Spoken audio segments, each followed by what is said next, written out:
Alright, we exited the dream into here. Right, I forgot. It was system models until Charmony Festival. Newsflash! Pentacone's Charmony Festival has entered its countdown phase. Accompanied by Hey, Clocky's booty. TikToks, after 12 system hours, this grand celebration will commence with much fanfare. It's the booty and the hill. I already told you! We can talk things out! I'm sorry, Fluffy. I really have something urgent to attend to, so Ooh. I had no choice but to resort to asking this favor of you all. Since you already know what you're doing, I'll also have to remind you of its risks. Hey, partner, what's with the hostility? Hey, I partner. thought pulling this thing out was just a way of saying hello. For the last time, state your identity and purpose. My name's Boot Hill, and I'm a Galaxy Ranger. Galaxy Ranger? You look like you seen a ghost. Did you think we all went extinct? He does look kinda ghosty though. Well, that's the price you pay for being off-grid for too long. His white face is whiter than his white The hair. righteous heroes of the hunt would never hijack the Astral Express. Very true. I ain't hijacked anything. What, chatting with someone while holding the gun is considered a hijacking? Around these probably here is. parts, it probably is. Pardon my frankness, but there are plenty of rumors in the cosmos regarding the Galaxy Ranger's current status, and none of them are pretty stories. I have a hard time believing you. This is hilarious. The tale that this bunch of fools spin is getting out of hand. Fool. There's even a bit about the Galaxy Rangers being turned into gibbons by Dr. Primitive, and they're in some valley screwing around on swings. He stands Of for course. I know you won't believe me. Which is also why, similarly, I have a hard time believing that you're the real Nameless. We're literally on a See the train in bullets this space. gun? 9mm, an eternal classic. I may need the Astral Express's help right now, but if you're an imposter just like that one, then this bullet might just end up in my head. Huh? I can't allow myself to be exposed to danger. I think he means That's just the accurate, way it goes. So not pom pom, right? you all have to first prove yourselves. Huh? Where are you going? Oh, Recognize this? is he about to break it? It's a model fudger. The Jade Abacus of Ally and Oath. The CN Joe really gave this to you guys? Model fudger? This is the Jade Abacus gifted to the Express by the Xianzhou Luofu's general, Jing Yuan. Its presence on board serves as the Xianzhou Alliance's official recognition of the Express. Yep. Is that enough? It just lies around there, like Not bad, kiddo. And Did across he these sprawling pull it out of stars, his a gentle pocket? squeeze is all it takes to rustle up a whole legion of Cloud Knights. Now, I reckon that'd be one fudging sight to behold. pigeon. Now it's your turn. Yeah, where's proof? Been My guy. ages since the Galaxy Rangers had the spotlight shown on them. We ain't equipped with such fancy gadgets, but I've been around the block enough to know the way to handle these types of situations is easy as pie. Situations. All right then. Feel free to toss any questions my way. Ooh, Let's see if my answers can't turn your trust. we're getting Gut lower. tells you otherwise. Still ain't too late to show me the door. And why would I play along? If I truly am a real Galaxy Ranger, you stand to lose nothing. All right then. Tell me, what kind of organization are the Galaxy Rangers? How would Dan Han know if he's telling the truth, though? Ah, my friend, this question is a hard one. I don't think I can even consider us an organization to begin with. Everyone's on their own fated path along the hunt, with their own resolute sense of righteousness and not so welcome among such so-called universal values. I love his voice This design. reply does not The instill robotic trust. It frequency. only makes your predicament more precarious. Precarious predicament. I'm guessing you're gonna ask about some form of shared faith, right? But us Galaxy Rangers don't need that sort of thing. What brings us together is a shared bottom line. Never bully the weak. Never kill the innocent. These oaths aren't some lofty beliefs, but the fundamental bottom line that one must never cross as a person. Interesting. As Galaxy Rangers, we strictly adhere to the bottom line. Bottom line. If someone crosses them, the hunt's vengeance will surely come knocking. And in this moment, the other crucial meaning of bottom line comes into play. As long as you don't cross it, you're free to do whatever you please. Nobody can cross. Catch my drift? Second question. Why do you seek trouble with the Astral Express? Is he? Does he? I already said that I seek no trouble. Yeah. I must go to Penacony for a matter, but I don't have an invite, and I can't even enter the family's hotel doors. If only I could borrow the Nameless's identity. The entire cosmos knows you're guest of the family. Aren't the Galaxy Rangers also esteemed guests? His identity has been You stolen. hit the nail on the head. This is why I'm here. It's fine if I tell you. The Rangers are pursuing an imposter. Amogus? Son of a nice lady posing as one of us. She's on Penacony right now. Son of a nice My lady. informant is a memo keeper. She's the same as all mimetic organisms, appearing one moment and gone the next. Ugh. She scares the fudge out of me. Oh, Still, she gave me some vital info. That Galaxy Ranger imposter. Who is it? hey, Is that the Karan. third question? Is it a hard question? It isn't. Just that you might not believe me.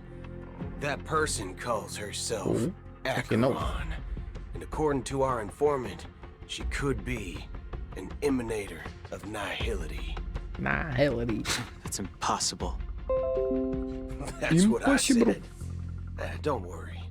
When I first received the news, I had the exact same reaction as you. IX never gives anyone so much as a first glance. He also That's perfectly pronounces normal. IX. What reason would they have to bequeath strength unto mortals?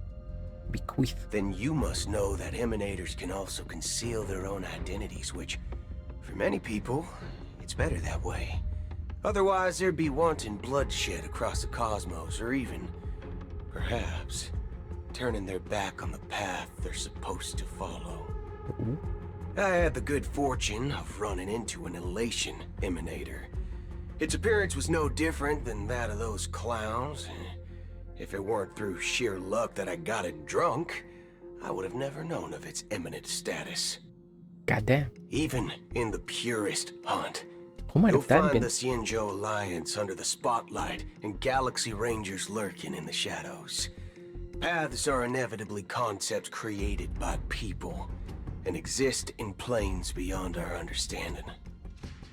To reckon that nihility emanators don't exist, well, maybe we just ain't nihilistic enough. That's deep. So, do you understand now? Your companions are in danger, and it's pretty harrowing.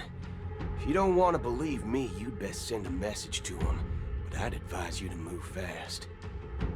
We don't know what's happening in the dreamscape or how much of what the memo keeper said is true.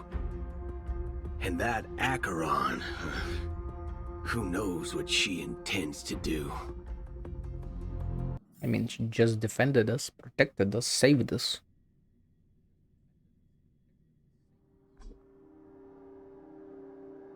I don't intend to do anything. entered the calm zone. That's not up to you. Did you know? People who come to the land of dreams for the first time, they'll subconsciously stop to reaffirm that they're still walking on solid ground. And then they will unanimously raise their heads to gaze at the sky. Is that Inferno? Be it reality or dream, staring at the sky is instinctual for humanity. Since the day that the golden hour was completed, it's always been there, watching over every single night of decadence. But now this night sky has been mercilessly severed, dyed with the mist of nihility. And this whole event happened within the course of a single slash of a One blade. slash. A single slash of a blade isn't really accurate. It was actually 2 blades, just that the second one was faster. That's not the point. That is an interesting point, though. Many 2 guests blades who and one weren't was faster. supposed to be invited have gathered at this banquet. Even if the harmony is all embracing, I have no choice but to show some of them the door. For the sake of Penacony and the peace. The planet of festivities has no place for you, a puppet of nihility. Those who live in the shadows do not bear the right to dread the illuminated stage.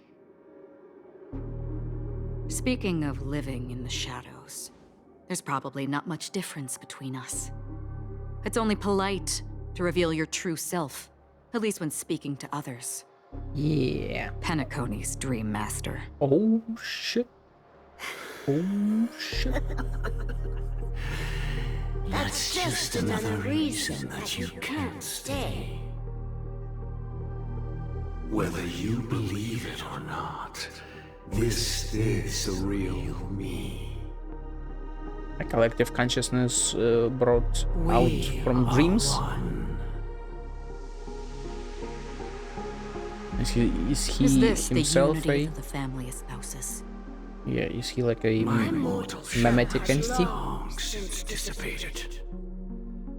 The Oak family's 107,336 offspring are now my eyes, ears, and mouths, spreading joy across dreams when required, and in times of essential need, exiling evil from this haven in my stead.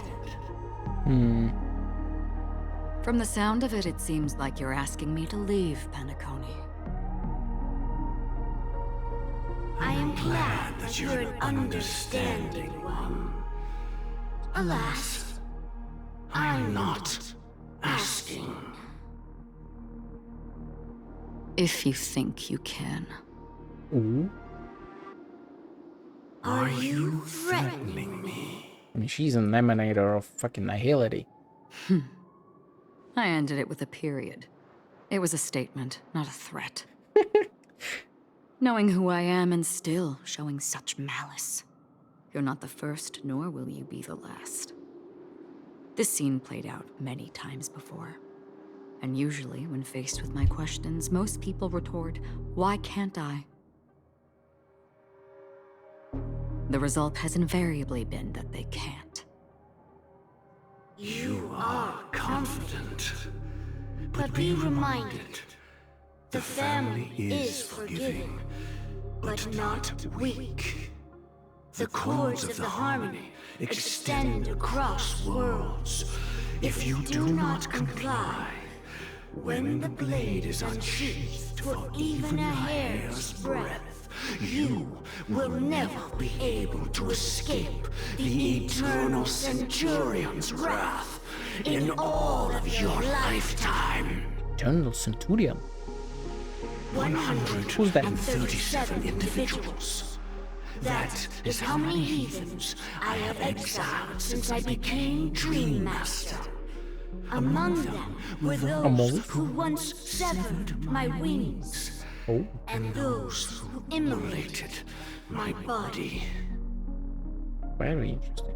And here I stand again, about to add another mark to the tally.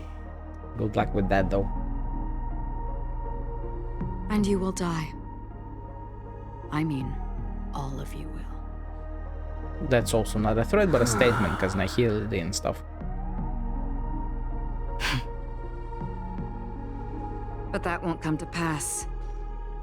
I'll do as you ask. I'll leave. A wise choice. I wasn't aware there was a choice. To you, that surely is the only option. Please bear in mind, you and Penacony are of different worlds. Those born on the far bank cannot seek solace across the river. Leave and never return. The radiance of the planet of festivities is overwhelmingly bright, luring in tricksters, wrongdoers, and criminals. But even the harmony itself will never welcome the self-annihilator of nihility.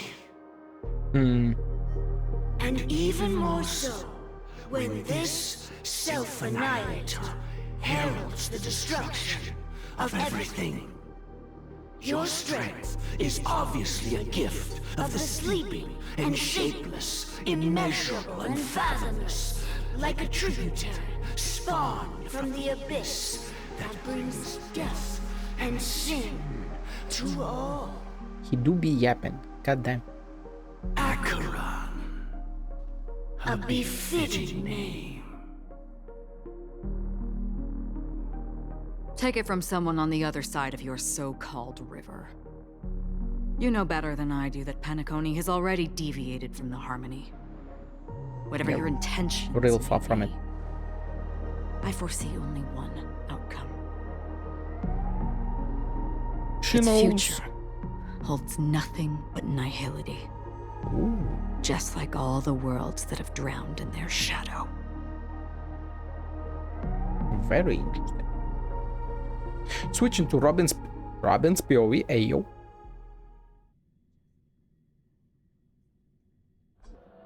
At the same time, Attention, please. The unusual event that occurred moments ago was due to a technical malfunction at Clock Studios theme park. The family has Oh, I swear that was no movie shoot. So many chips fell from the sky, and I even caught one of them. oh But shit, it vanished in an instant before my very eyes. that's nihility for you, Excuse me. Are you talking about the Clock Studios theme park incident? Robin. Yeah, what about it? Oh, Miss Robin, am I seeing things right? No need to worry. I apologize for any inconvenience caused to your delightful dream journey. What you just mentioned about the chips really piqued my interest. Would you mind providing more details about the incident? I assume Oh, it's It was Sparkle, just right? Those chips you normally see everywhere. The green ones? They fell from the sky as if it were raining. And then those chips simply disappeared. It appears to be the Dream Sim tech the Iris family has been developing. Yeah, definitely Sparkle. Miss Robin, you mean those chips were all part of a performance? But I really... Shh. This technology hasn't been made public yet. It was originally planned to debut at the Charmony Festival, but it seems it's been leaked. Can you help me keep this secret? The raining chips We're supposed to be part of my act. Oh, I see. Then it all makes sense now. I'll do anything to help make the Charmony Festival a success. Thank you. As There appreciation, what it is. I'd like to give you a token gift. God damn it, Sparkle. This button is... Press it at just the right moment in the celebration, and there could be an unexpected treat in store for you. God damn. All right. This It looks troll. like there are other guests who are also confused. I'll have to excuse myself. Please, enjoy the dreamscape. So many people talking about it. This commotion at the theme park definitely made waves. The fool. The fool indeed. Don't worry, I won't tell anyone. I can't wait for your performance, Miss Robin. This damp will affect my joints. I believe all of them are the same. I can go there, okay? Can I drive it without a license? Yeah, this is all the same. Fine.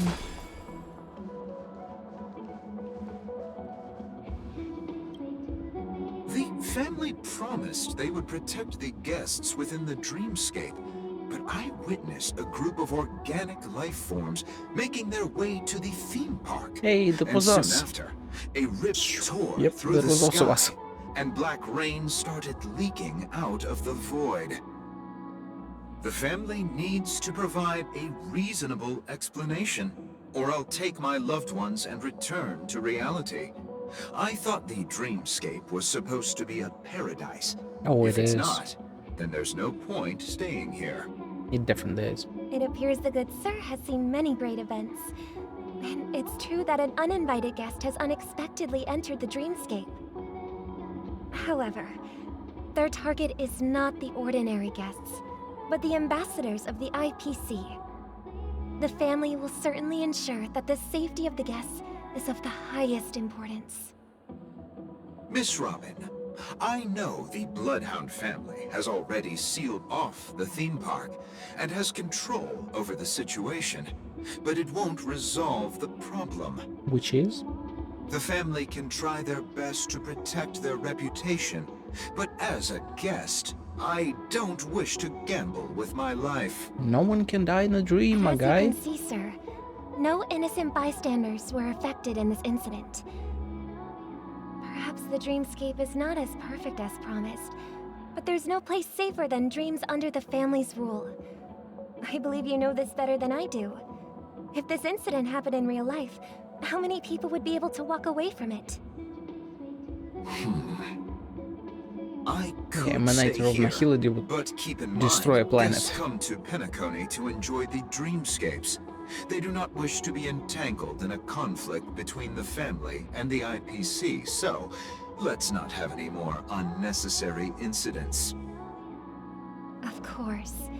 With the Jeez. Charmony Festival about to commence, we will spare Buttons. no effort in our preparations. Rest assured. To express our apologies, the family has arranged this gift for the guests. Thank you for understanding. She didn't even explain how it works. That you gotta press it at the just the right time. I could stay here, but keep in mind, guests come to Penacony to enjoy the Okay, yeah, dreamscape. same stuff. Thank you, my guy. Thank you, yes. You've had quite a bit to drink. Are you sure you're okay? Let the show begin. It doesn't matter how much you drink in a dream. Rookie Bloodhound. May I ask what happened here? Nothing to be worried about. There's been a small rehearsal mishap at Clock Studios theme park. Please stay calm. Hey, are you a fool? Literally, You don't Robin. even recognize Miss Robin? Who do you think you're talking to? I think she is a fool. I'm sorry.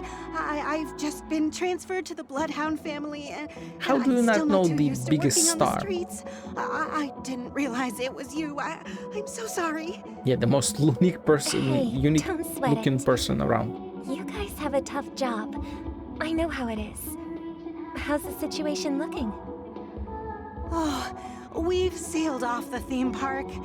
Most guests are used to bizarre phenomena in the dreamscape, and so far, no threats have been detected. We can expect order to be restored soon. Rest assured, Miss Robin will intensify our patrols to ensure that no incidents occur. I trust you guys. But regarding what happened in the theme park, what do you hounds think about it? It's okay. Feel free to speak your mind. Well... Actually, I was there shortly after it happened. Is it true that the IPC's ambassadors came with ill intent? Yes, he did. And that Galaxy Ranger who easily cut through the sky? Miss Robin, tell you the truth, everyone's been talking about it. The myriad factions on Penacony have already been causing unease for everyone. Thank you all for your loyalty towards the family. The planet of festivities has indeed run into some trouble. The representative from the IPC, he's trying to regain ownership of Penacony and is prepared for a hostile takeover. Of course, the family did not agree. The result of the failed negotiations is as you see it now. Hole in the sky. I wonder. So this is the main reason why the IPC staff are banned from entering the dreamscape. Did they apprehend the troublemaker in the end?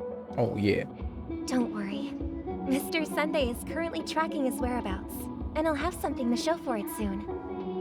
However, given the situation, the IPC surely won't let this go easily. Therefore, we are relying on you hounds to maintain the order and stability of the dreamscape. Please be assured, Miss Robin, we take our orders seriously. We won't let those IPC cronies get away with this. Thank you for your hard work. If there are any other members who still feel uneasy, please tell them on my behalf that protecting the dreamscape requires everyone's help. Everyone. This is a small gift prepared by the Irish family for the guests. There's one for you too. Please. How many open buttons it at the does she Charmony have? Festival for an unexpected surprise. I can't believe I received a gift from Miss Robin. It feels like I'm dreaming. Wait, I am in a dream. If trouble comes knocking on our door, we're not afraid to go to war. Rest assured, the dreamscape's peace will be protected by the Bloodhound family. I can't believe I received a gift. If trouble comes knocking... Okay, I really hope they'd add at least a few lines. You know? Miss Robin? That's the renowned It's me. cosmic superstar, Miss Robin! That's me. I didn't expect to meet a fan here.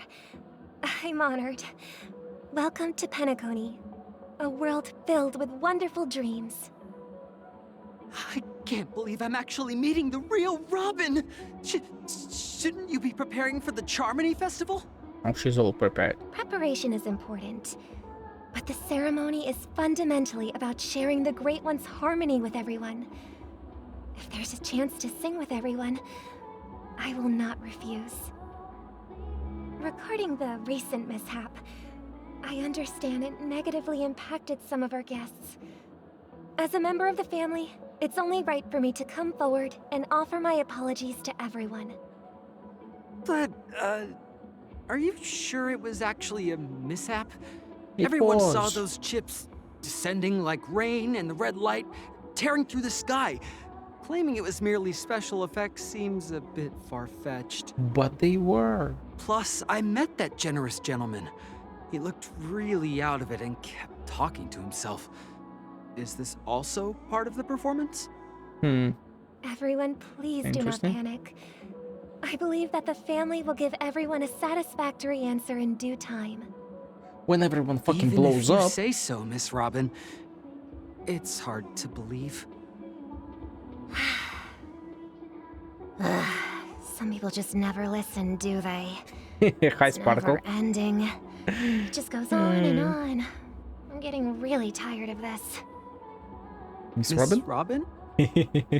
Still, I suppose I should keep on helping everyone. I am the epitome of joy, kindness, and goodness, after all.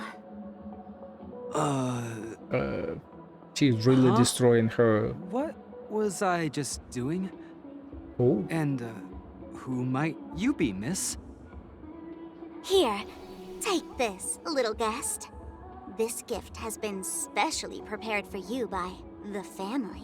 The family? Make sure to take good care of it until the opening of the Charmony Festival. Then, when the show reaches its climax, press the button together with the others around you. You never know. Something very exciting might happen. Such a goddamn troll, but so cute.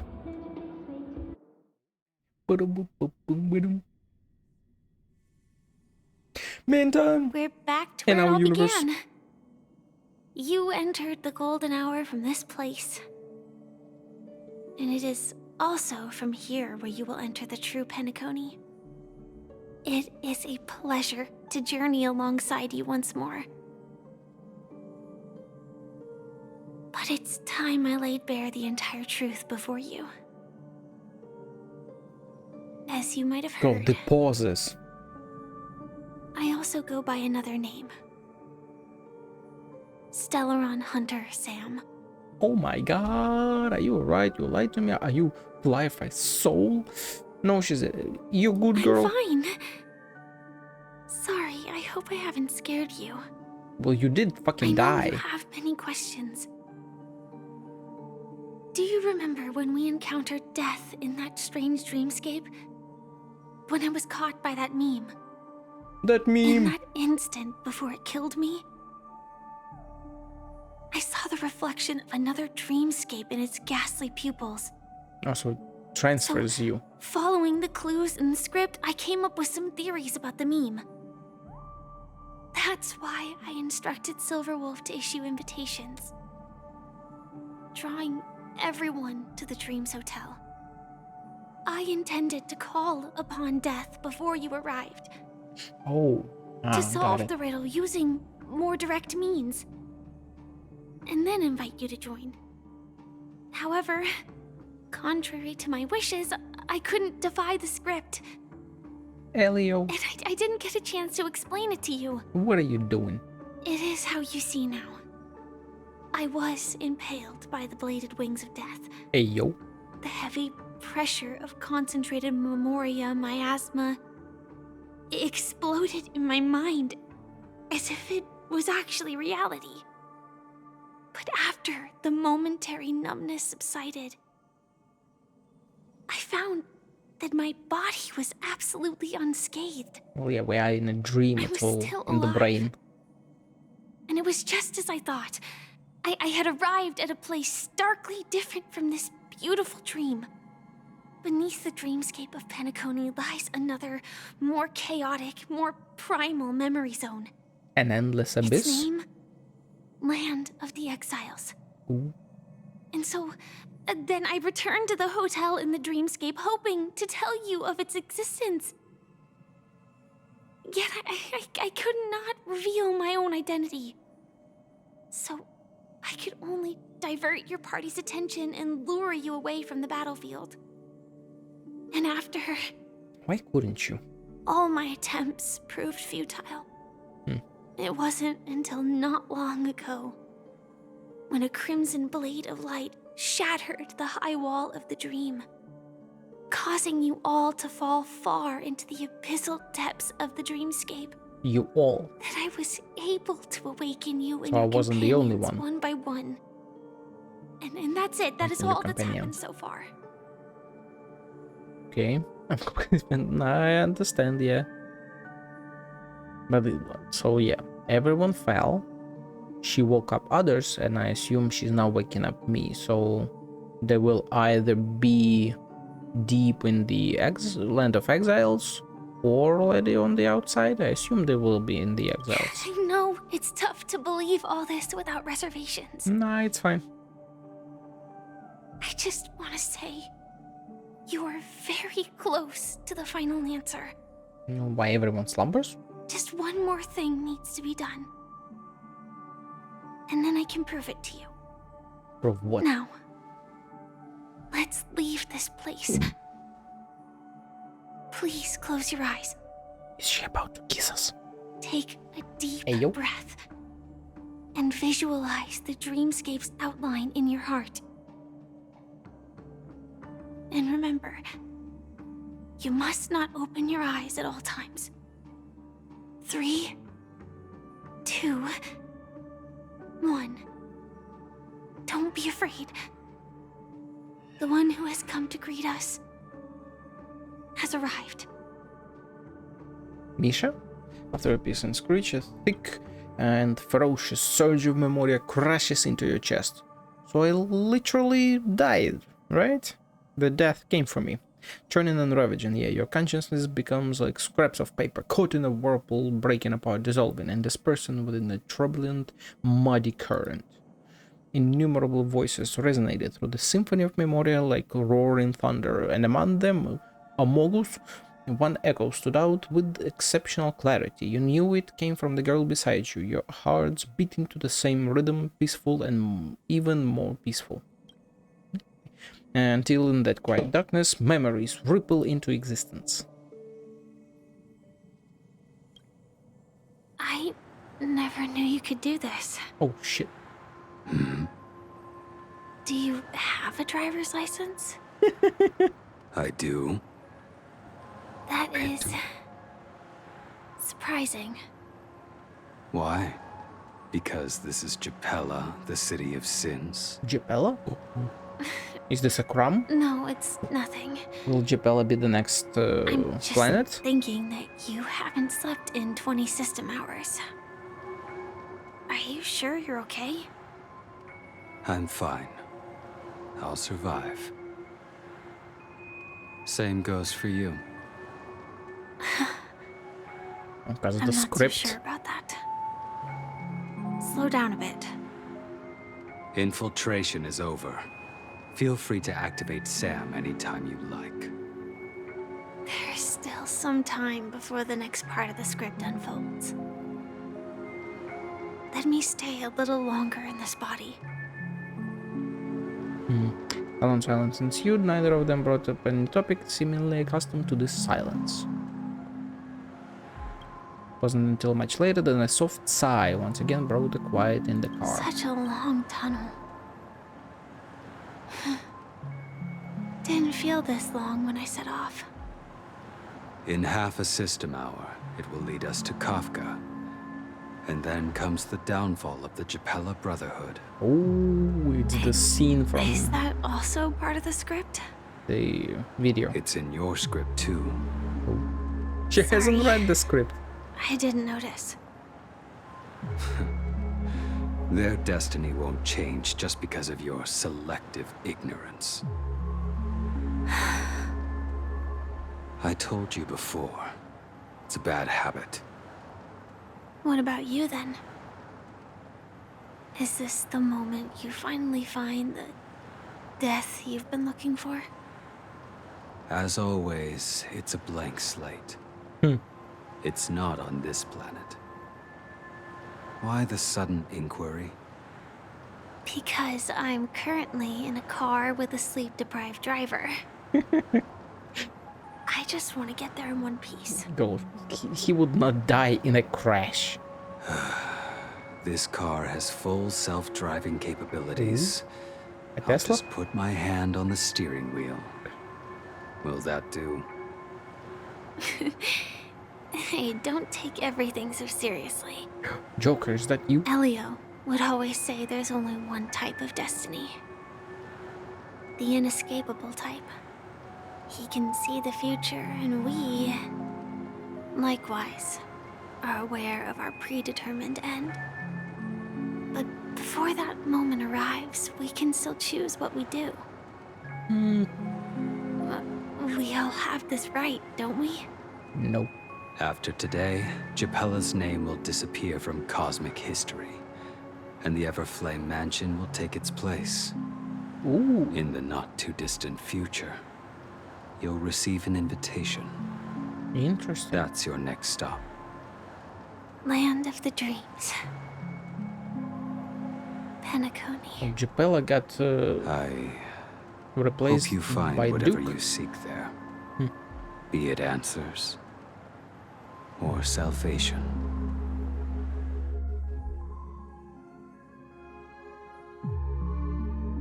The Come Zone meme.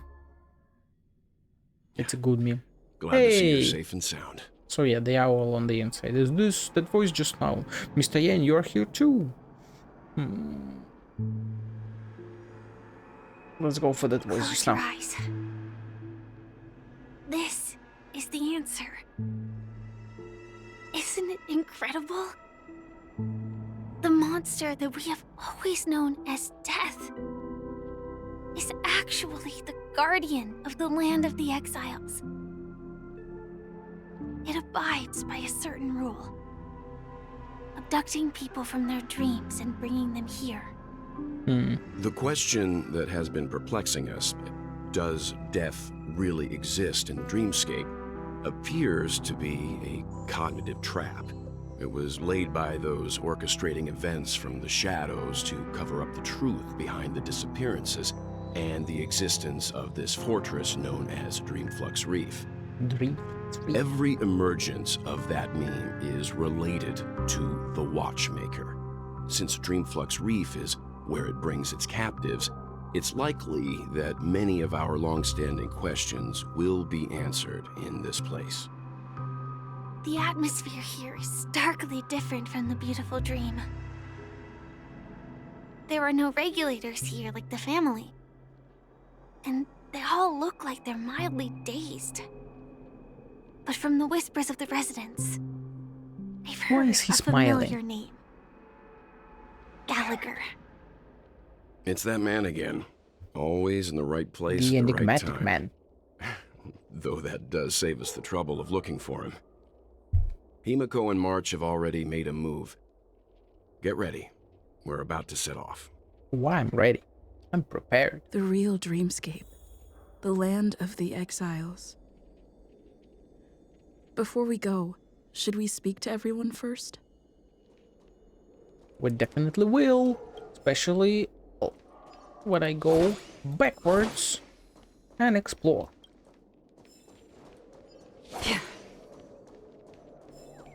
Oh. Hey, I already got a bird. Yank. Chirp. Hello. What? Want to shake claws? Chirp. I'm super popular at the Great Tree. Birdies who want to shake claws with me can fill up the entire Dreamville. Chirp. Now what? You look put off. Are you too shy? Chirp. Feels dirty. Try shaking its claw. Duh.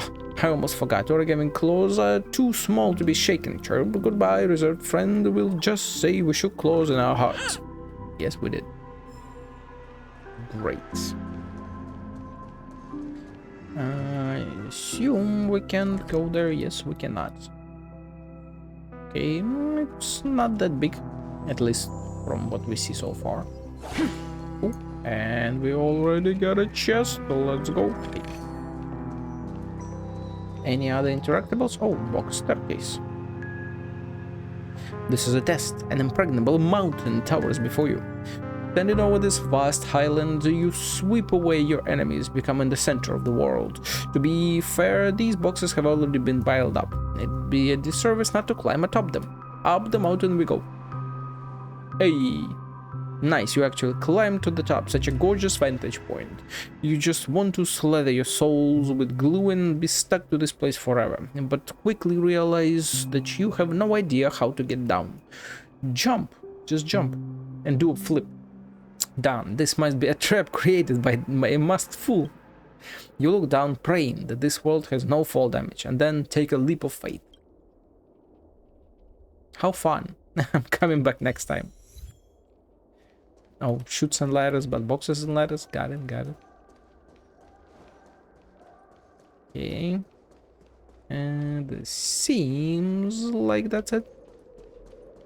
At least for now. At least for here. Let's move on then. Let's sally forth now.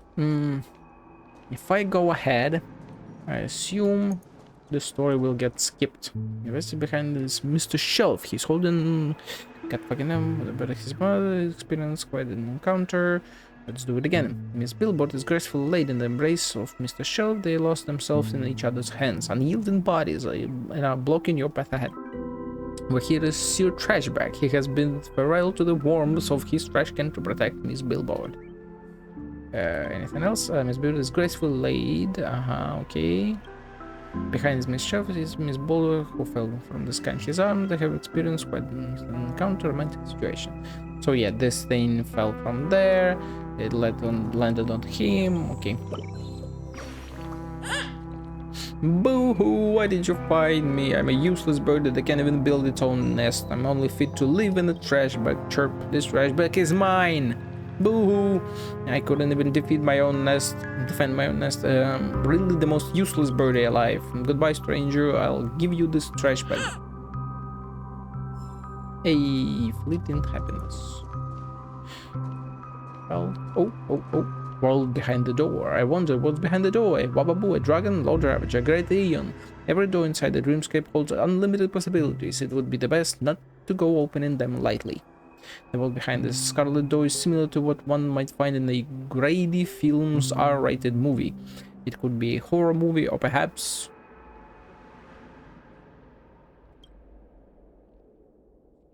Same stuff, okay. One of us behind, Wababoo, okay. Is it only two? Okay. Let's talk to Firefly first. I'm really sorry for waiting until now to tell you everything. Oh shit. Why couldn't you reveal your true identity? 2 reasons. Firstly, the script. In the future that Elio saw, Sam and the Astral Express's confrontation was inevitable. I tried to break the shackles of the prophecy, but this is as far as I could go. That aside, there were also my personal motives. I wished to travel with you as Firefly, and not Sam. But aren't you like low on HP permanently in this body? It's alright, I didn't take it personally. This is still hard to come. Nah, it's fine. Thank you. She's got her own problems, demons. To the Stellar Hunters also want a piece of the Elio legacy. Only gave me one instruction. Allow the Astral Express to pursue the Grand Legacy. It means that the Watchmaker's legacy holds great significance to trailblazing. Well, yeah, Auntie, the OG Watchmaker was a trailblazer. scripts used to revolve and expand around certain specific Stellarons. But with your appearance, this condition has apparently ceased to be appropriate. Perhaps he also saw the impossible in the future. Interesting. So who exactly is Sam? Do you still remember that medical cabin I told you about? That's the Sam, yeah. Well, that's Sam. It belongs to the Iron Cavalry of Glamoth's Firmament Frontline. Huh? A Firefly Type 4 Tactical Heavy Assault Mech. It is the cradle of my vitality. And the meaning of my birth. And for the longest time it was... how I should have looked to the rest of the world. The time scale of Dreamflux Reef differs from reality. So we mustn't lower our guard. You're sensitive to Memoria. A slight misstep. And you could get lost in this memory zone. In the console. Okay, before I... Chastity. Discard it, yes. Something on your mind? Let's talk about it. Let's talk about it. Acheron's Blade Slash. Oh, During your investigation, he shared a vital piece of information.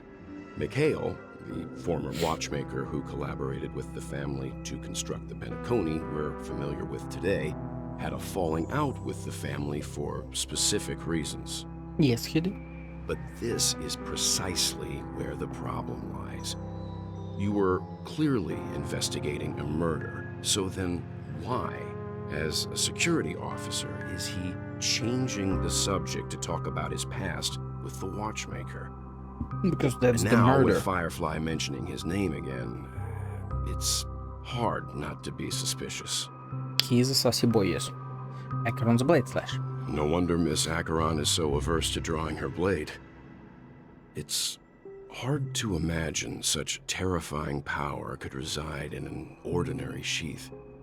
If it weren't for the fact that Aventurine's power originated from the preservation, the entire dreamscape would have been affected. Don't feel burdened by this. So even without that protected Stellaron the inside dreamscape? you, Aventurine would still have found other methods to accomplish his goal. Let's just believe in Miss Acheron. And given her prowess, I don't think we've got anything to worry about. He loves her so much. Like a daughter, of course. Regarding Firefly and the Before group... we found you, she'd already revealed her Stellaron hunter identity and shared a lot of information. Interesting. Who would have thought that the Molten Knight's true identity was actually a young girl? Yeah. For her, this is a secret that she cannot allow others to know. That being the case, I think we can believe she's willing to cooperate. But she didn't reveal all her secrets. I just can't shake the feeling that her situation is different from that of the typical dreamer. And I hope that doesn't lead to any dangerous predicaments.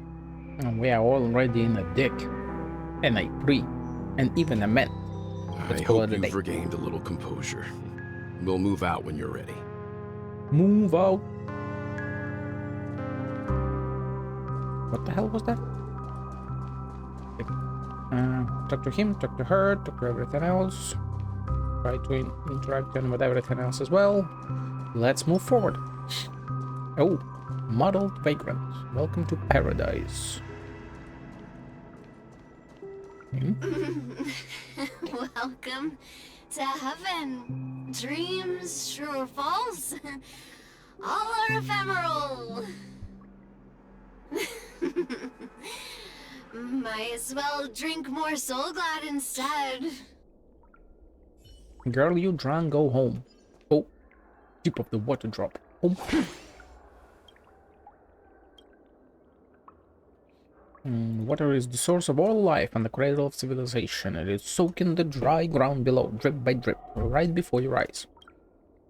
As the years pass, some stars will be extinguished and others will be born. This small, moist patch of land will also see life bloom, life that only belongs to this place. When the scientists of this small puddle come to trace their history and look up to the heavens, would they be moved by the miracle that originated from a single broken water pipe? When that time comes, the water in this pipe is sure to be heralded as a divine object and become almost impossible to obtain. If that's the case, why not take a drop for yourself now? In a few amber eras, it could make you a millionaire. As if we would survive that long. Listen, damn it, the goods got robbed. Darn it, those were darn good products, and the robbers took them all. Yes, I was too careless. I shouldn't have fallen for such an obvious trap. It's fine as long as our people are still around. We can find a way to produce another batch of dream bubbles. One day we'll have them pay back everything they belong to us twofold. Interesting, they are selling dream bubbles. The true underground scheme of it all. Keep going straight down this alley and it'll lead to an elevator. It'll take us to the center of the land of the exiles. My guy, what you doing in there? It's my place. I am the trash king. Oh, TV. The shopkeeper overheard some faint voices asking him to change the channel so that they could watch Clocky and the Origami Bird adventures. Of course, the grumpy shopkeeper wouldn't allow this. He was trying to make a sale. What were these kids doing here, causing him trouble? So the children sat in front of the store window and watched all 6 parts of Clocky until they became adults. Well, yeah, it is like thousands of episodes, right? What were you looking at, huh? What are you looking at? Hey, it's a bird, it's a plane, it's Oh, come on. Can you... Like, yank that bitch. Hey, did I blind you with the super awesome radiant spark chirp? Can a bird's feathers make light brighter? I'm researching this problem right now, chirp. You feel different? Feel the difference in the light, chirp? It was darker after you left. I'm different from those birds that only know how to build nests, chirp.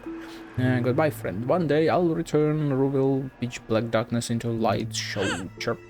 I'll turn. Loads disc burger. Nice, nice, nice. I go for a burger right now. Maybe it would help me with my stomach issues, which were also the reason why I didn't stream all that much yesterday, even though I wanted to. We've got a yanker and a map. There's a clock and 2 tall towers. Hey, yo. Alright, you have no idea what this map is trying to tell you.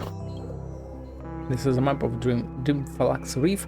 No one understands Dreamflux Reef better than this map. It's a shame that no one understands this map. There's a clock and... okay. Nothing else. Logical conclusion would be that this is a map, but it is filled with abstract dreamscape characteristics. Okay. I mean... we go through here and up, and there's... it's not that difficult to understand. You finally come, young warrior, chirp.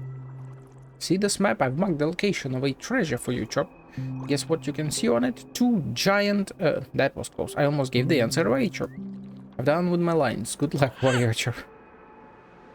So 2 giant towers, and I assume... it's right in between them. We've got lights. Maybe there's like a bridge between them or something, and there's a... something there, maybe, perhaps. We will find out in the next episode of Melancholic Vagrant. Did you also get kicked out of the beautiful dream?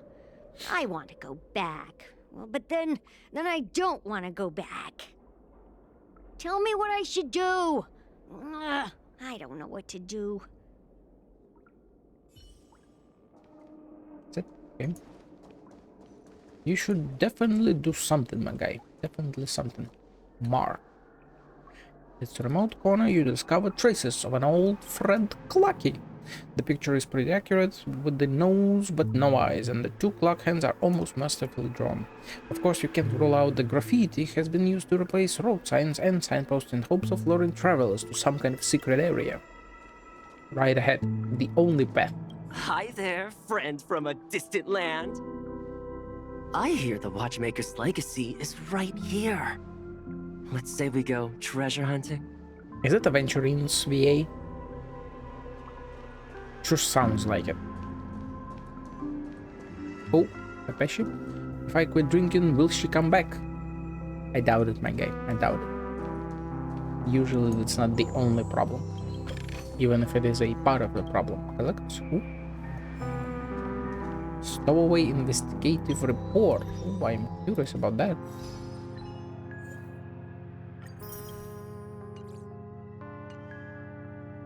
Bookshelf. Damn, I haven't read fucking anything. I need to catch up on that shit. Travel guide. Do we have anything here? What in the hell? No, I am not reading that right now. This though. Investigative report based on field interviews that records on the unknown side of life as a stowaway, marginalized minority in Penacony. Is it big? This book aims to shift the public perception of stowaways from mere condemnation to a brief and focused look at their daily lives. The author seeks to foster cross-group communication in order to find new solutions to the enduring issue of stowaways spanning several amber areas. This report solely investigates organic beings and intellitrons who entered the synesthesia dreamscape through neighboring starships without proper authorization from the Reverie Hotel. Even stowaways have to work. Stowaways from impoverished galaxies often exhaust their savings to board ships that can conduct interstellar warps. They rest in bare-bones rudimentary cabins, evading the family's oversight to sneak into the dreamscape. Contrary to popular perception, unemployed stowaways represent only a tiny portion of the starships. Faced with the pressure of survival, most stowaways strive to find employment in Penacony.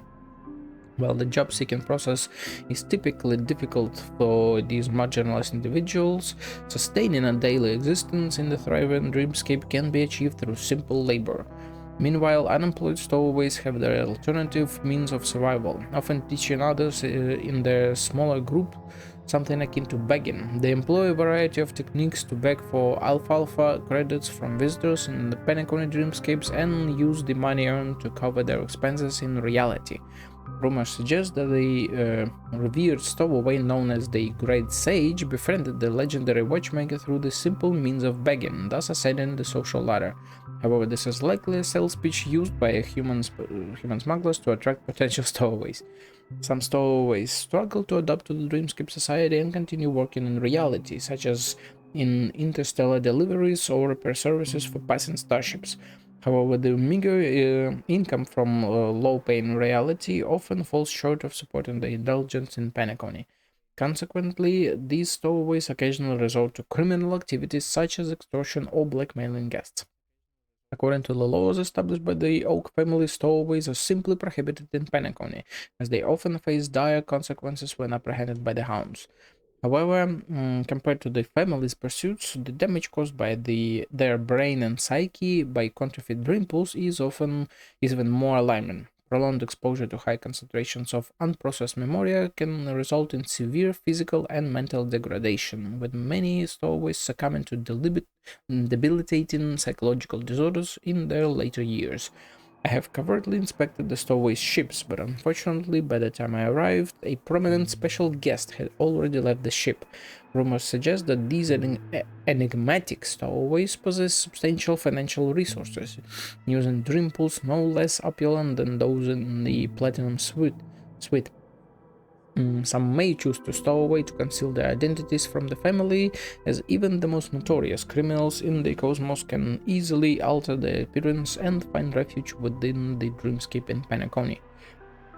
Some stowaways go to the great lengths just to catch a glimpse of the dreamscape in Penacony and then depart on a small vessel afterward. During a private conversation, the captain of a stowaway starship informed me that these stowaways comprise the majority of the clients, as diving into the dreamscape in this manner proves much more cost-effective than covering the exorbitant rates charged by the Reverie Hotel. As I pen down these words, I find myself marveling at the allure of Penacony. For several years, people have been willing to give up everything just to visit the splendid dream of harmony.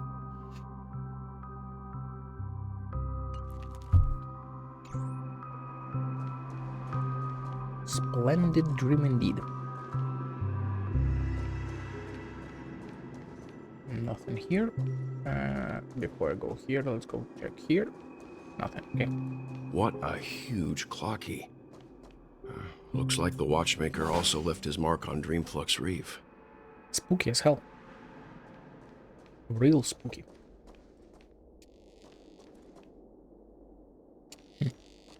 But Clockies and Captain Revolver, but I feel like this thing has some lore in it.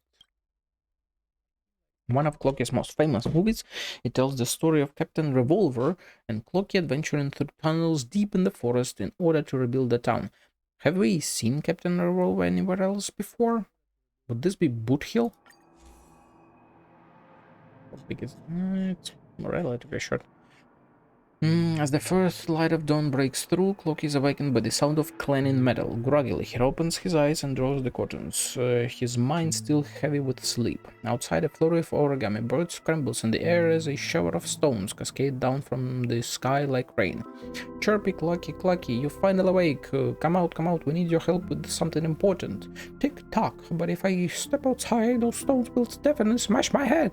Chirp, nope, you silly, those stones are us repairing the houses. You're my dear friend Clocky, my stones will only smash Boss Stone's hand.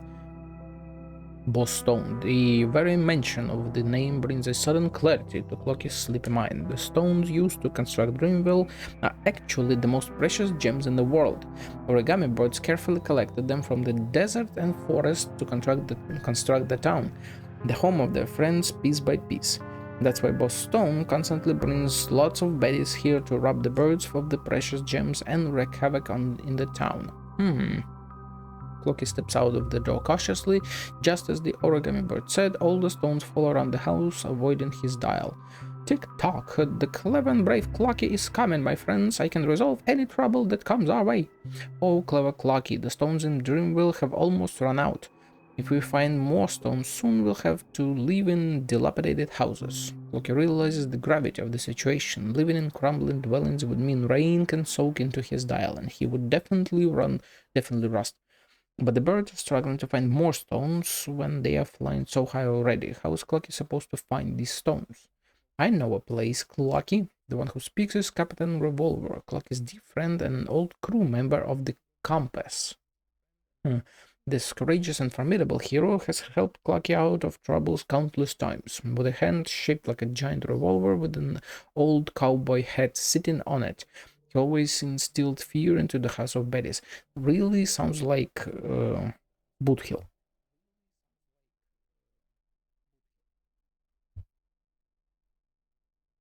Remember the caves and forests? Those dark tunnels connect countless towns and forests. Tick-tock, I get you, Captain. The caves hold countless treasures and innumerable dangers, but with Captain Revolver leading the way, Clocky feels no fear. The Captain aims is always true, and with a single shot he can vanquish any foe. Together they will find a new forest, bring back stones, and Dreamville will become even more beautiful. However, a new challenge soon emerges, causing Clocky's hour hand to twitch in frustration. Tick-tock, but the caves are too dark. How are we supposed to find our way through? Don't worry, Clocky. The tunnels are home to many luminous butterflies. They're all my friends. Time waits for no one. Let's embark on this adventure right now, just like the old days. Yeah, let's go. Captain Revolver, known for his fiery temperament, leads the way with brisk strides. That's why he is always leading the group, with a few origami birds trailing behind him. His clever helpers know exactly which stones will be suitable for the town. The still drowsy Clocky walks at a leisurely pace, bringing up the rear of the group. This is how our intrepid band of adventurers embark on the journey. I feel like we're gonna do something similar right now. We're yanking it so hard. Just pulling it back and forth. Boo, did I scare you, Chirp? All the birdies were eaten by the gigantic Clocky. Guess why I'm still here, Chirp? You're a ghost. You went invisible, ghost. Boo, wrong guess, Chirp. It's because Clocky doesn't eat birds. It was just pulling your leg, Chirp. Your reaction was really fun, really fun. Goodbye, I'll come back next time to make you laugh. You didn't, though. And you won't, though. Let's see. The giant Clocky here is the street's proud landmark. Children from other neighborhoods all look upon it with great envy. Holy fuck, his eyes are moving. That is creepy as hell. He's all like connected to TVs and shit. What the hell? The citizens see cleaning and maintaining the statue as a part of their lives. The giant Clocky must see this as a part of his life too. Oh, he definitely sees. Beautiful dreams are always sure to fade away under the corrosion of nightmares, but Clocky's smile is eternal. That is even creepier.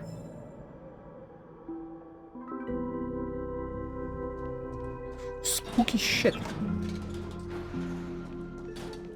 Let's go.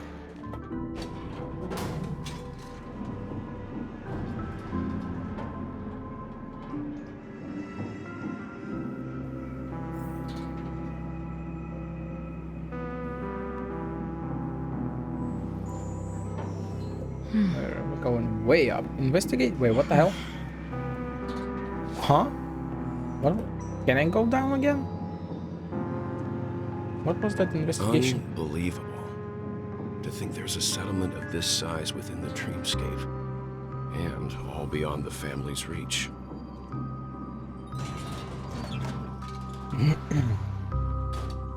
No, but for real, can I go down? The atmosphere in this fortress is pretty different from that in the beautiful dream. When I first saw it, I was in awe too. The sky here, it's like a reflection of the 12 dreamscapes. What's even more bizarre is that this place is also separated into trade and residential areas. The layout may be simple, but the facilities are very comprehensive. It seems that there are quite a number of people living here. Though both dreamscapes have distinct styles, the architectural designs are quite similar. Works of the same hand, perhaps.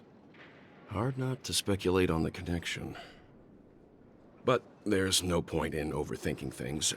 Let's meet up with Himiko and the others first. Yes, Take I a want to right see turn mommy. at the end of this road and you'll reach the trade district. There are more people there. And perhaps someone knows where she is. Not coming with us? The Astral Express likely needs room for some internal deliberation. Yeah, but... In the meantime, Oh, I'll try and locate Gallagher. Gallagher. Sure. Let's reconnect later. Letting her go was the right decision. Further observations are needed before we decide whether to trust her. But first, there's someone I need to talk to. Let's go. I'm sure you've already noticed him. Huh. He sees him too. Also, Elio is watching. The main theory by like everyone has been that Misha is invisible to pretty much everyone except for me. So but like he knows him. I saw him right away. He's right over there. The Reverie Hotel's bellboy.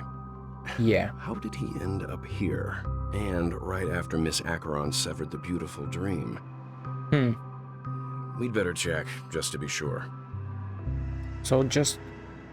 he knows that he is the bellboy. Perfect for me, and perfectly legal for me to stay in.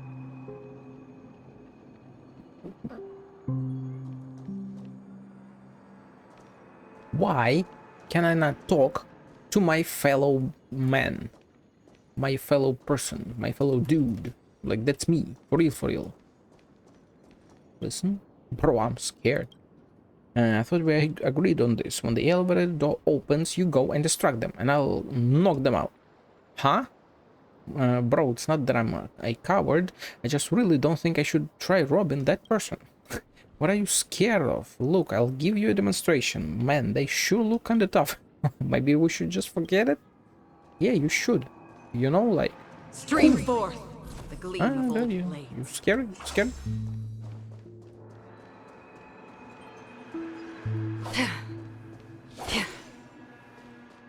You got anything to say?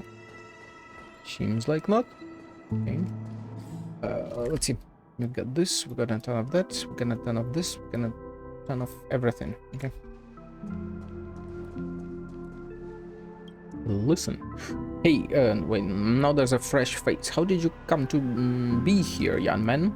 It was a long time ago. Now, back then I came across a beautiful meme in an alleyway. It had countless eyes and beautiful streamlined claws that got my engine racing. So yeah, he killed met death, quite literally.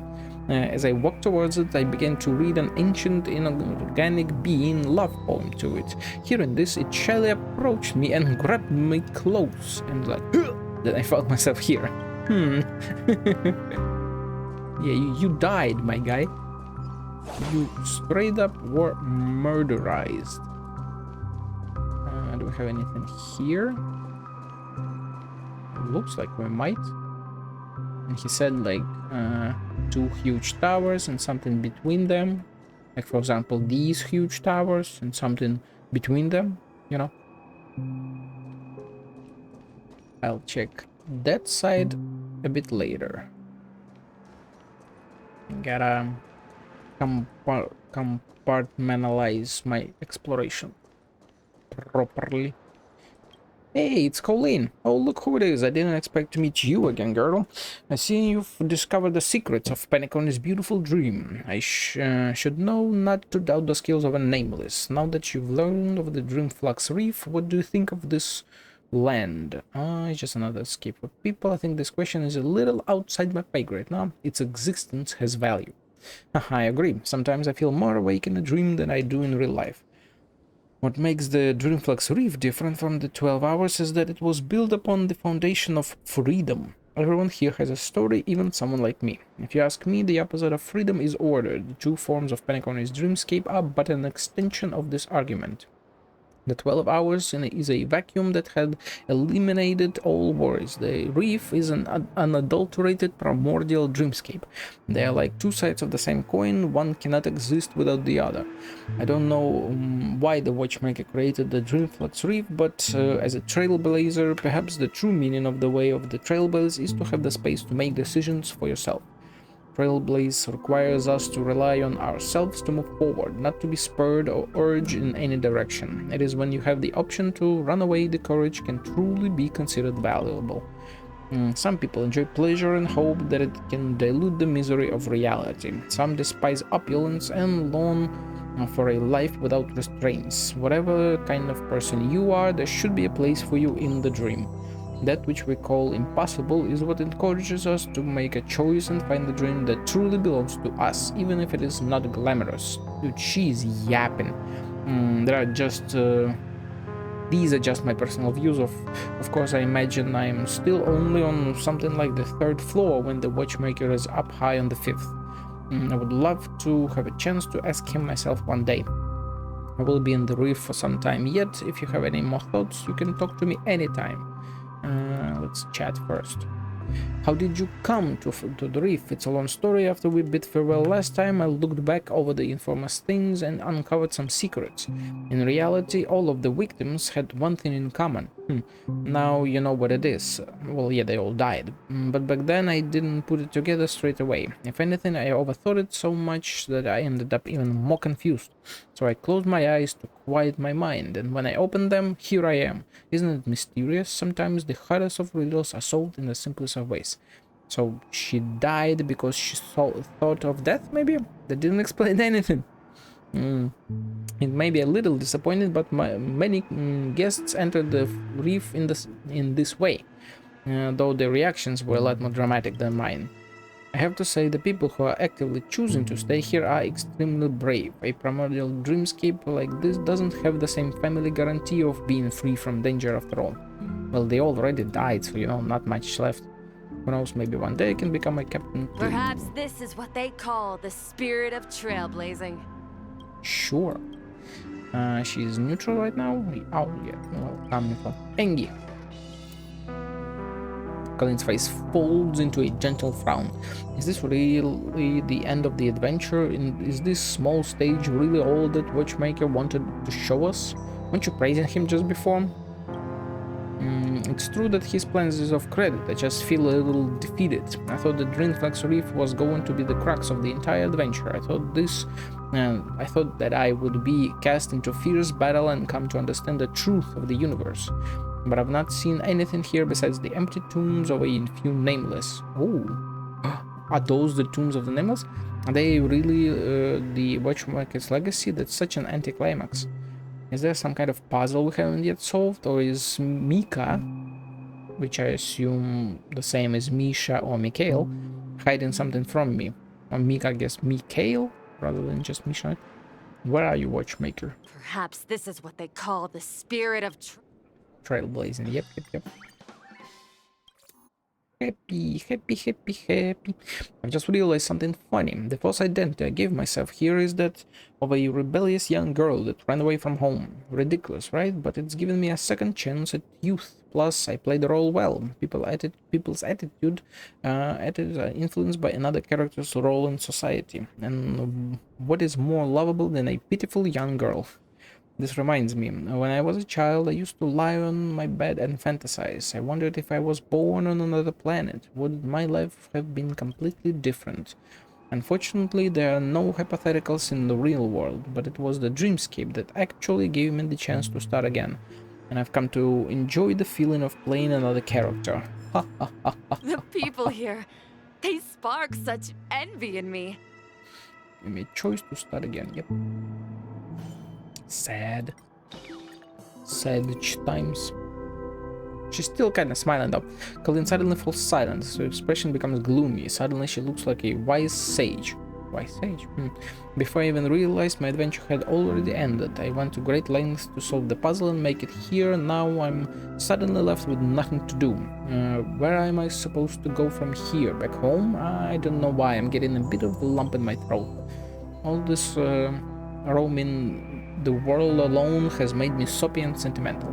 The people here, they spark such envy in me. Let's leave her calm. Gathers her emotions and sheathes them with a smile. As the time has passed, I've come to like this place. I enjoy the giant Memoria Void more than anything. It reminds me of the universe. The evenings are free, far calmer and quieter than the golden hour. I'm not sure how to explain it. It's like staying up there, up through the night in the real world. My heart falls calm alongside it, and I'm able to experience the true nature of the night fully. Or maybe I should say space. Space. I hear many people seek solace in the night like I do. As for the reason, I guess a more literal explanation would be humanity will always yearn for the stars. So then, are these Trailblazer tombstones? I assume they are, huh? Is it like unknown Trailblazer? Maybe we'll get a dialogue proc here later. Do you have anything to say? Nope. They said nothing as well. Nothing here. Oh, I almost missed you, my guy. Oh, yank. Chirp, I'm the evil pirate captain, more menacing than the boss stone. Chirp, my Ironhide cruiser is impenetrable. Not even bombhead can pierce it. Chirp. Say hello to my little friend. Baseball bat. Spare the bat. The evil pirate captain yields to you, Chirp. Yours truly is about to embark on a new journey. Maybe we'll meet again in the future. Yes, at the great tree. Yes. Yes. Oh, collect. What are you? Flight guide. Okay. Got a shit ton of stuff. Oh, absorb emotions.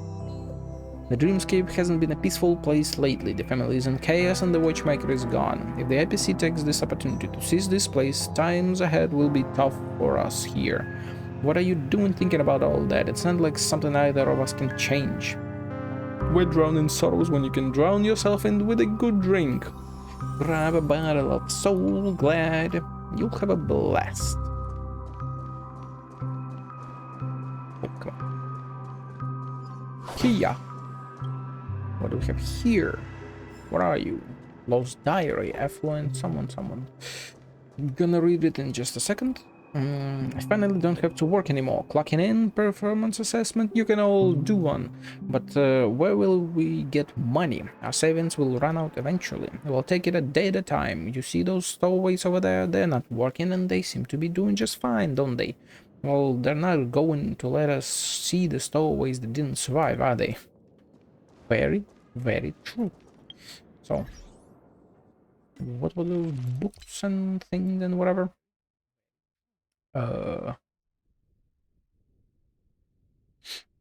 Flight guide. Why can I not scroll here? God damn it. We have received numerous complaints regarding the authenticity of this content, which is suspected to have been entirely fabricated by a history fictionologist, and the account responsible has thus been suspended. Please do not click any links or believe the content presented here. As is known to all, the Memoria in Panicon is highly flexible. The family has harnessed this unique characteristic to transform the once desolate prison into the renowned 12 Hours. The dream weaving technology has always been a secret, closely guarded by the 5 major lineages. Dream chasers might find it difficult to manipulate Memoria in the dreamscape, as it is a technique mastered only by the memo keepers from the Garden of Recollection. You may have heard locals or hotel attendants mention this idea when entering the dreamscape for the first time. But the truth is, the statement acts as a lock imposed on dream chasers. The family subtly gaslights all visiting guests by suggesting to them that the rules in the dreamscape mirror those of reality, leading to their perceived and eventual inability to freely manipulate Memoria. despite being initially capable of doing so. This allows the family to monopolize dream weaving technology and charge additional exorbitant fees for unique experiences. And they did do this. Sunday literally told us, like, hey, you can't really fly. You should try. You could try, but you really kind of won't. Today I'll guide you through the first step of unlocking your mind. Learn how to fly. First and foremost, it's crucial to grasp that the dreamscape is entirely different from reality, and the laws of physics, including death, don't apply. Ayo. So you won't fall when you're in the sky. Repeat this mantra in your mind until you truly believe it. However, due to the deeply ingrained perception of gravity and the family's constraints, freeing your mind can be quite a challenge. To overcome this, I recommend visiting the Polymorph Pawn Shop. Click this link now for more details. To temporarily block your memories related to gravity and acrophobia. Just remember to retrieve them before leaving Penacony.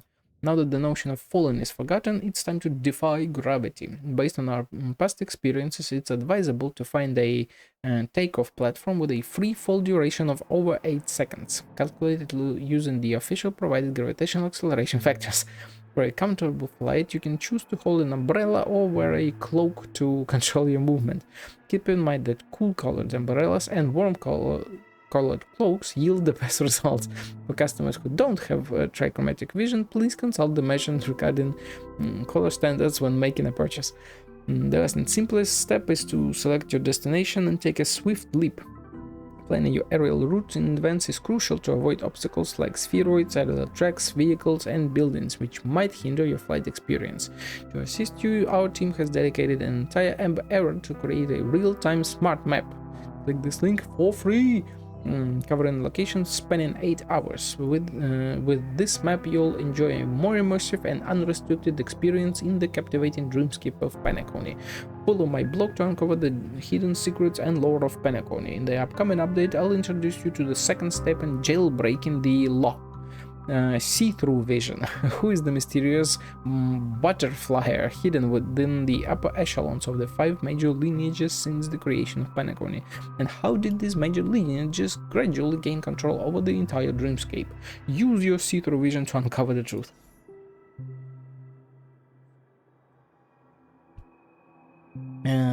Which one was the other one? Excerpts? No. Major incidents? No. Clocking? No. God damn it! Which one was it? Wasn't this Mechatown? Which bank investigation? Ooh.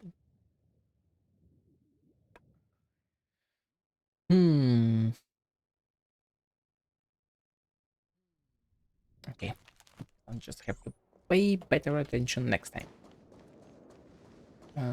We got a shop with a ton of freaking. Let's see how you handle a stroke of genius like this. A stroke of genius. Can I talk to you? No. Can you play the drums? Yes, no. Cloda. Are you a newbie? I haven't seen you around the reef before. You, what's your name? Where did you come from? Where did you go? Where did you come from? Cat Night Joe. Why are you here? Don't try anything funny. My betting dagger has seen enough liars and they all got what was coming for them. Have you not heard of the great galactic baseballer? No. What's that? I've heard of Galactic Rangers, Street Lamp Man, Trash Can Man. Hey, that's me. Even Billboard Man. That's the dude from the alley. I've never heard of this baseballer. Are you just making this up? I know dreams are full of random objects that move and talk, but I've never seen a baseball bat before. Alright, I guess I can tell you are not someone from the family sent here. You don't have that foul stench of harmony on you. There have been... I'm curious if we came here as a harmony trailblazer, would she feel the stench of harmony on me? There have been a lot of people appearing out of nowhere here lately. I need to keep my guard up. I can't afford to have the bloodhounds finding their way in here. The reef is a place full of people who just want to live a peaceful life. They don't want to be disturbed by the chaos of the outside world. And I've introduced myself. My name is Clora and I'm a interstellar cowgirl. Yo. Are you up for a chat? What do you want to talk about? Why are you here in the reef? That's a long story. Much like majority of people here, I blacked out and woke up here. so you died. Although I entered the dreamscape a little differently than most people do. Guests like you came in through the hotel, right? I didn't. I used a custom Talion device. I can't really explain how it works.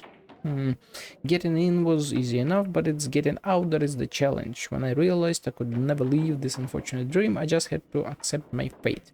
You could live in the Dewlight Pavilion? You could live in a Dewlight Pavilion. Ah, are you joking? That place is so serious and strict that I'd end up going insane there. In the reefs, I think the reef suits me the best. Free, peaceful, and free of trouble. It's refreshing. Do you know how to cook pepper steak? Is that some kind of Penaconian joke that I don't understand? Why would you ask me that? Great question. My straight response, no, I don't even know what it is. Have I met you before? Have you? I don't remember you at all. Say, I wasn't on a wanted poster, was I? Think quickly, this is very important. I think it was a wanted poster. No way, I've been out of business for ages. How are they still wanted posters around? That can't be right. Of course, I'll have a happy journey. We cowgirls always find the style of life that suits us best. That's This right here's what being a cowgirl's all about. Hell yeah, sister. Hell yeah, it's all about it. Agree. She's happy, okay? Let's make her sad. Despair. Depression. Although I don't have a bad life and Talia really isn't some glamorous paradise, sometimes I still miss my past. I come from a distant planet.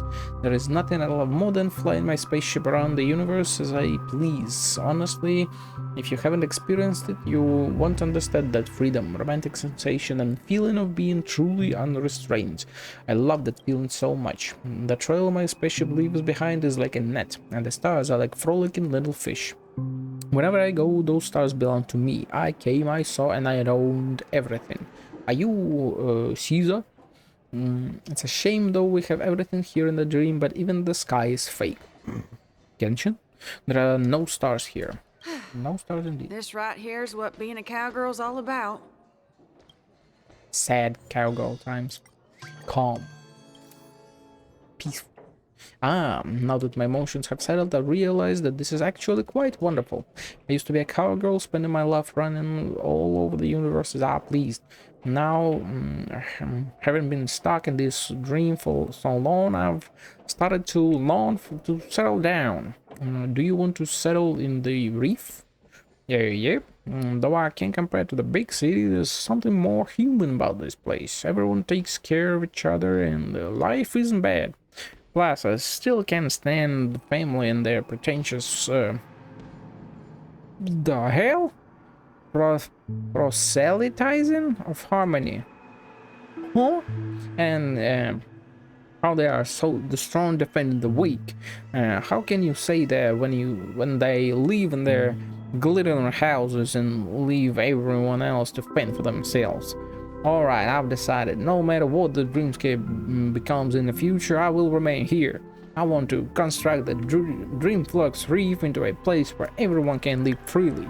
I want to let the game back and Talia know that the kingdom of banditry's ideals have not been extinguished. Wait a fucking minute. This isn't the girl... the like monarch that killed people and shit, right? Because I think she was from Talia as well. Don't ask where I'm from. A hero's roots don't matter. Hero's roots don't matter. This is Xinyan Svier, isn't it? Sounds very alike. Engi. Is there anyone normal in that family? I've never met any of them face to face, but I've heard a lot about them in the Dreamflux Reef. That Mikhail did so much work to construct this planet, and now he hides himself away in complete anonymity. Ridiculous. If I ever come across a member of the family, I'll make them regret it. What about Miss Robin? Miss Robin is an exception. I've spoken with her before. She was quite gentle and very passionate about children. I heard that Miss Robin left Pentacon a long time ago, so she was not infected with the foul stench of the family. If she wanted to become the Dream Master, I would be in full support.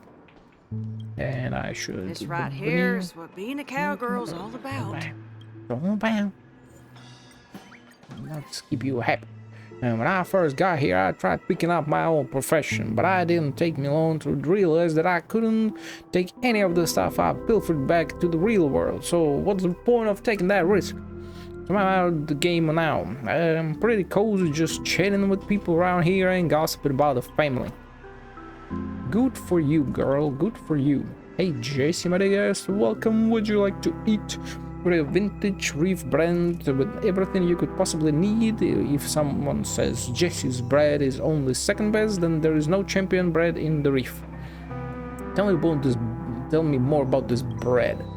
All bread and other foodstuffs in our stores use pure organic ingredients sourced from the Zone's farms. You have farms here? The soil they grow in is devoid of harmful emotions and negative memories. So the spirit fuel it produces has this mild and mellow taste with a lingering sweet aftertaste. You'll soon realize the benefits of eating this once you wake up. This is far healthier than the fast food in Dreamville. Check out the menu whenever you're ready. Let's see your food. Some random stuff, although it does look scrumptious. Havonian wind burger, Halloween. So this is how fried robin would look like. Very sweet and 2 chicken wings. Authentic salsa juice. Interesting. Polychromatic sourness. Those are pickles. That's a fucking jar of pickles. Oh, see you again next time. This right here's what being a cowgirl's all about. All about. Wish you happy journey. Can you not? Can you not? Can I? Girl. This place has got both bread and stories. For a second there, I thought you was Southern too. You have for chat, no problem. Bread and stories, we've got the works. Why did you open this kind of store? Something that happened long ago. When I first left the Dreamville for the reef, I wanted to open my own store to make a living in the and continue my love of cooking. I tried out many experimental dishes, but discovered that everyone preferred filling themselves with simple meals in sufficiently large portions, so I kept going and making them all. Now that I think about it, my store is the only one left out of all those stores that opened up around the same time as mine. How things change. How's business normally? Back when there were more people around the Dreamflux Reef, this place would have a long queue out the door every day without waiting for fresh hot bread to come out the oven. But not now. Fewer and fewer people come in, and we're down to regular customers only. I wonder if you've met Vader, Darth Vader, who just sits around grinning all day. He never fails to buy 3 loaves of bread from us every day.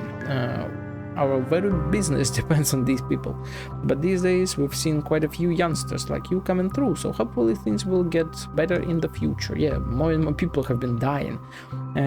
Ever meet any interesting customers? AE, too many of those to count, and don't you count yourself as one? Just kidding. If you're talking about someone who left an impression, there was this old man who came by regularly back when I was young. A cup of coffee, a loaf of bread, and this old dog. Enough for him to stay the entire afternoon. He'd tell the best stories using Clocky as the medium. Mikhail? And sometimes he'd have the entire room in stitches laughing alone, but unfortunately he won't be coming back again. All the questions I have for now. This place has got both bread and stories. Bread. Sad bread.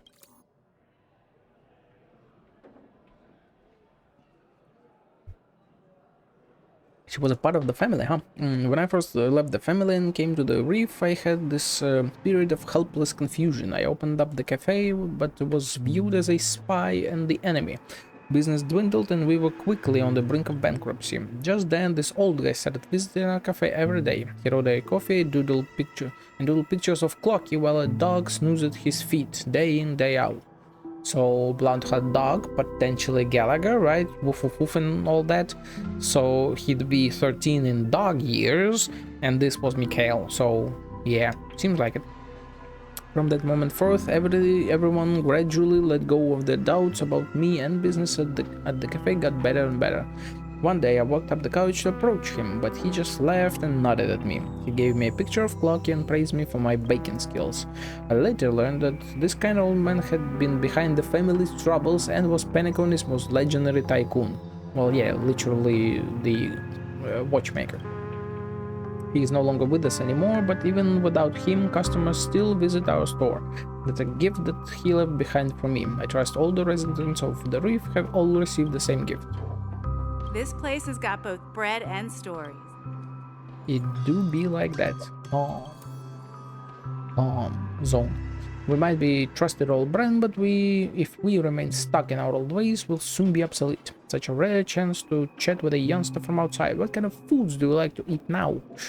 Manbin soda? No. Oak, Hanon, let me get a pen. I don't like food. Let me get a pen. Thanks, I'm taking care of the new menu. Stay tuned. Oh. This place has got both bread and... Can I still talk to her? Right. I want to see other... Real food nourishes our bodies, while dreamscape food enriches our spirit. In a way, spirit fuel is no less important than real food. I've been getting worse and worse stock lately, and the manufacturers who make the raw materials complain about people selling counterfeit copies at a markup. Unless they themselves stoop as low, they can't make any money. What's more, they even started up Memoria Fuel Company, copying food-related memoria to manufacture food that becomes good to eat as soon as you heat it up. They are trying to corner the Dreamscape's food market with their convenient but inferior product.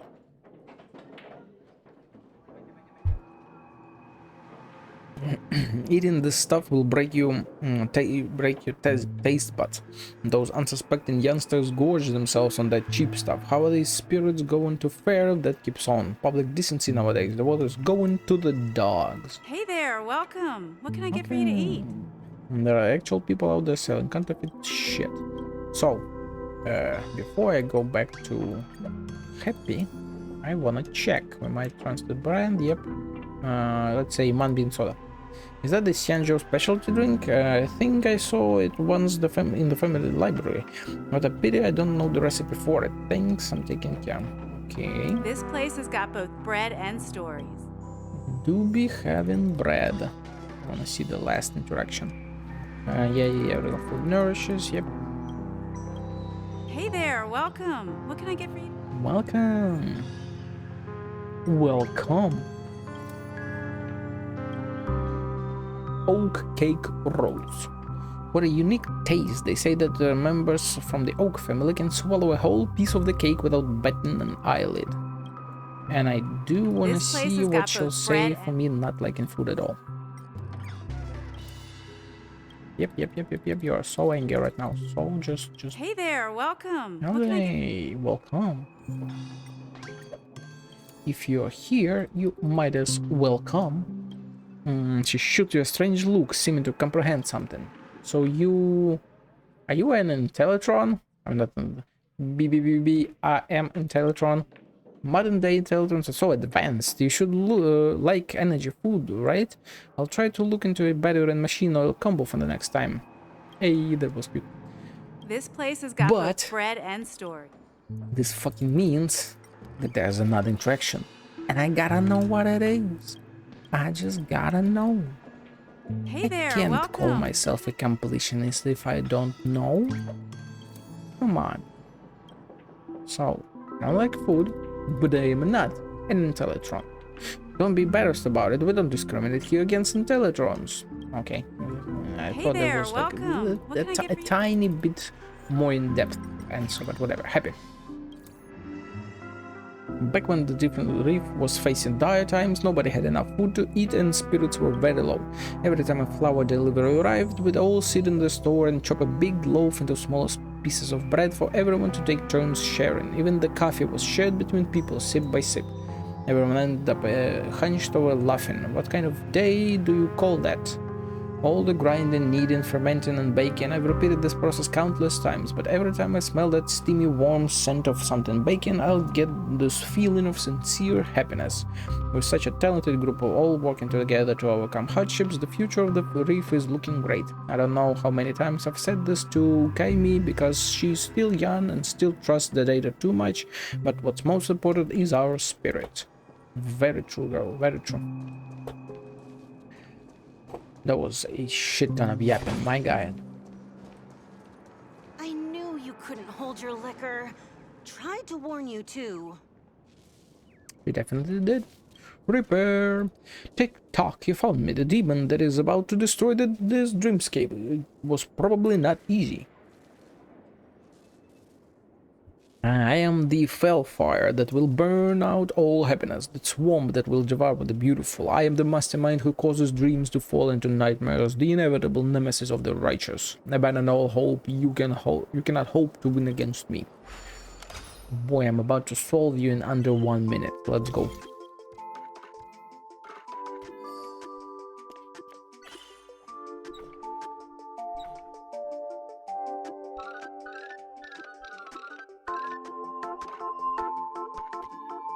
Or maybe not.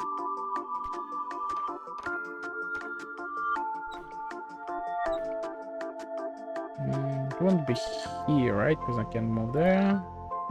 If it's here. Oh, it's this. Overcomplicated it just a bit. Just a bit. Wouldn't that work? Can't you? I guess you can. Right? Okay. So I do definitely need this, but then.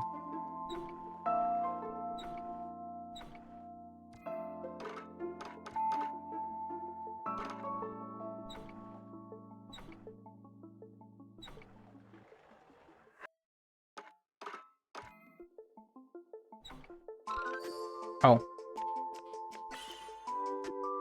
I'm just a bit stupid. I'm just a bit stupid. Just a tiny bit. So if this would be the connection, this would be the connection, then we connect this and this. I completely missed that this could clear the thing.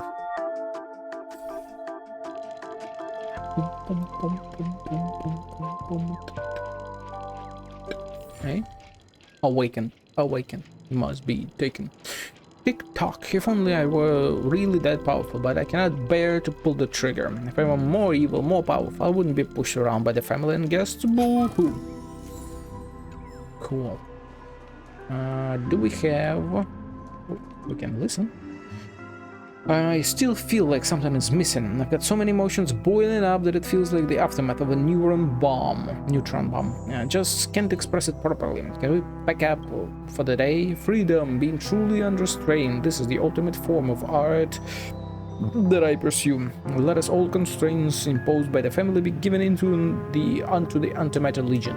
So, is anyone listening to me? When can we pack up? Doesn't look like there's a yanking boy. There is a yanking boy here. That's a cute pic of a cat. Ha! Congrats, you're the first one who's discovered my work, Chirp. I personally went ahead and added 3 strands of hair to the cat. Beautiful, isn't it, Chirp? It was unnecessary. It was unnecessary. How so? I'm most pleased with this design. I was going to do every cat in Dreamville initially, Chirp. You must not understand my artistic flair. I'm going back to get the opinion of other birdies. Bye-bye. Okay. We've got this shit, whatever this is. But before that, let me check some other stuff. We've got a music shop, dude. Okay. Steaming manhole cover. The hot steam from under the manhole cover is silent and unstirring. Its protection banishes all cold from around you. And wonderful, this must be one of the mystical 7 manhole covers, the manhole cover of preservation. So there are 7 manhole covers that I need to find. Okay. Welcome. Oh, don't tell me we've got another new guest visit today. All these new faces in town, I can't keep track of all of them. I heard lots of people are coming over from the dreamscape because of accidents. Yeah, they all die. You look to be the same. Oh, I'm sorry. It's far too easy to natter on about yourself once you get to my age. How old are you? Let me give you a brief rundown of what we do. We're the only band in all of Dreamflux Fortress. All our staff here are talking automated instruments, just like me. Our main trade is also in automated instruments. For just a few alfalfa credits, customers can take home the instruments of their choice and have it play for you at home. Of course, I personally am not for sale. We also sell our own vinyl records here. Come here and flip through some of them if you're bored of feeling down in the dumps. I mean, after all, our store motto here is bring joy to the world through music. Let me buy some CDs. Nuts. CDs. Nuts. Fast and Fury nuts, of course. We have the wolf. Broken string roar. This is just a buff boy. This is just a buff boy. Okay. Nancy. Tell me about the songs that make your heart sing. It was a girl. Welcome back. Can I help you with anything? Are you up for chat? Sure can. Happy to help you however I can. Tell me a little bit more about your band. Oh shit, it's been around since this city was first founded. But back then I was the only one in the store. I'd often perform for people. And sometimes I'd cut a few records, always adding a little spice to shake up the boring lives of the settlers. But then later, after automated instruments gradually came along, most of them with some kind of rough, storied past, and I took them all in. Gradually things started to grow more lively here, with play for people and put the money we earned toward everyday maintenance. Every day was a full and busy one. Everybody's music was brimming with joy in every note, and people got to feel a lot of joy as they listened. Well, that's about all there is. Anything else you want to know? Tell me about automated instruments. My staff all come from different places with different backgrounds, but they also all have one thing in common. Everyone is an outstanding musician. Mr. Growl's voice is rough and bold, and his bellows are every bit as wild as his appearance. Just take care to avoid his constantly breaking strings.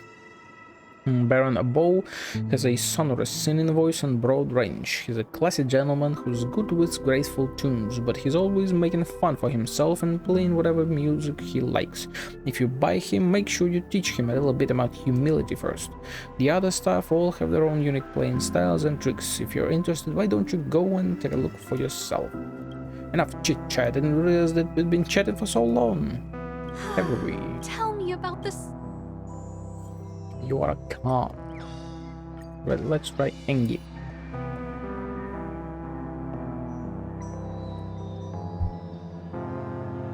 Oh, it's you. Sorry, I'm working on something tricky right at the moment. Would you mind if I vented the spleen a little? Here's the thing. We've added a new member to the band recently, Mr. Trumpet, who's a little introverted, kind of cute and very likable. But the problem is he's too likable.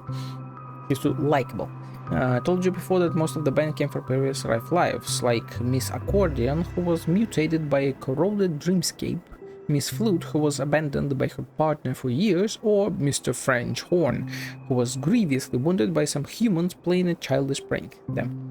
Oh, don't worry, these aren't secrets at all, and everyone has left their dark parts well behind them. So then, getting back to Mr. Trumpet, his temper has been corroded by memoria, but that's not the real problem. He's got an inferiority complex.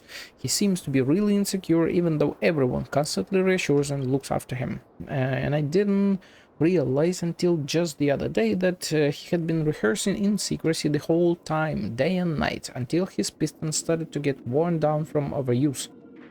And he was doing this because he had this thought that he could only avoid abandonment through perfect musical performances. Maybe I overreacted, but I felt really angry at the time. Not at the trumpet, of course, but rather directed at myself. Did I not give it enough sense of security because I failed to care for him enough? Was it because I didn't do everything I could for him? I should, no, I must do everything I can for my kinsman, right? Yes, you should. Let's make you happy, happy, happy. Oh, a young customer who's one of our regulars just came by asking if I wanted to go back to the sweeter dreamscapes with him.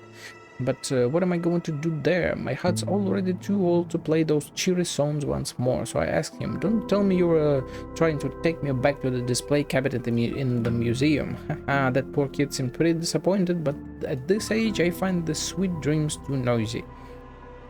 Things are perfect where I am now. I have my band and my kinsmen. Through just a razor-thin piece of glass, I can observe them performing, plus all the joy that their melodies bring people. That's a kind of pure, true joy. I've seen it in those prisoners' eyes, I'd felt it at Asna's fingertips, and now I had arrived once more before me. It had arrived. Bring joy to the world through music. Look at me now, Asna. The promise of ours. I've kept my word until the very end. How about a little impromptu concert just for you? You're in for a treat. Very cute. But what about sad? Considering her life, I feel like she might be sad. I'm actually an old violin. Back when I was born, Pentagon was still a prison. Violin? Huh?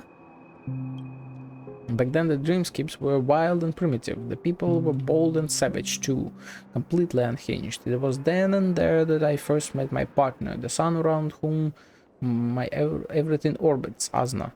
We used to play cheerful music together, and the prisoners would gather around to watch and listen, their eyes lit up. When the melody ramped up, they would cheer heartily, dancing to the rhythm of the beat. My strings would reverberate with her voice throughout the sky of that primordial dreamscape, echoing in the brilliant starlight. Those days may just be the happiest days I've ever had in all my years. Later, after that wolf and the passengers of that train liberated the prison, Asna became what they called the Mother of Iris, and I became an exhibit in a museum, doomed to never meet again. Oh shit. That wolf. So again, this is the Mikhail and the dog, right? Who I assume is Gallagher. But then I was brought back here by some thief. I saw how the city had sprouted and took shape. I recorded all these vinyl records of the songs we once played together. But those songs, they no longer felt alive. They lacked a soul, just like I lacked her shadow inside my dreams. Sorry for nattering on for so long, an old guitar like me. You are a violin, although I think you are a, not a contrabass, fuck. What are they called? Whatever. An old guitar like me can never resist chatting with people, because chatting makes me harder to forget the melody of those strings. Okay. Tell me about this. You walk calm, I'm pretty sure. Would you like to rent an instrument or buy a record, or perhaps you've come with a little chat? We've got a ton of chat right now, girl, so relax. At this rate, the family will be done for. Done for! Done for. Steaming manhole number 2. The hot steam from under the manhole cover envelops you. Who are you? Where are you going? What is the pain? What pain is there in life? What suffering is there in death? This must be one of the mysterious 7 manholes. The manhole of nihility. Oh shit. How far am I going here? Okay, I am kinda nearing. Well, I'm not really nearing the end at all, to be honest.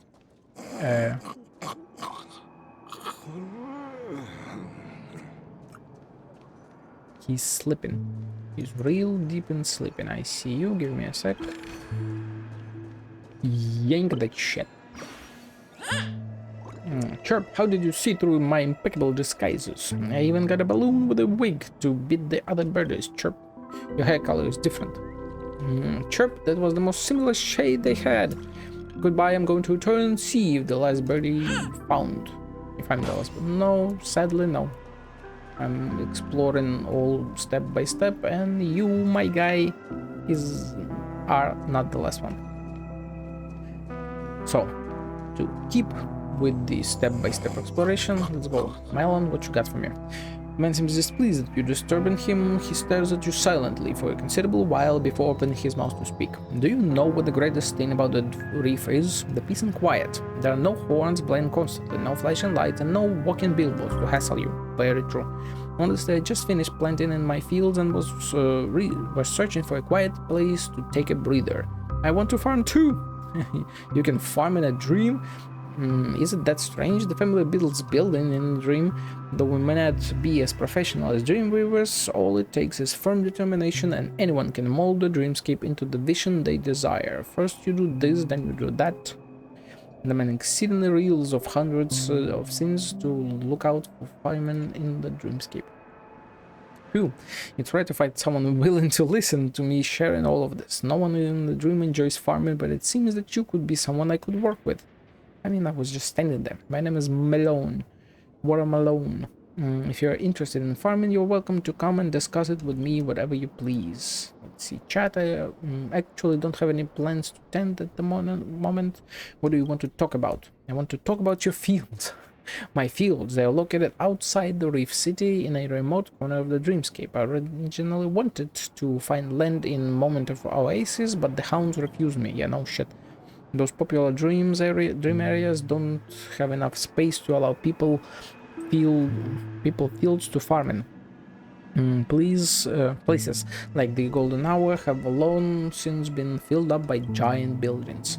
Of course, you have to pay attention to the laws of the family if you want to plant fields in a dream. The time of the 12 hours is frozen, and crops will only grow in the reef. But this place has no sun, no soil, this place has no water or fertilizer. Let's go no sun. Haha, farming here is not that realistic. I just have to water them with Soul Glad once a day and they're good. What the hell?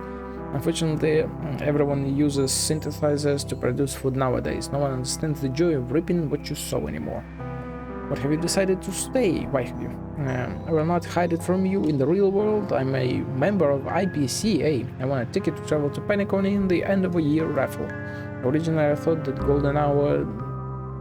golden hour that everyone loves so much would be exciting enough for me. What I didn't expect was that it would be no different to any other urban planet. Far too urbanized for me. Is urbanization not a good thing? Don't get me wrong, I'm an NPC member, so how could I believe that urbanization is a bad thing? However, if even my travel destinations offer nothing but the same scenery, I'm going to find it dull. So I always wanted to go somewhere different to Pier Point. With the reef, I guess have achieved that. Okay. You don't sweat, you don't eat. You don't sweat, you don't eat. Okay. Let's make you angry. Your melons brought photo into a frown. Looks like a raised banks of a cultivated field. The only reason I'm so passionate about hard labor like this is because I was born on a farming planet. The environment there is poor and new fields must be cultivated constantly and carefully to avoid famine. Ever since we were integrated in the interstellar trade network, all land that could be used for farming has been paved over with highways, and IPC has taken over our food supplies. There is no more risk of hunger, and no more land is worth farming. Unfortunately, factories are nowhere near as comforting to work in as the fields. I joined the IPC and traveled the universe just so that I could find a place to live in a quiet life. What I did not expect is that basically every planet in the pan-cosmic market has been completely developed, and the few remaining areas of untouched land are ecotourism areas with ridiculous prices. It's only inside a dream that I can find free, untouched land. I just wanted to experience a simple, traditional life. Why should that be so hard? You don't sweat, you don't eat. You don't sweat, you don't eat. It's still not quite the same voice, but whatever. That reminds me, there was a Pepeshi person who was very curious about farming before too. He even suddenly asked me to show him around the field. It was only when I asked him that I learned he planned to plant alfalfa credits in the land. He said that in a few years he would be a dreamscape millionaire. I couldn't convince him otherwise, so I circled off some land for him to play with. In the end, when he came to dig it up next year, not only were there no banknotes to harvest, even the ones he originally planted had vanished without a trace. That's why I say you have to abide by the family's rules even when farming. You All don't or sweat, nothing. you don't eat. Plain You and don't simple. sweat, you don't eat. How would money grow in the land? Exactly. Great question. Sad. Worry begins to cover Melon's face like dark clouds over a field. You must have heard that the reef is gradually collapsing. There is the chance that this place will disappear very soon. When that time comes, the dream will only have the boarding 12 hours to offer. What's worse is that this place will still not be destroyed for a while. It's like being diagnosed with a terminal illness, but in the early stages. Like you still have a few years before it takes effect. Sorry I got carried away. All I finally managed to find Dreamscape that allows me to tend my fields. How much longer can days like this continue?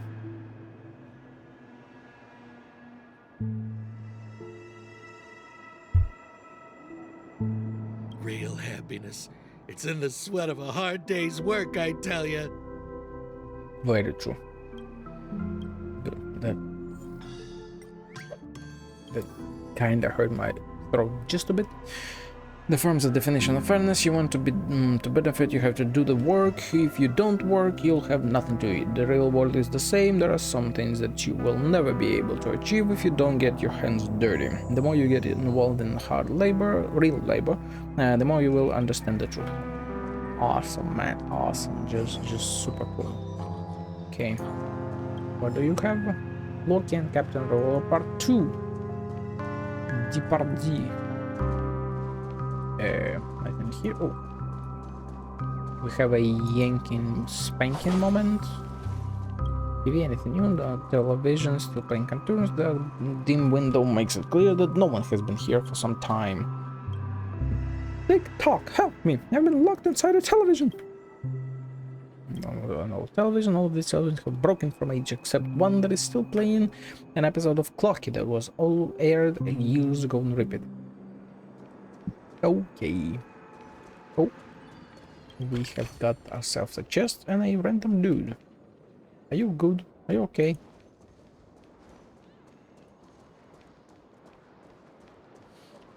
Before we move on, I'll check this. I remember when this place was all hustling and bustling.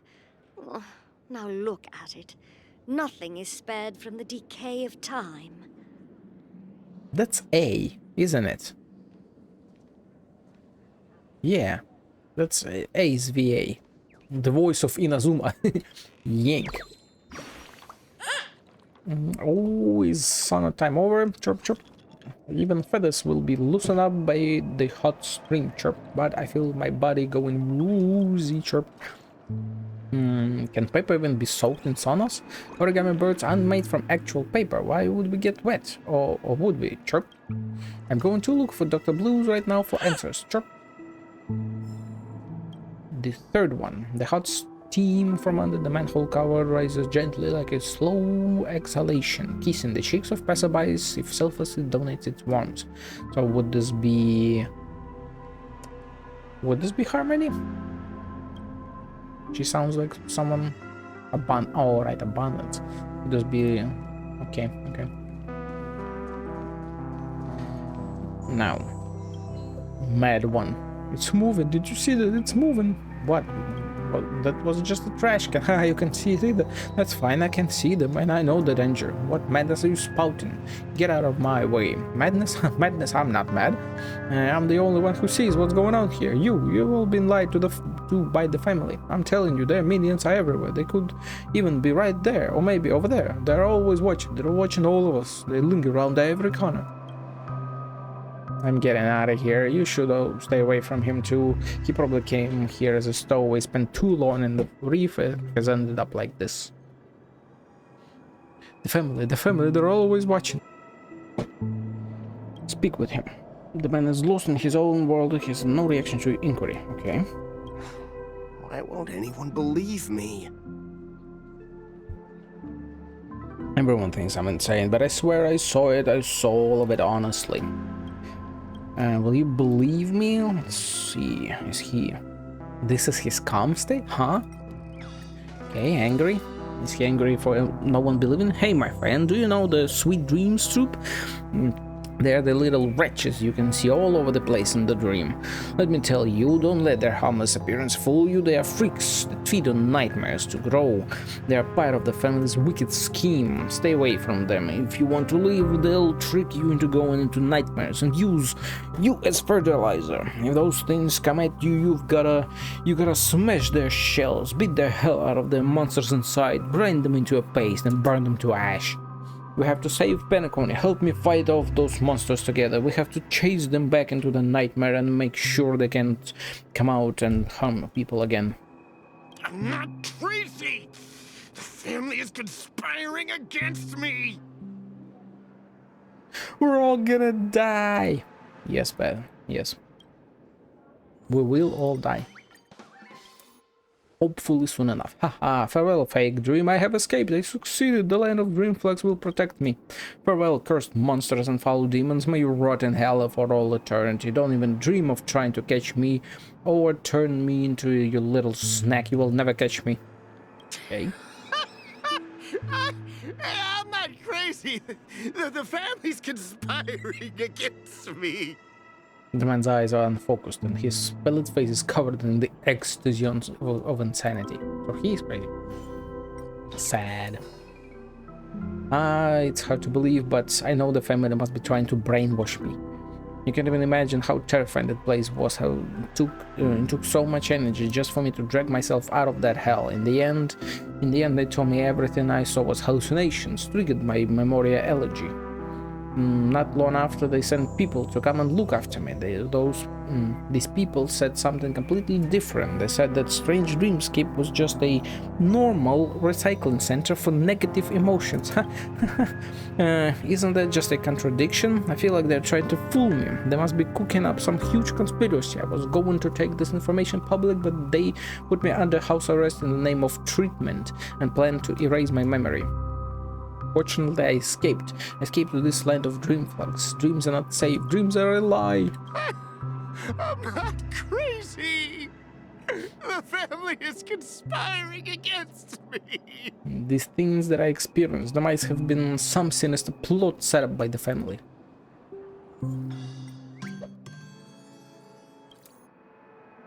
Have you ever been outside the dream before? I don't mean this fortress, I mean the nightmare fraught with danger. I've been there once, my friend. I once accidentally entered a boundary on the dream's edge by mistake. It was like a giant wall built from dream bubbles. People can pass through it quite easily. I don't know how to describe that place. I was like a duplicate of the golden hour, but it was alive. That's right, exactly what it sounds like. It was alive.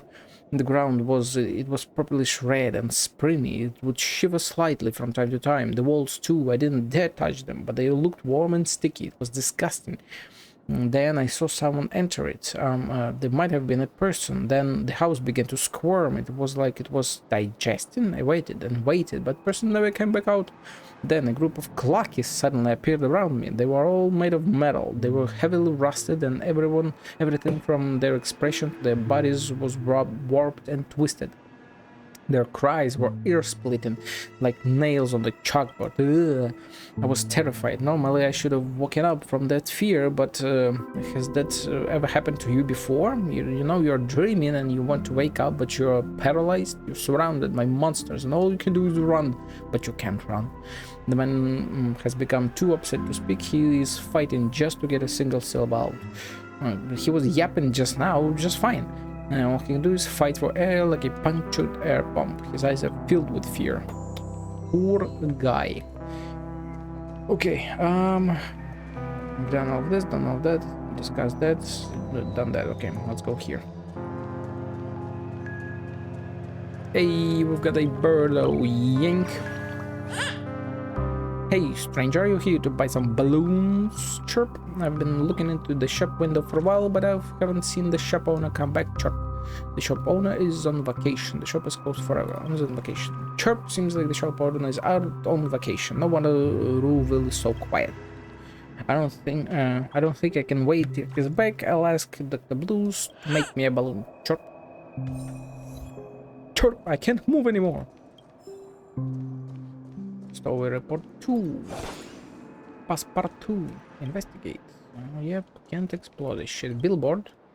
This is a billboard, but it may also be memory zone sword that fell into primordial dreamscape. A cosmic hero like yourself has no way of drawing it. Clearly, the original owner of this billboard has tried their hardest to squeeze it in here, but you cannot fit an elephant in a fridge, can you? You'd be surprised. Don't you think it would be awesome to run around slaying your enemies with a billboard? Just one more glance, you have come up with the 5 potential names and 21 finishing moves for this great weapon. Okay, don't you think? Clear the original one, okay. Do you? Yep, red graffiti. Let's see, the graffiti artist of this piece stands out among their contemporaries. What the fuck? How many slogans to work of static art? Even the most punk of the Punklorian hackers would have nothing. On the walls, limited spaces, record pages clash for supremacy, like some kind of rainbow game war. That band contributes to the ionic skill, red is domineering stroke, harmony slogan, satirical art. Okay, no, what else? These like you have enough space on the screen. Some kind of gourmet mix bun soda, salad, and stone grilled all together. Huh? Were you still yapping about this shit? Jesus Christ.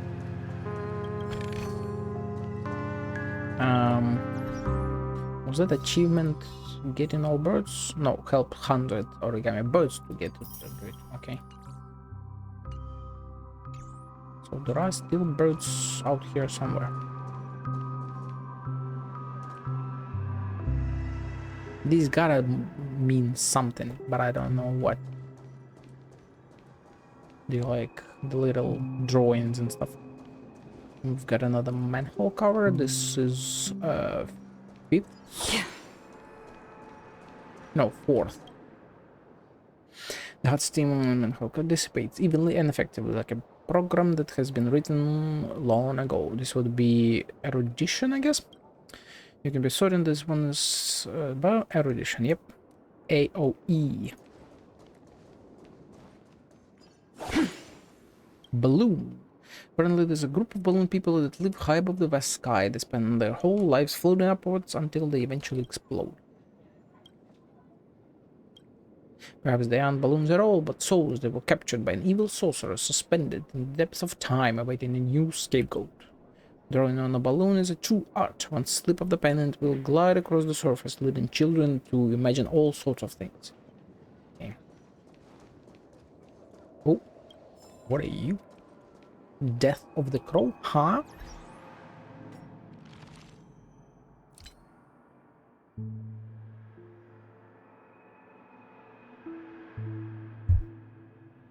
So, first of all, Death of the Crow.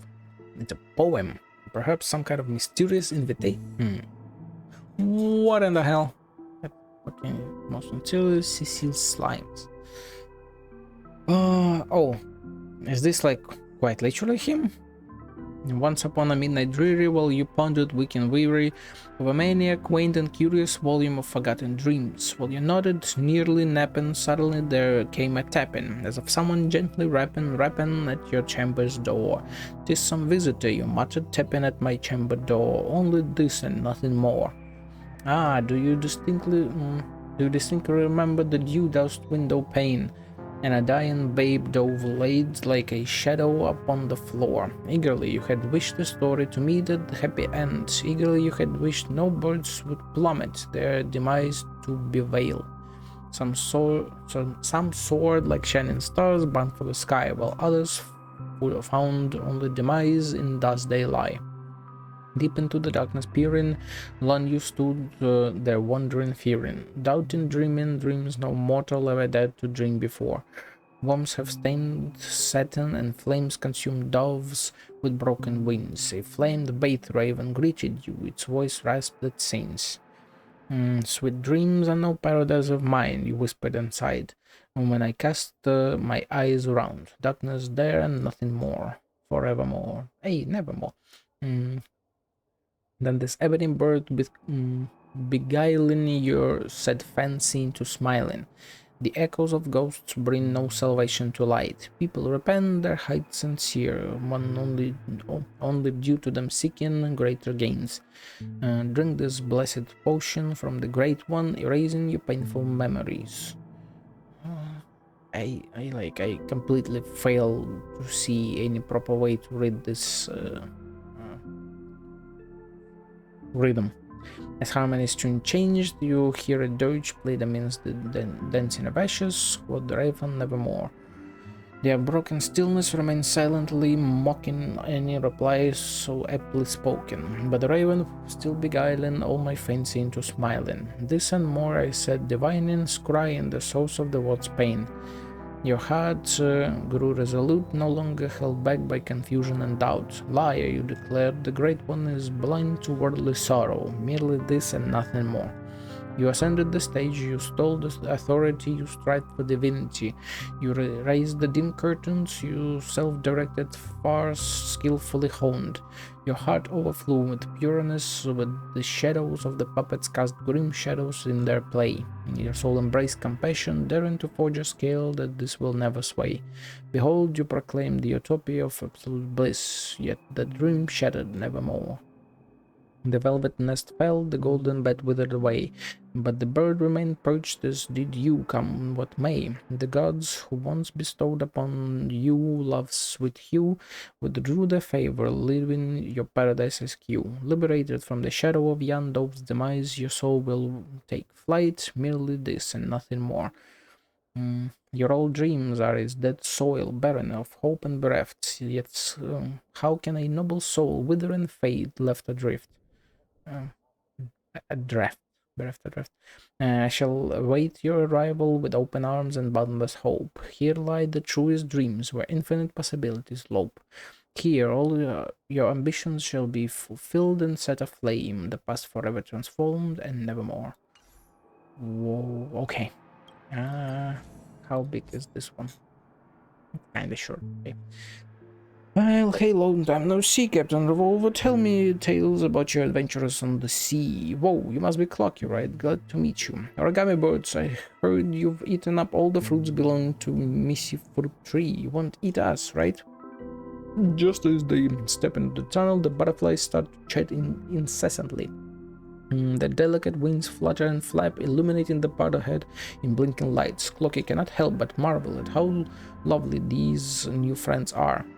The complicated tunnels resemble a giant labyrinth. Even the butterflies only dare to live near the entrance, but with Captain Revolver taking the lead, they have found the courage to venture deeper. Tick-tock, how spacious it is here.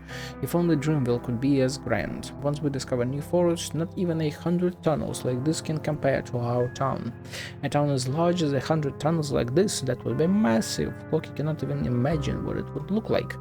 Tick-tock, Captain, are you afraid when exploring such tunnels? This kind of danger is just a walk in the park. It doesn't hold a candle to our adventure in the Amethyst Forest. Back then you jumped into Piano Spider's web and Mirror Princess was so scared. Tick-tock, Piano Spider is a true gentleman. I still remember the cake he gave us before we left. The mention of a new story from Clocky piques the Origami bird's curiosity, and they clamor for Clocky to tell them more stories. Clocky promises to share his stories one by one once they return to Dreamville, as he has too many to recount at the moment. Even with the assistance of their butterfly friends, traversing such treacherous tunnels required immense bravery. However, as everyone witnessed Captain Revolver and Clocky's banters, their fears subside. That is precisely what Captain Revolver intended. He is more than just a hot-tempered pistol. His mind is sharp and resourceful. Whenever his companions feel uneasy or encounter difficulties, he will somehow find a way to cheer them up. Under his leadership, this silent tunnel has turned into a place filled with laughter and joy, going from a place of terror to a locale full of fun. However, the perils within the tunnels remain, undeterred by the bravery. Soon as a sense of unease begins to creep up the butterflies. Captain, we just heard a buzzing sound. It wasn't like the fluttering of butterflies or chirping of birds.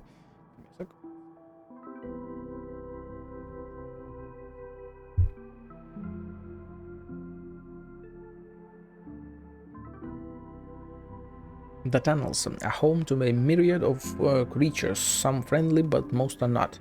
Since their friends often make sounds like whoa, chirp, and tick-tock, Captain Revolver realizes that the creatures lurking in the darkness are definitively fearsome villains. Keep it down, everyone, we need to make haste. Captain Revolver's words carry authority, and even the mischievous Clocky covers his clock hand on his nose to minimize the noise. Interesting.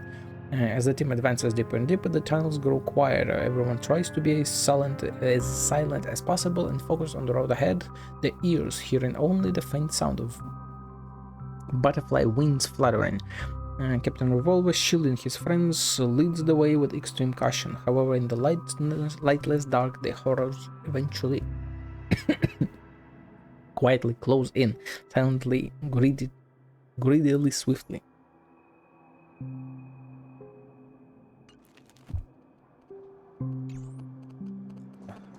God damn it. Okay. Oh, give me a sec. And I'm back. So, let's see. This would be continuation, I think. Or let's go in a bit deeper. So before that, I gotta explore here. Let's have a toast to dreamscape, stranger. Let us indeed. Oh, by the way, 9 out of 19. Okay.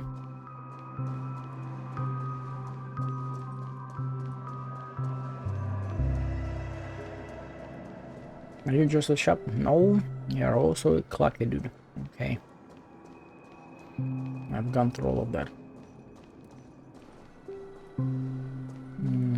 There isn't a bird here, right? Doesn't look like it. Okay. Oh, a familiar face. Are you here to take care of my business or a check? Who are you? Good question, a very profound one. To Penacony, I'm a stately stowaway. To my home planet, I am Love E, 3rd mass production model 3451. To the residents of the reef, I am Kirk. As for you, I can see, you can see me as a toy merchant who has a penchant for using knickknacks to jolt the dopamine circuits of inorganic creatures and to tickle the thrills of the nucleus accumbens of organic life. And do you like toys? I'll have to see what toy it is. Who still plays with toys in this day and age? I do like toys. Oh, to have the fortune to meet a fully grown organic life form who likes toys. What a delight. And there are plenty more entertaining ways that can elicit joy more efficiently in this universe. Software, virtual reality, chemical substances. Even before so on Penacony, where there are myriad methods of entertainment in the dreamscape.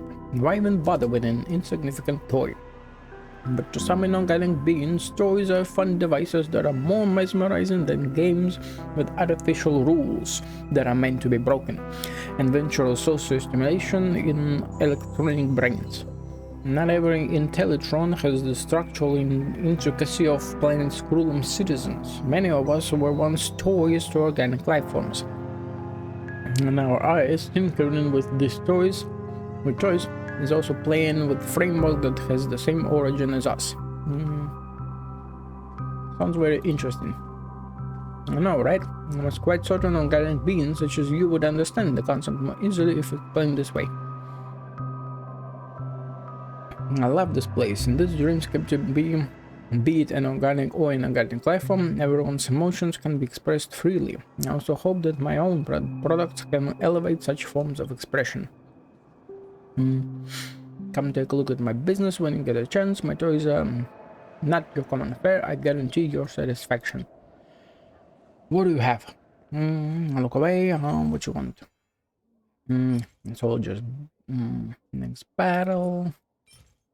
When used, next battle. Hollow bird. In dreams, embracing your innermost feelings is key. You needn't deceive yourself. Oh, okay. I hope to share it. Oh, no problem. Please project your emotions onto me. To your heart's desire, lovely organic being. What do you sell? Toys that customer interested, intricate and wondrous toys that can bequeath you with joy. What colorful magic cube was designed by the Cube Master and as unfathomable as the universe itself. And just look at this wondrous building block that was crafted from emotion fragments. It will reveal the truest emotion in the deepest crevices of your heart. Oh, how about it? Buy one home and try it out? How did you come to the reef? Oh, that's a long story. I was manufactured in the Asmon Rim. Asmongold? A planet that took a wrong turn in their pursuits of the elation. Everyone thought heightened simulation of the senses, all craving for a mere glimpse from the laughter.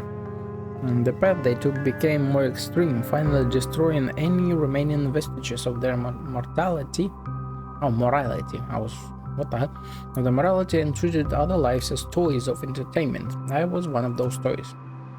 To be honest, I could never understand the method in which they thought joy. As a toy, I was not happy at all. That's why I escaped, boarded a ship of a customer who favored me, and made my way to Penacony. I found a job at a dance hall in the Blue Hour until a super cool monster ripped me to shreds. Hey, death. Gosh, that really was the most thrilling incident I had experienced since that was made. When my system recovered, I was already at the reef. I much preferred this place to the high layers. Without the family's eyes on me, I can freely experience everyone's intense emotions. Oh, Feel free to express talking your about intense emotions. Let's go, sad. Dear customer, the toy industry is already reaching its twilight. Perhaps I should evacuate this rundown factory before it collapses. The universe's biggest toy vendor recently announced that it would pivot its efforts towards military equipment after being acquired by the IPC, using the toy robots to help the righteous war fought by preservation. Is he talking about the World Quest? The girl that was supposedly selling toys but was already selling fucking military equipment? Well, I don't remember if it was IPC or Bloodhounds that removed her. During my time as a toy, the Asmonians never allowed us to experience their joy, yet installed a repertoire of emotional modules for their own entertainment, resulting in the virus called boredom that constantly pervaded my system. The reason I didn't crash was all thanks to building block they left behind by a guest. There are only 3 of such building blocks. Even stacked, they can't make a tower, but those 3 blocks are my best friends and my salvation. Upon arriving on Penacony, I could do anything as I wished, but I could not rediscover that sense of satisfaction that I experienced with those 3 blocks. It's probably the same for you. In a material world full of wonders, such plain, shoddy distractions are meaningless, no? Kirk goes silent, his prior passionate enthusiasm evidently absent. Even if his chassis betrays no change of emotion, you can feel a sense of sorrow that resonates with you from that life wrapped in steel that is a stark contrast to your fleshy self. In dreams, embracing your innermost feelings is key. You needn't deceive yourself. The the opening is very strong with these NPCs. I do like it though, because it's general world building, but like, holy shit, the verboseness of their expressions, especially his inorganic life, can feel the emotion of organic life and can understand how they derive pleasure from a biological standpoint. But can we truly understand the sort of emotions felt by a species whose structural make is entirely different from ours? My dear customer, what do you think? Did I completely understand your joy and about joy in you? Give it a try. Oh, you're so naughty. Great comrade Skrullum may have posited many theories to prove our similarities, but I, who was made to provide joy to humans, do not accede to those theories. Even if our origin is the result of the universe's evolution, just like humanity, we are like a blank piece of paper compared to the profundity of organic life. From our structural modes to thought systems, there are no secrets to speak of. Humans can feel pleasure the moment they are born, but we have to trigger it through sensory hardware and bionic programming. I mean, same in humans. But this doesn't mean that intellectrons are inferior to organic lives. We also possess our own unique choice. My toy is just the first step. In the future, I will create an item of joy exclusively for my brethren. Feel free to express your Good emotions. for you, man. Good for you. What about Engie? Oh, look at those children who have lost their freedom in a dreamscape that promotes happiness, yet unworthy to enjoy their own. I must help them. Customer, you must have seen those suffering Sweet Dream Tube members in the dreamscape, no? Yes, many of them. I've seen plenty of Dream Joe Tube, though. Many of them. Oh no, these poor souls full of emotions struggling in a dream. It's utterly heartbreaking. From the time they are made, those poor children have been instructed to entertain their guests, unable to explore their own desires and emotions. They remind me of my former self. And the family proclaims that they are not organic life forms, but tools constructed from the dreamscape materials and emotions. Preposterous. They have bodies, souls, and desires. How is that any different from us inorganic beings? I will make even more toys to help them find themselves. To help these friends choose the path of joy of their own free will, I swear. Good for you, man. Good for you. Embracing. Embracing, yes, embracing. Happy. Oh, customer, I'm delighted, so delighted. Did you know, I just heard that the Dream Tickers service and the guests have started to malfunction. Do you know who's genius behind this? It's me, Kirk. My building block was made from exceptionally intense emotion fragments that can help people evoke desires that have been suppressed. This effect will be much more evident on these dreamscape creations. Excellent, they found themselves using my toys. I'm delighted. You broke them.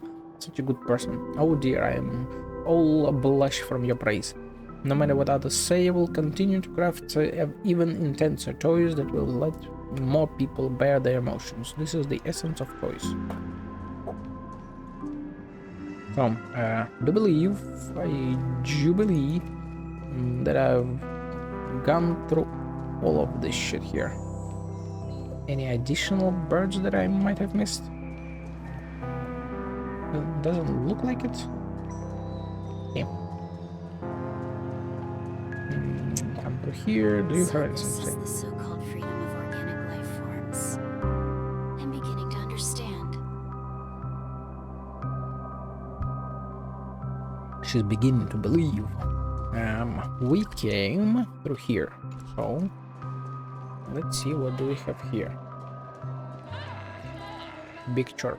Ah, this is the big chirp. Got it. Wait, I see you. Can you? Or is this like, oh, it's just hidden?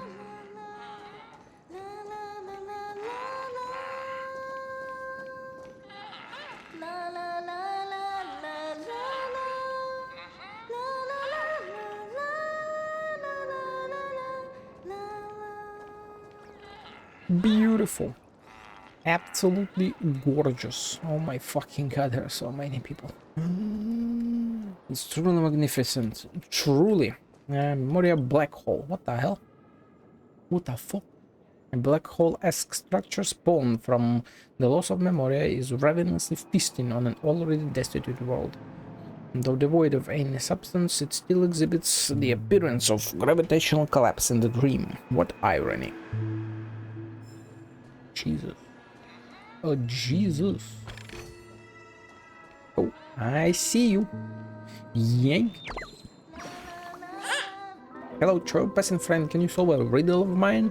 Why can't notes and clocks become friends, but birds can fall in love with a cat? Cats and birds are natural enemies, you're taking great risks.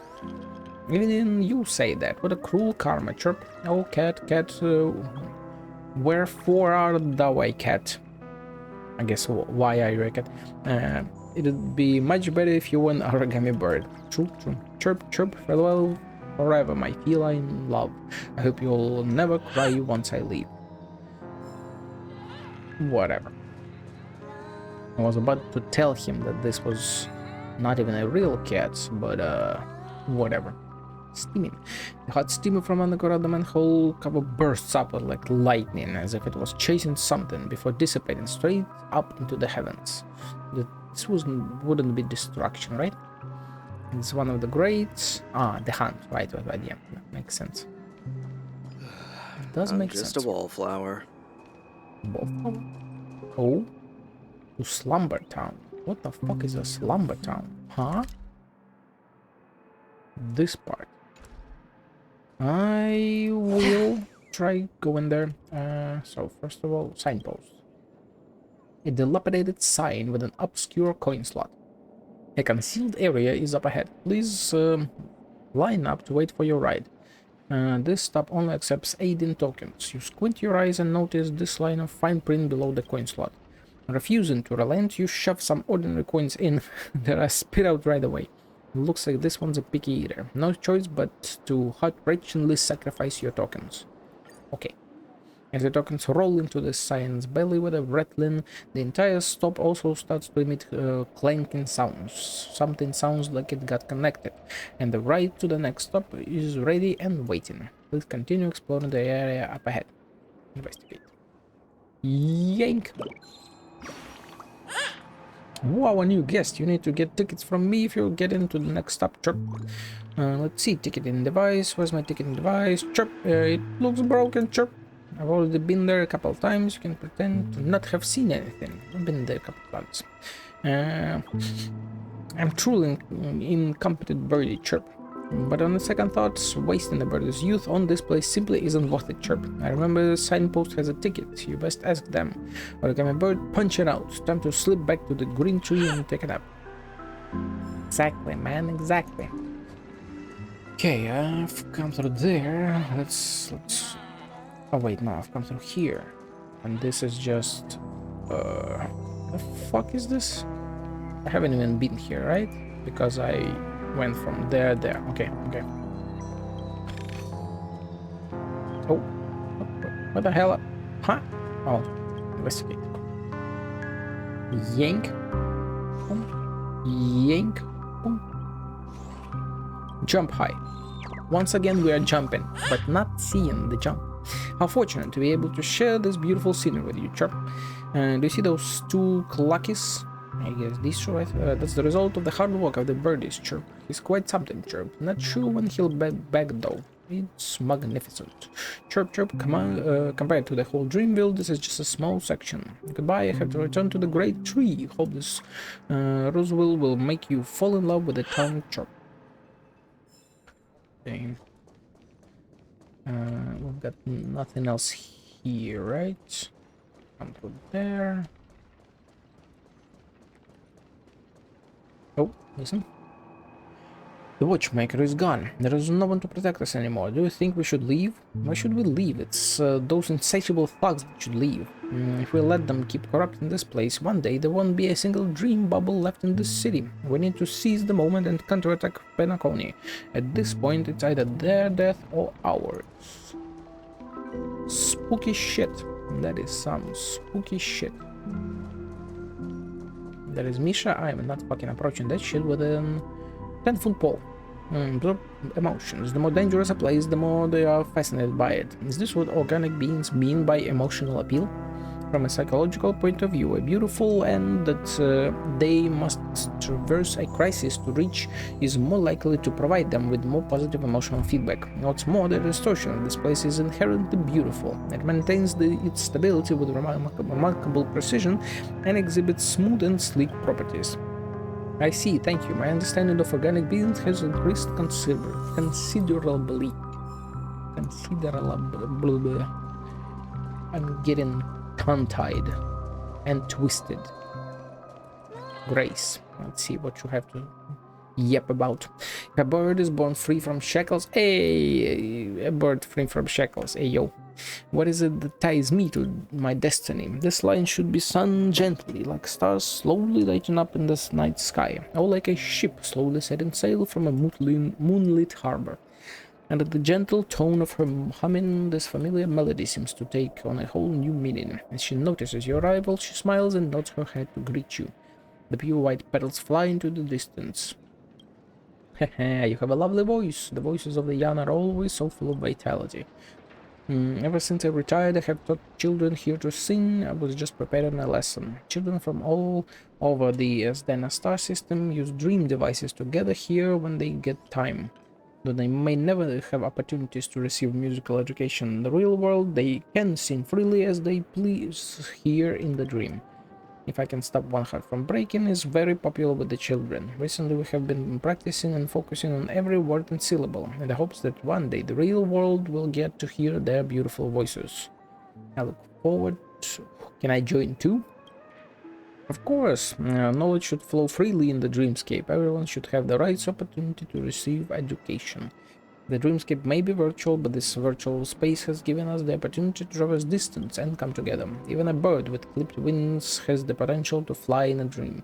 I will always be watching over them, so that they may see this day. No problem, it is still too early to arrange a formal rehearsal with the children. What did you want to talk about, youngster? Why do you want to help children? If you mean where this idea first originated from, I would say it was likely from when I first came to the Ace Dana star system. It was the first time I saw the materialization of a dream. The mysterious synesthesia dreamscape connected people from different spaces together to create all sorts of wonders. Regrettably, the synesthesia dreamscape quickly transformed into a dream of indulgence and luxury. It was then that I thought how amazing it would be if everyone was able to gather in a virtual space to share their knowledge and skills. After I retired, I was finally able to make use of the dreamscape's functions and provide musical education to impoverished children in the real world. What does the dreamscape mean to you? For me, it's a supplement to the real world. In the real world, I lost the ability to move because of a traffic accident, but in the dream, I am able to traverse vast distances to meet with these children. However, everything that we do in the dream world is to enrich ourselves in reality. We prepare ourselves in the dream that we may fly higher in the real world. True. But any troubles you face along the way? The price of dream devices, my affliction and symptoms, the children's physical conditions, they're all sick, and even the actions of the family have a huge influence on our tiny little chorus. Fortunately, thanks to everyone's help, these challenges did not bring us down. They may even be There may be even greater challenges in the future, but I firmly believe that as long as we don't give up, we will be able to make it through safely. In our dreams, dear. In That's our where we can dreams, finally dear. sing our hearts out. That is so true. What about sad though? Since I was injured, my health has been worsening by the day. Recently, I've been feeling fatigued even when entering the dream. Even though I'm constantly joking with them about what if the teacher suddenly disappears one day during our practices, they always just laugh it off. Maybe next time I should teach the children some sad songs. This is a life topic that cannot be avoided forever after all. One day they will soar towards the sky and will fall to the ground. But it is sadness and tears that make smiles and joy all the more precious. We wrap our sadness and suffering in beautiful packaging and swallow them. That is the power that art can bring us. In our dreams, dear. That's in our dreams, dear. What about calm? Art can allow people to better face the various challenges of life, though it cannot directly solve our real problems. In the coming future, I plan to work with other retired teachers to put together a more systematic syllabus. Youngster, what kind of subjects do you think children are interested in? Require hands-on experience, mental, should be taught according to their individual skills. Yes. You may have a point. Children have different talents and excel in different areas. It would be best to utilize their strengths and avoid their weaknesses. It's a shame that we are so understaffed and cannot find any more teachers at the moment. I hear that the mission of the Intelligentsia Guild has always been to spread knowledge. Maybe I should contact them. Thank you for your thoughts, youngster. in our dreams, dear. That's What about Engi, huh? Engi Genma. There are many people that do not approve of what I'm doing, and they believe that no matter what you do, a damaged seed can never be cultivated into a great tree. While I understand their pessimistic outlooks, I don't understand why they would attack a child's self-confidence in front of them like that. I had a child who worked really hard to gather her courage and sing out loud, yet people laughed at her and told her she was terrible. I have not seen her again since she left. Wait. Is this the other girl from a World Quest? Who like sang beautifully and stuff, but became a shop worker? Potentially it is, I think. From the very beginning, my aspiration was not for them to grow into what others see as vast towering trees. It was for them to be able to enjoy the life of a normal person. That when they were happy or sad, I would be able to think of music and think of those moments full of hope. And there are people out there that would heartlessly trample over even tiny little hope like this. It's only when we're no longer. It's only when we're no longer mocking children. What about just happy? In reality, all of these children suffer with some kind of disadvantage. Some of them struggle with social interaction, some of them have struggled with their health from a young age. Whatever it is, they're all marginalized people that live in the shadows of society.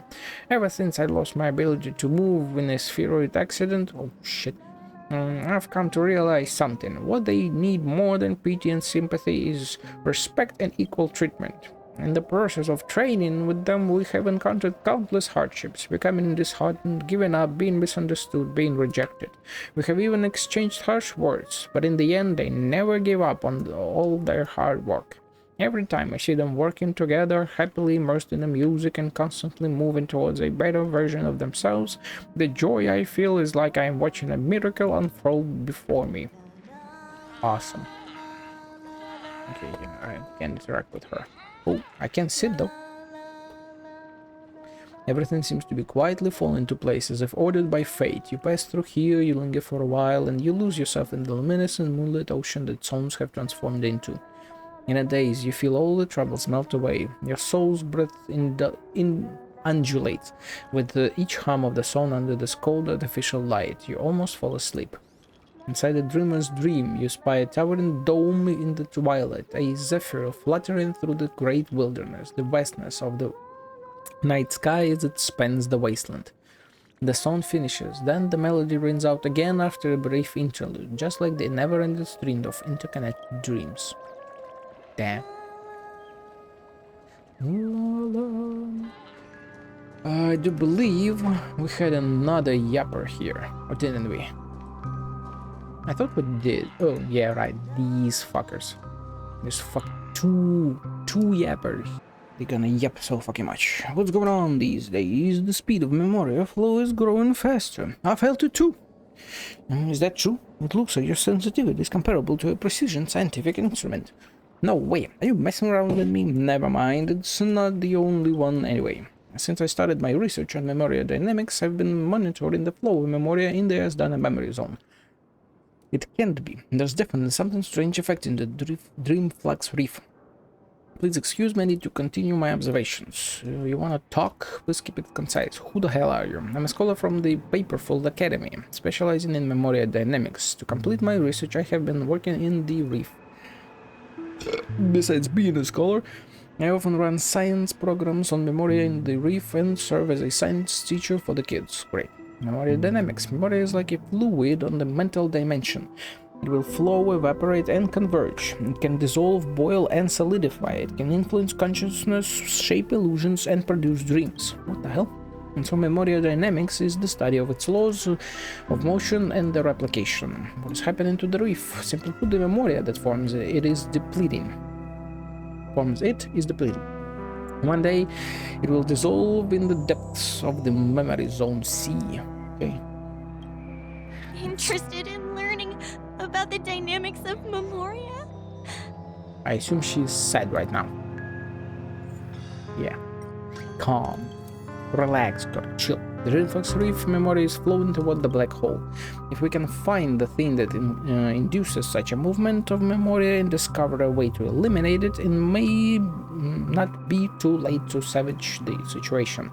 I heard that the family has invited many guests from different factions to the dream. Let us hope that someone can discover this and stop it in time. Someone will let me do it. Not that I wish to put you down, but it will be tough to try to reverse the flow of memoria single-handedly. I think I can do it. As long as I did my best, whatever the outcome is, I'll accept it. Looks like there's been a shift in the memoria's flow rate again. As long as we can find out the cause, we could perhaps reverse. Yep. Angie? There was a woman who pioneered the scientific study of memoria movements. She was the watchmaker's companion and selflessly dedicated herself to the dream during years of disaster, leaving behind the numerous precious manuscripts, yet she passed away without any recognition.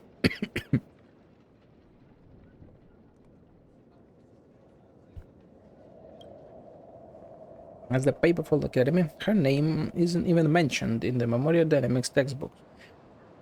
Instead, it was replaced by the so-called academic authorities. She cannot defend herself, but this is no excuse for their usurpation of her works. Because I had enough of the bad behavior of those so-called authorities, I came to the reef in search of her footsteps. Evil plagiarist, you cannot fool everyone. Yes, they cannot. Interested in learning about the dynamics of Memoria? Violation of conscience. Academic conscience. Happy. I studied Memoria Dynamics, a very challenging subject at Paperful Academy, and only a few hundred people have graduated since the department was founded. Many of my seniors were transferred to this specialization, but I genuinely love the world of remembrance. Oh, whether they are transparent and clean or mysterious and unpredictable, I love them all equally. I might not be a memo keeper, but I too am curious to find out more about the nature of Memoria and explore the depth to which life can reach. Along the way I encountered many stunning things and people, such as hordes of memo keepers who shimmered like lights and shadows, gigantic memories of memes suffocating in their sides, and people who retreated to and guarded their last homes in the tidal wave of Memoria. Looking back at the loneliness and pain in these journeys, they may have been a gift from heaven to teach us pain as well as the ability to feel happiness from those painful moments. I'm going to always stay here for my ideal and for her wish. Oh, looks like there's been a shift. I guess her is flowing again. Her, I guess, is the researcher that's started all of this. Come to think about it, I can say myself lucky, when Brian tells me, yep.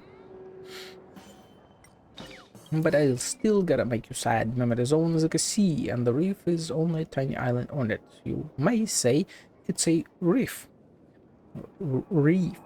However, if the memory is that is forming the island is constantly depleting, the island will inevitably dissolve into the depths of the memory zone one day. She has spent a short and splendid life in this place. Is she going to be buried here for eternity in bottomless time and be accompanied by nothing but savage memes? This is too unfair. Very true. What do you have to yap about, Percy? I see the flow of time frozen, a city full of lights shining on the gaze of the savage. Stars float between dreams, sending ripples across the mysterious sea of memories. I can already see he's an absolute fucking yapper.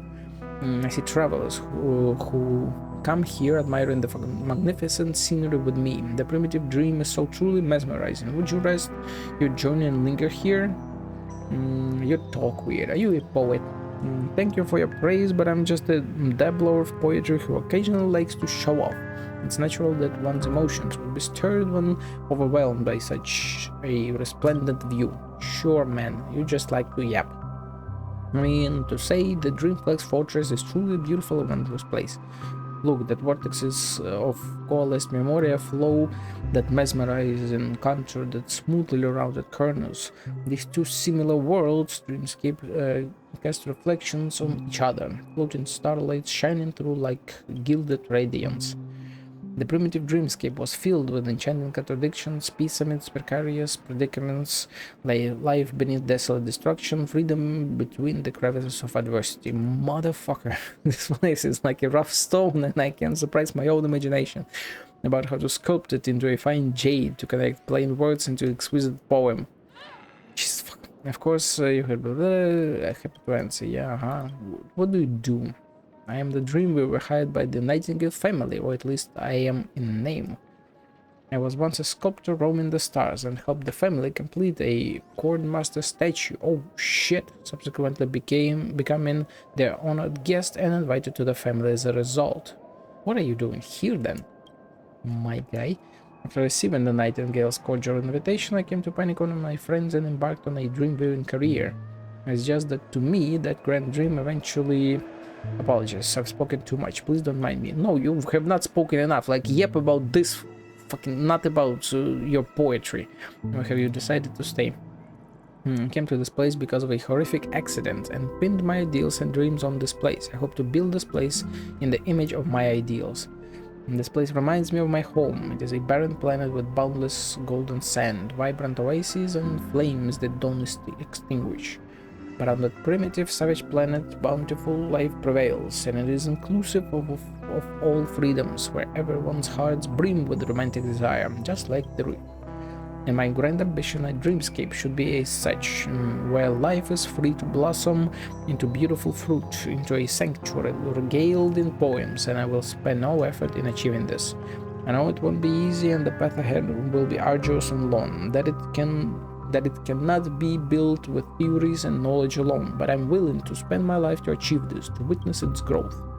Okay, let's see you yap about different stuff. Life into it Breathe is my life. celestial duty.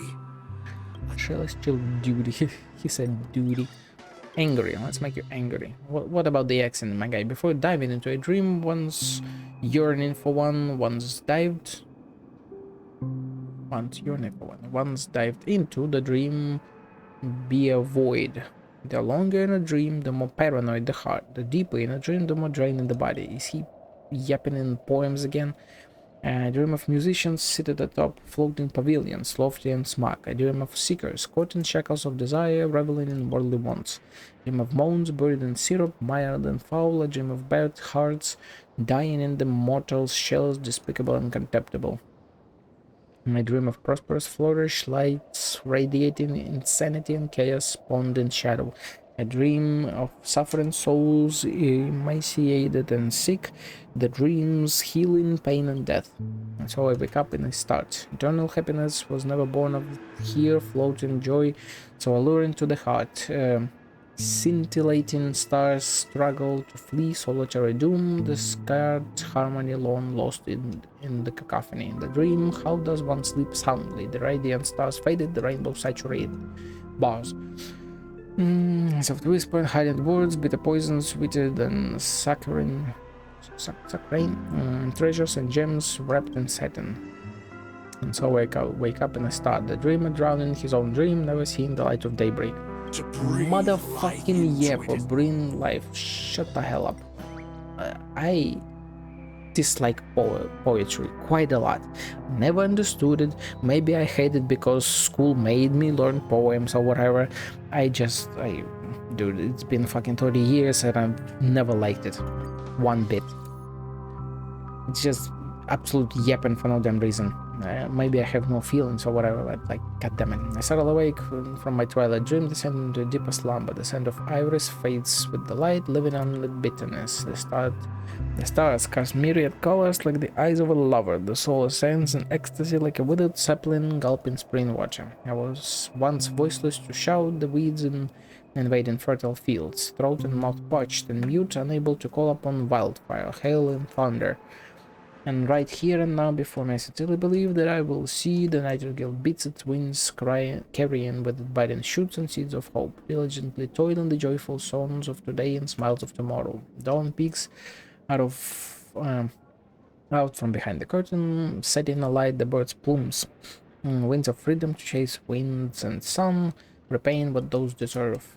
And right here and now before me, I sincerely believe that I shall see the yearning and the aspiration. Sincerely believe that I shall see. Just like poetry. Just shut the hell up. A buried dream, birth and encounter with destiny, forgotten dream hidden in a stream of materialism. An unseen star guided me here, breaking the fetters that shackled me.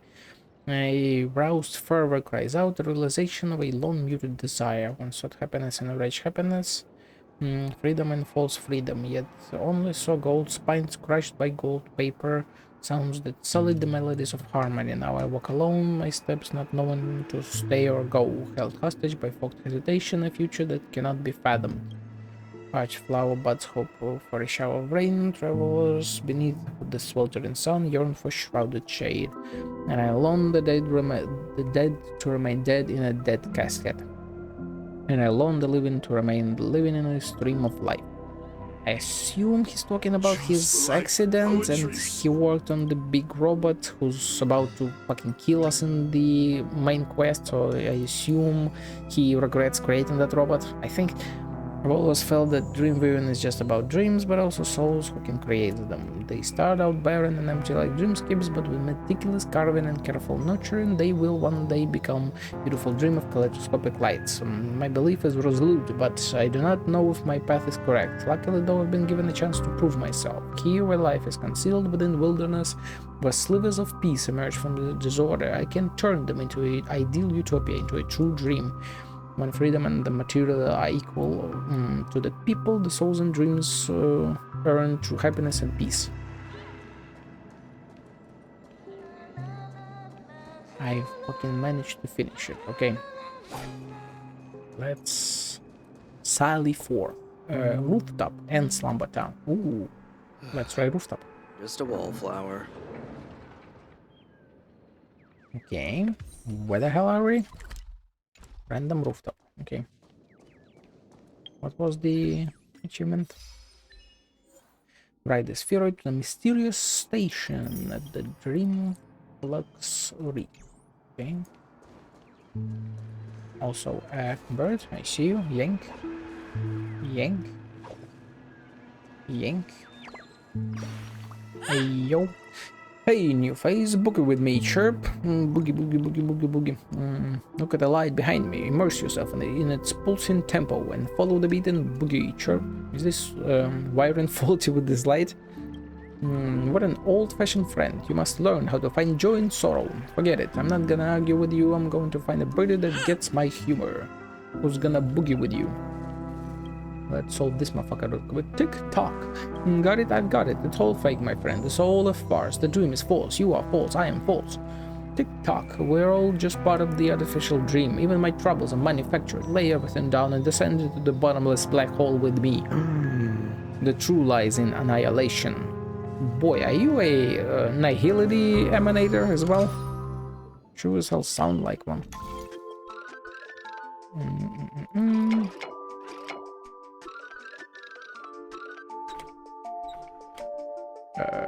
Need to get here. How in the fuck?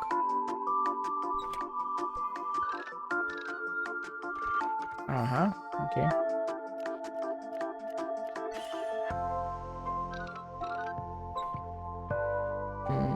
I assume I need to get this again here.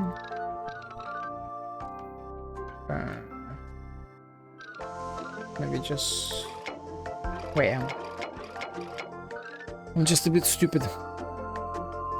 Maybe not just a bit.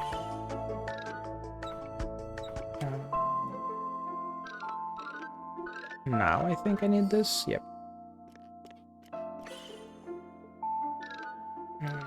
And to connect this, would it be here? No.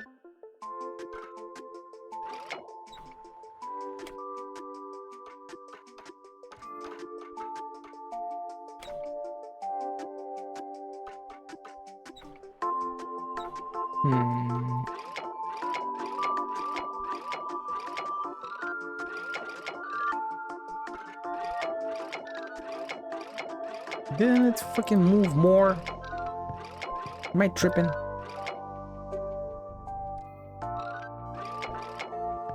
Okay, this movement.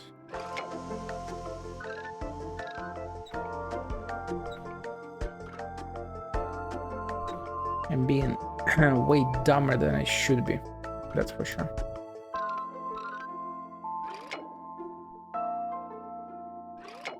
Oh yeah, now it's movement. Now it's moving more. Is it because I...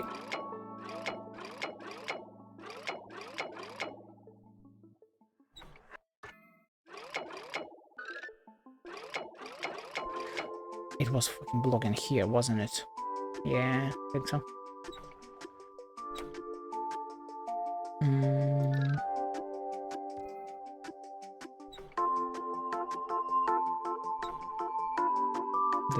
This, so I need to connect it over here. This work? I don't think so.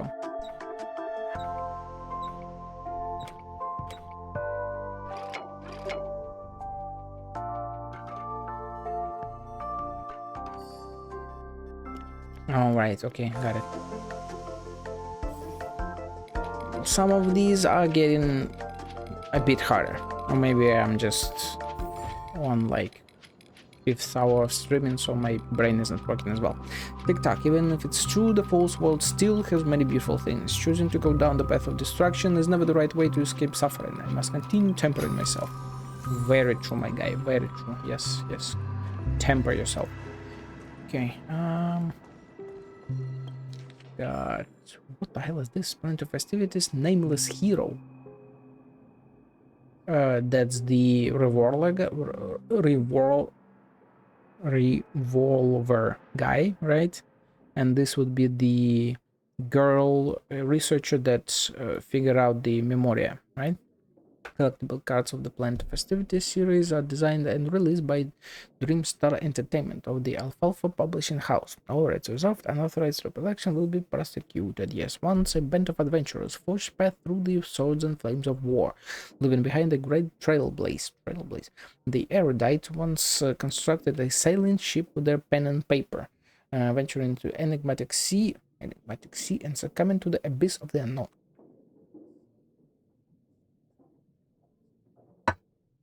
Fearless rangers illuminated their path with the flames of gunfire, and together with the moths rushing to flames, met their demise in the boundless empty sky.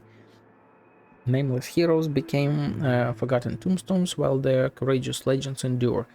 Countless anonymous names are lost in the fleeting river of time, yet some voices are destined to echo through the desert of time and never fade. Would this be the trailblaze then? Right, this kind of looks like Nameless Hero. We are the Nameless and stuff. Yeah, I think this implies that we are similar to that. Get more of this stuff. Pictures here. A Yapper Grayson. Where are you? Okay, you can't open up. I think only he's left. Black Wolfhound. A stranger's visage. That you visited the reef and still made it this far, it means you know this dream very well. At this point I kinda do. Let me ask you a question. How do you know the name Hanunu? I know, I don't know. I only know Brother Hanu. No, I know. That's right, but while many have heard his name, few truly know him.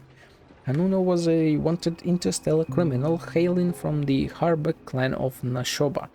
In 2147 AE, he single-handedly masterminded the tumult in the Manchur system. He was finally apprehended and sentenced by the IPC and served his time in Nasdana's frontier prison. I hope he's not this guy is not a, whatever they're called, dudes that like to troll from time to time. But this criminal was not repentant during his incarceration. Within just a few years, he plotted another riot that is well known among the stars, giving rise to an unfamiliar name appearing in the Asdana star system. You must know of this name. Penacony. It's Planet Baseball Bat. Penacony. Yes, this very planet, the planet of Festivities, Penacony. Such a great hero, yet unsung in his own territory. He was even labeled a witless tyrant by later generations. The tragedy. So I asked the watchmaker to entrust me with the task of writing the little brother Hanu. I don't know whether you've played the game before. How old are you, boy? So you were that cursed game designer. You need to add more words. You need to reduce the stage difficulty. Cursed game designer. The game was made by Clock Studios, and I was only in charge of writing the narrative. Sorry, I'm not great at embellishing things. Just retold the story that old man told me verbatim. It would be wonderful if you learned of Hanunu's life from it. I still have a souvenir from the game here. I can talk about it if you'd like. My friend, be sure to make the most of your stroll around the reef. There are hidden things that the family does not wish for the world to see, as well as things I hope you will see. Oh shit, I want a Brother Hanu souvenir. It's not made yet, come back next time. But if you wish to buy it, you must be prepared to pay the price. There's something profoundly heroic about Hanunu. Interesting. Huh? You're changing my emotions, aren't you? Well, not yet, but I'm about to. But he knows about that.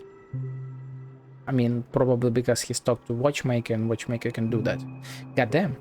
What do you wish to talk about your past? Me, I'm just a stranger who deserves no name. Someone with a meaningless past. Yeah, sure, but you know Watchmaker, and how old are you again?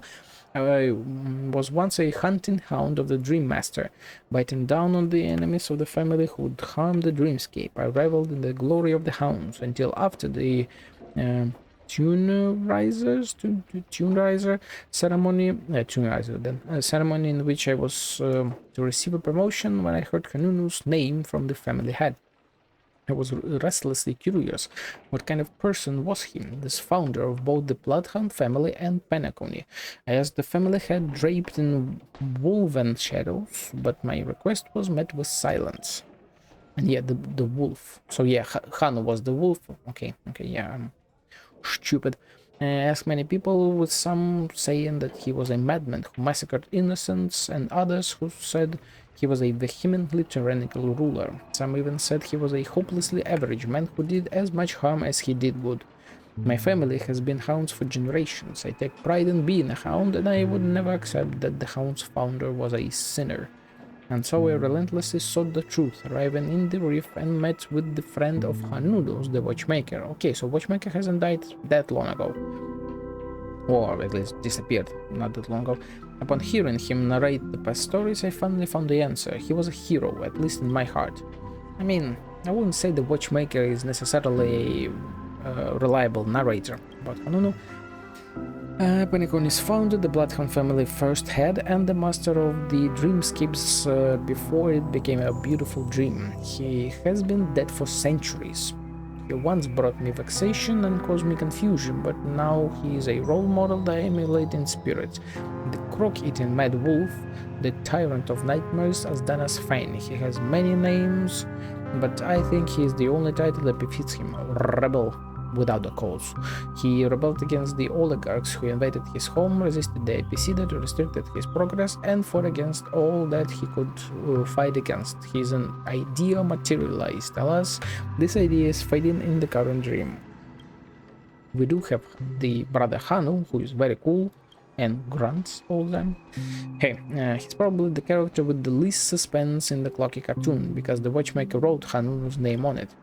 Some think this is deriving entertainment from this hero and they suffer on the past. Initially I was very averse to this as well, but I later realized that if we were to narrate such stories to others, this would be the most Penaconian way to do so.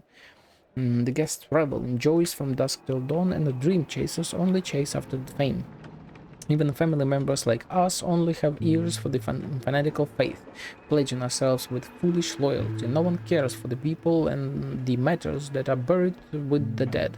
So why not join the crowd in this carnival and narrate the stories of absurdity? Truth be told, I was quite happy when I wrote Little Brother Hanu. It doesn't sound like a bad way of life if I don't return the Bloodhound family and instead stay here to create Brother Hanu's story. Ensuring that the name Hanunu is etched. Hanunu, yes. Let's go angry. The watchmaker's paltry tricks are no match for a family member of my level. You don't have to resort to such antics if you want to learn about me. Oh shit. Let's talk about something that makes me angry then. Such as how there are more and more rumors about Hanunu these days. Honestly, Hanunu was not a perfect leader. He made many mistakes while governing Penacony, resulting in the loss of many innocent lives. But his courage and resistance saved even more people. He should not have been simply branded as a criminal. Hanunu's mistakes were amplified exponentially in the history books that we have access to these days, as if he was the one who created Penacony's crisis, paving the way for the family's legendary rescue of the world. Preposterous. This is why I wish to spread Hanunu's heroic deeds across the dreamscape. The people will only give him a fair judgment when everyone becomes aware of these stories. There's something profoundly heroic about Hanunu. So I can't change your emotions, but you are still angry. The watchmaker resort. Let's talk about something happy. There are more people nowadays who wish to learn about Penacony's past. Perhaps the watchmaker's cartoons are working, or that there are more knowledgeable individuals in the cosmos nowadays. So in all, this is a good start. There are many things I don't understand about Hanunu either. The story is too long, and the watchmaker did not finish telling me about them when he was alive. Which is why I will find more those who are curious. Friend, you should be the one of us as well, right? Then let's go check it out together. Let's trailblaze upon those unknown stories. There's something profoundly heroic. Also, his VA kinda sounds like child. Just a bit. And yeah, paltry tricks, sad. There aren't many left of us. There aren't many left out of those who once fought beside Hanunu. Oh, fucking, there aren't many left out of those who fought beside Hanunu. How many eyewitnesses do we have left for even older stories then? For stories that happened thousands of years ago?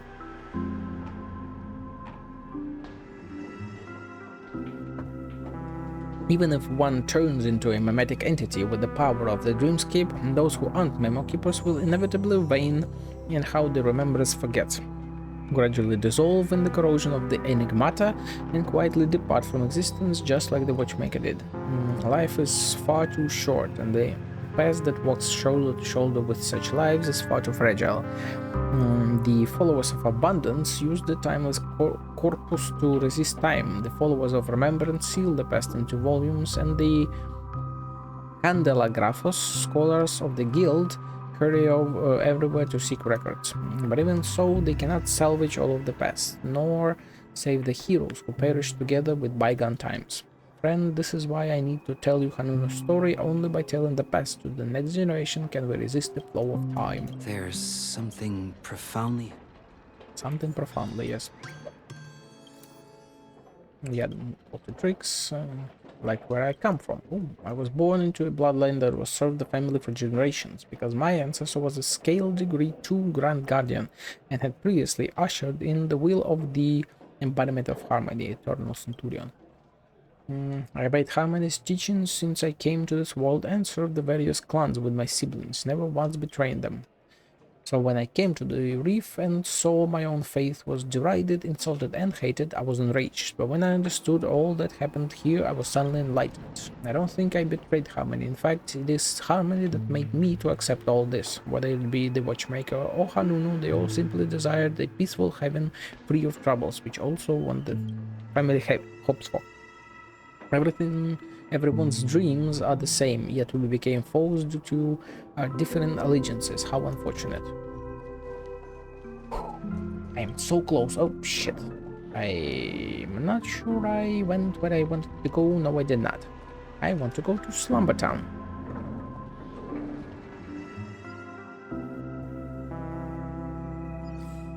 So, I was here.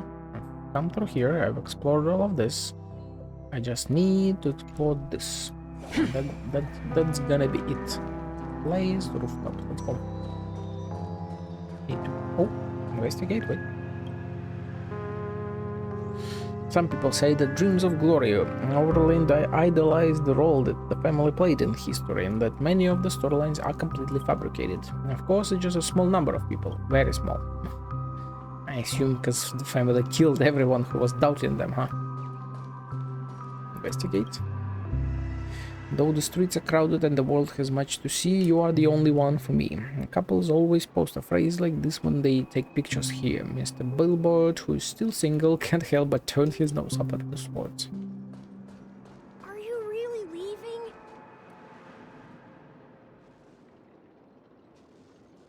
I'm just tired of being in such a high place. It is seemingly quite high, yes. Let's solve this motherfucker. Come on, Ripper. Tick-tock, fool. Stop looking around. I'm talking about you. From that cold, cuddled demeanor of yours, you must be from the top side. Have you not faced the truth after staying here for so long? I've seen the family plunder the ticker's rewards, and then it's time to sleep. The dream is a cold, merciless machine where we, you and I, are mere fuel for it. Tick-tock, war. We need a war. We must stop them, defeat them, and tear them to shreds, no matter the cost. Sure, my guy. Sure. I assume I need to move this and then connect this. Maybe not.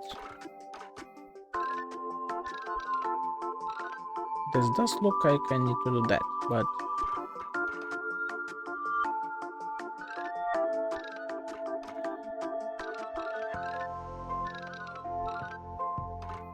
I'm being stupid once again.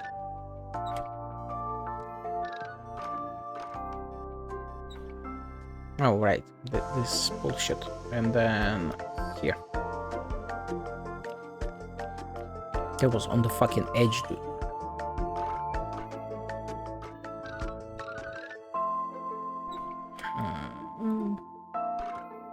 Oh no, I just need this.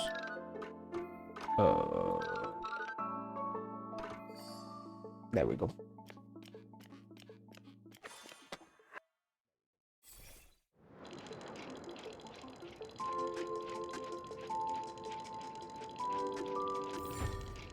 Awaken, awaken. Tick tock. Cat is not letting me see the screen. Yes, cat. Meow.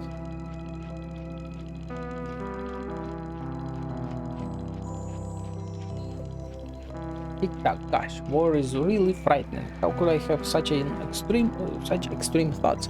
War will sacrifice so many lives. What if I turn into scrap metal because of war?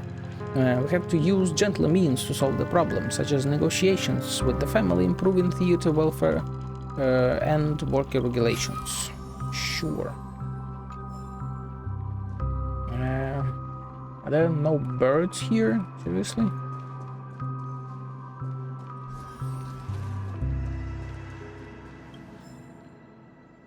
Diary soldier. Oh. Do you say anything? Doesn't look like it. Any exploratory stuff? Doesn't look like it. There's a TV. The shopkeeper was still here last year. All television, played cartoons. I believe this is the same stuff as there. Okay.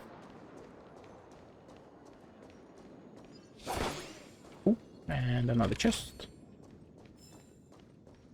Again, nothing else here. No birds, no nothing.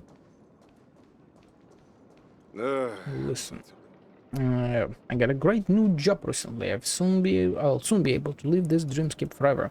Really, I never would have thought you'd be the first of us to make it kid. I guess every dream has to end with waking up eventually. We have to call everyone together and give it a good send-off. Sure. Oh, manhole cover. The steam burns, lashing the world with a fiery roar like a newly birthed volcano. Destruction. Yep. I think I have 2 left. We also have some yappers here. But before that, I'll check this real quick. Absorber machine. If you ask me, working as an alfalfa is the stupidest thing I've ever done. We even got a gamble going on over there to see how many people are gonna jump next month. It's a dream after all. Who cares about anything else's well-being? Tell me about it. Look at us in the Iris family. We all look like grandma's stars and famous sinners, but how many of us can actually become big stars? No one ever cares about us supporting roles or the attendance in the canteen. Yeah, life here is way more comfortable. Okay. Oh, there's a bird. Don't fall off, yank. You finally found me, Chirp. If you had come any later, this billboard would have fallen and maybe land on my head, Chirp. How dumb could a birdie be to get stuck in here doing hide and seek, Chirp? Thank you, kind soul. Do be careful and don't get hit by fallen objects, Chirp.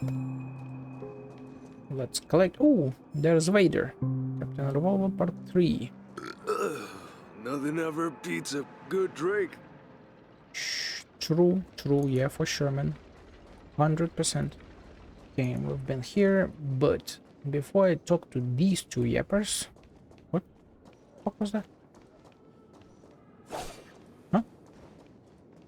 Yeah, before I talk to these 2 yappers, I gotta go feed there with Nelson's face. The reef is really swarming with visitors these days. The last time Penacony saw so many nameless gathered here was during the old prison days. Huh. Youngster, I guess you are a nameless too, right? You remind me of myself when I first arrived in Penacony. It would have been nearly 10 Amber eras ago, and I was a spirited youngster like you, hoping to record the Penacony history on behalf of Candelagraphos. 10 Amber eras? That's hundreds of years. That's potentially thousands of years. Abundance. Keen to share a secret. Abundance. Youngster, there is a blessing that belongs to the flesh, and I've long been a ghost. Oh, he's just a consciousness. Interesting. To document the future of Penacony, I chose to relinquish my physical form at the end of my lifespan, transforming into a sort of meme that can only stay within dreams. Don't let your memes be dreams, quite literally. As a scholar dedicated to documentation, paying this price to witness more great histories is worth it. Unfortunately, the history books I have authored now rest at the bottom of the Penacony Grand Library, overshadowed by novels, manga, odes to harmony, and guides on how to get rich quick. However, amidst the facade of prosperity, we can still etch the truth in this primordial dream. Oh, dreams are extensions of reality and branches of memories. As the light of time pours down from the sky, the silhouettes of history are cast upon the gaps in the leaves. Yet the shadows are too patchy to reveal its true face, allowing everyone and anyone to dress it in any way they wish. As I recall, the Nameless were standing before my eyes. They said they wanted to make this the brightest place in the universe. And as they did, they did it. But where did they go? They became Brother Hano, Origami Birds, Mirror Princess, Captain Revolver, and nothing else. History, I will remember them. Thank you, young Nameless. If the Watchmaker and the others knew about it, they would surely rejoice.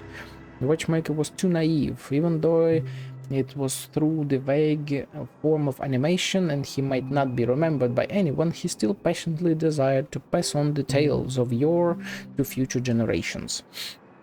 He's completed his job, but my career is still ongoing. And there will be people after me, then more people will come after they have passed, and so forth. There will always be some stories that will live on in the dreams. Do you have a chat? Wanna chat? Talk to you all day. I sure you will. What are you up to recently? Me, I'm still sorting through letters from readers of several children's books. Don't look so surprised. At first I didn't agree with the approach either. Replacing important historical records with childish stories goes against the principles of our school, but the Watchmaker's animation convinced me.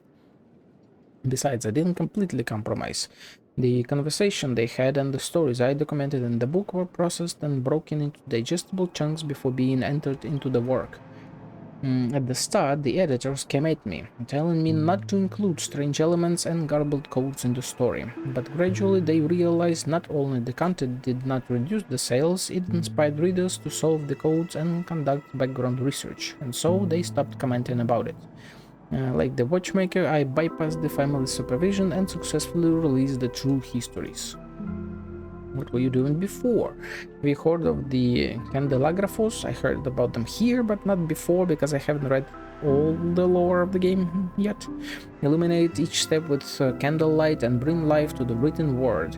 To ensure that time will not bury the past, I am an archiver in the Candelagraphos.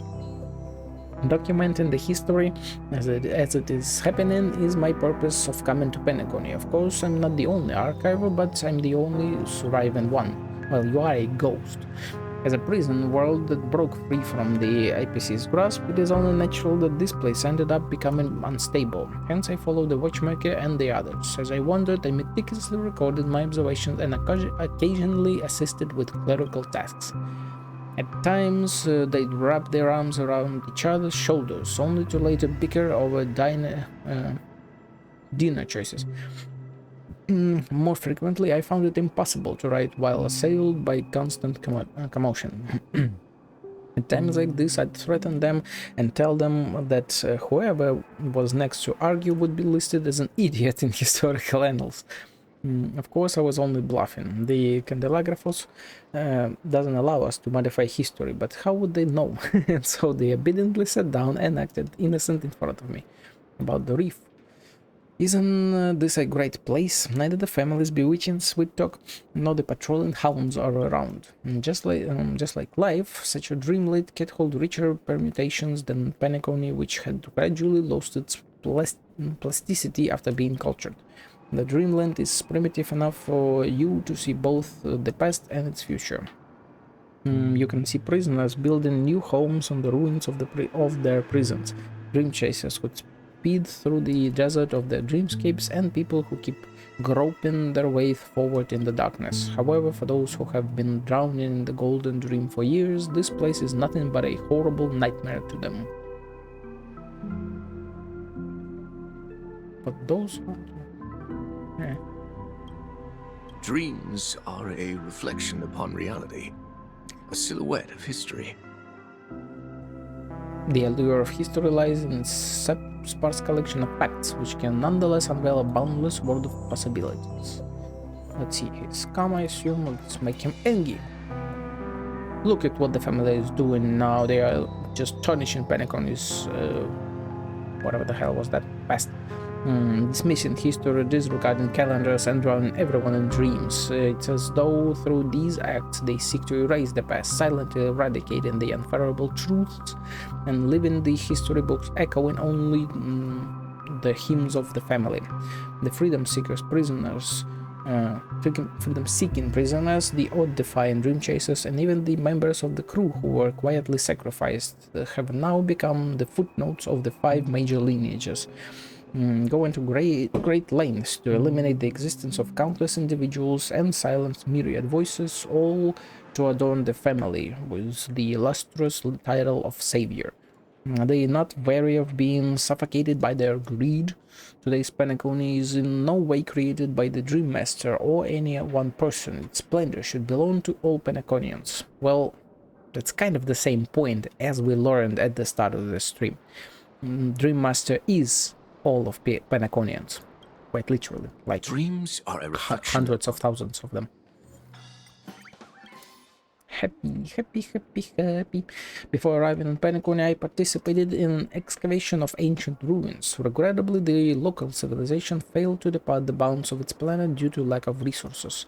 The people who anticipated this fact early carved all their stories into chips and stones at the passing of their civilization, and cast these histories into space with all they had. Interesting. It wasn't until many years later that we arrived at the ruin system carved with stories, and on the larger stone were the engraved words, "Thank you for coming, stranger." Methodically, we recorded and transcribed the stories, disseminating them to all corners of the universe. Through all our endeavors, the lost civilization was afforded a second opportunity to travel the stars. And now you are here to take away the tales of Penacony. To us, this is perhaps a kind of rebirth. Here's a small gift from me. Thanks for chatting with an old geezer like me. I shall ensure that their stories endure within the realm of dreams.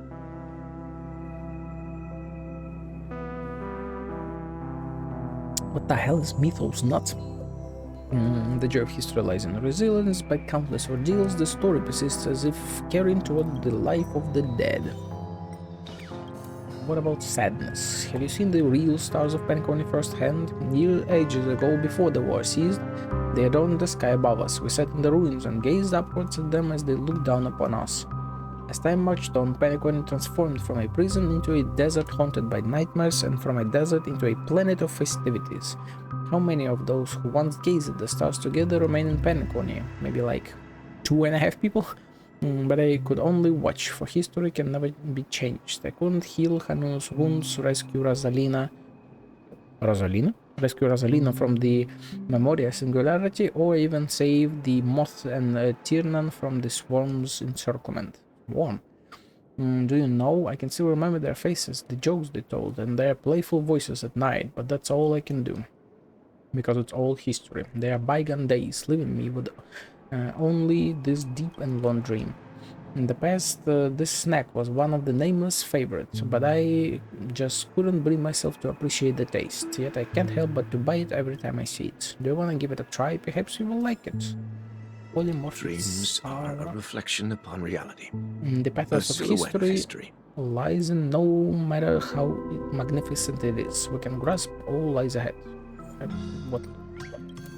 I'm getting tongue twisted more and more. However meticulously documented, history will inevitably succumb to the erosion of time and variances of perspectives. And thus, sifting through its layers to uncover the truth is an essential aspect of our job.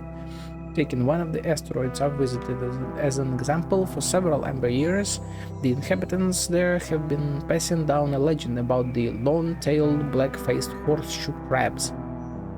These giant arthropods live deep in the glaciers and feed on the children of the tribes. When the long night falls, people hide their children in cellars until ninth star rises. Yet the truth remains that the glaciers pose an insurmountable obstacle to the megafauna's survival. These so-called monsters are merely a symbolic totem of the rival tribes situated on the other side of the glacier from time immemorial. Every long night, the rival tribe will sneak into the villages to snatch the young children, but for some unknown reason, this tribe worships the number 9, so the action will only last until the 9th star rises. Then, as for the giant horseshoe crabs that the inhabitants have always feared, they had long ago fused themselves into the tribe. I shall ensure that their stories endure with... Yeah, that's it. Okay, this might be the last yapper, although I feel like there might be at least a few down below as well. I'm Darth Vader, how may I assist you? Another unfamiliar face, how do I dress you? I'm the galactic baseballer. A hero who swings the baseball bat to defeat monsters? It must be interesting to have such a figure in animations and games. Anyway, welcome to the Reef as a guest. This is the birthplace of Clocky. It is a forlorn dream of bygone days, a place where a glorious era saw its curtain fall. Did you see the statue of Clocky when you got into the elevator? It's an iconic landmark of the Reef and has also witnessed the rise and fall of the Reef. Reef. If you're a fan of Clocky, don't forget to take a picture with it. Is this a hint? Clocky's old friend.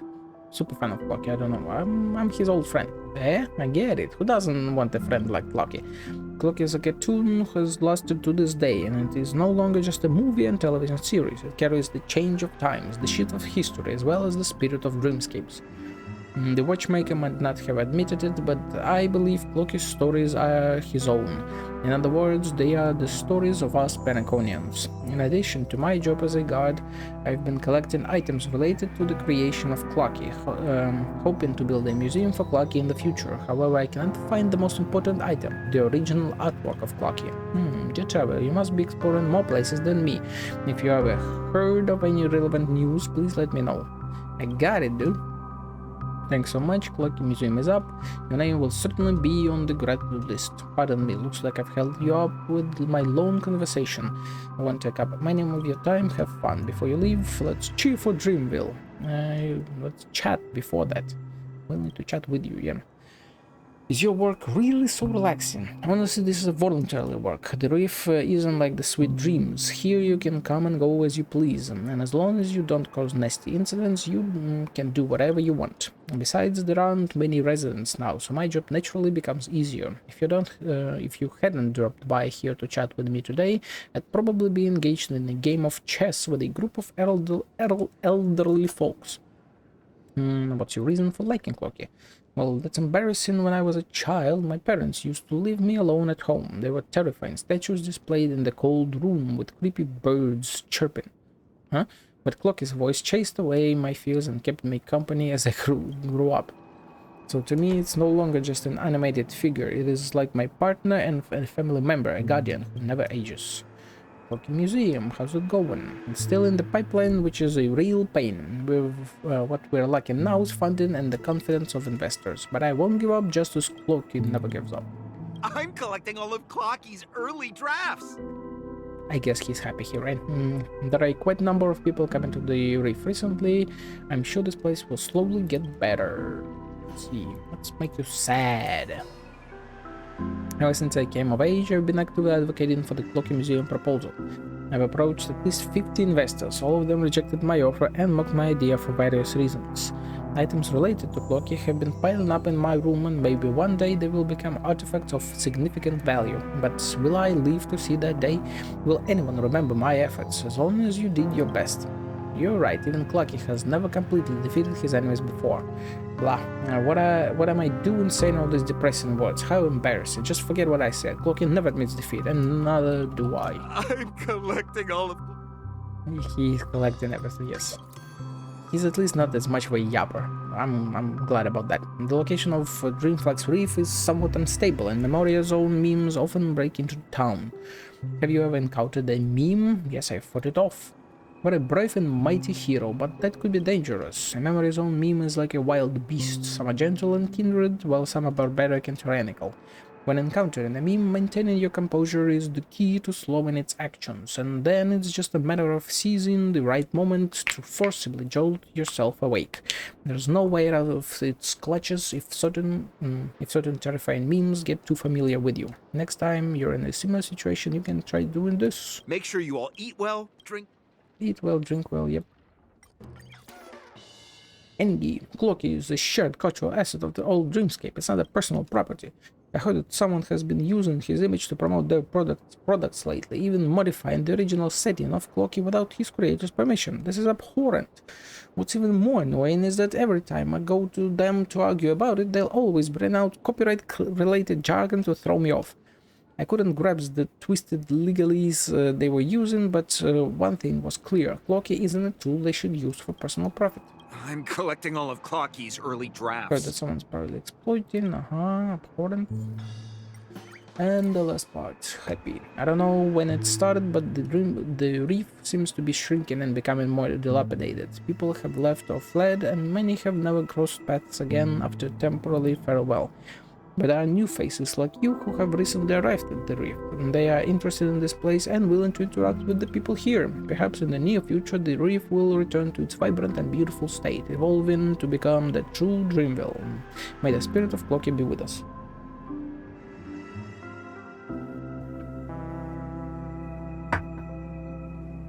I am so close. I can almost taste it. There was a bird here, from what I recall. And there it is. Yep. Yank that shit as hard as I can. Chirp, you know this granny friend? She's just staring ahead, laughing one moment, then weeping the next. Chirp. She's probably sad. She's probably thinking of someone. If she misses someone, why doesn't she talk to that person face to face? Chirp. Humans are so hard to understand. It would be great if everyone was happy every day. Chirp. Goodbye. I'm returning to the great tree. I wish you and Grady happiness too. Chirp. Chirp. Granny, hope you are doing okay. So then, we've run around all of this shit. Now it is time to run down. Hey, Colin.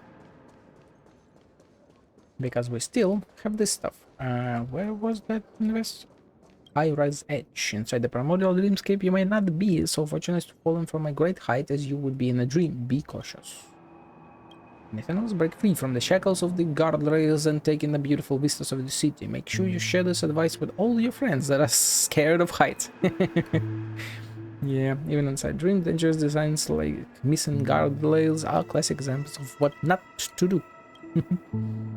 Inside the primordial, may as well be fortunate falling from great heights. Okay. Let us go grab some chests. Oh, and I can't even go down. Got it. Get it, got it, good. This is just bringing me to him, and I don't want to go to him yet. Yeah, I did listen to them, okay.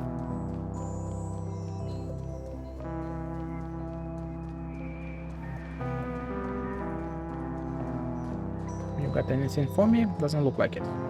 This should be, in theory, the last bird.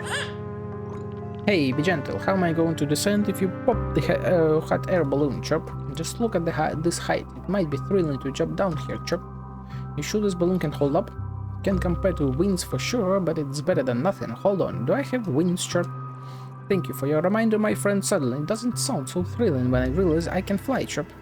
Goodbye. Let's meet again at the great tree. I wonder if we can forget how to fly. So then, I don't see any birds here. Let's just go talk to the big bird and ask him. Give him a coin in the process. Because if I have missed a bird, I won't fucking know it. Although, I do wanna do one thing. I need to go down and investigate. Because there was a place that I could investigate. What will it say?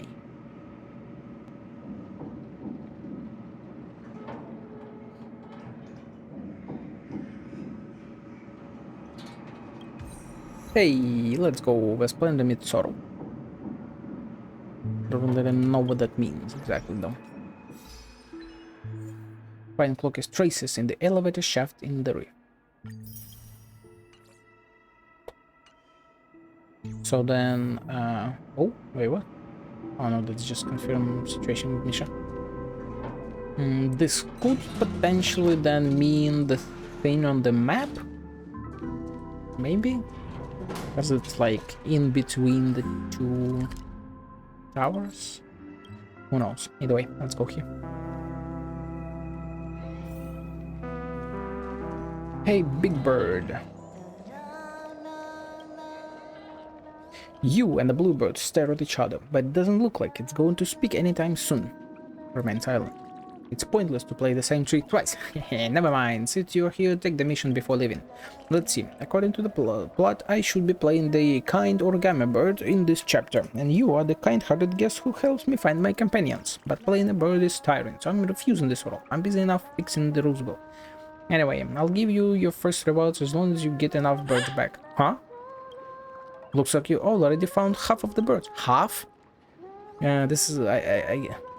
Whatever, this is a gift from Origami Bird. Take it and don't let me keep you. Motherfucker, where's the last bird? Where did I miss it? Spit it out. I need hints. Certainly, can birds here? Going for a while. Yeah, let's go. Whatever. Why the fuck did I miss a bird? Let's see, unlucky fella, that cut. There's a timid bird that's always seeking out pitch black places to home its guts. There's an eerie apartment building with only one window lit up. It should be trained to train its courage there. What the f... Where? I literally just ran through here. What the fuck? Are you really leaving? Oh, you fucking kidding me. I was walking past here, so I did... Mother... If this is the last bird, I'm gonna be... I'll just be... Don't eat me, I'm made of paper. You'd get a tummy ache if you eat me, Chirp. Don't stare at me, say something, Chirp. Why do you sound so terrified? I'm gonna eat you. I should have went for that. Whatever.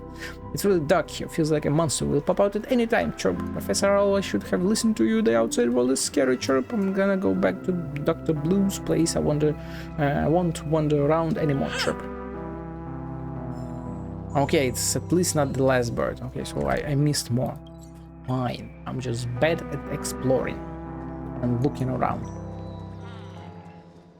Motherfucker, give me more. Hint. Yes, yes, coin, yes, let's go.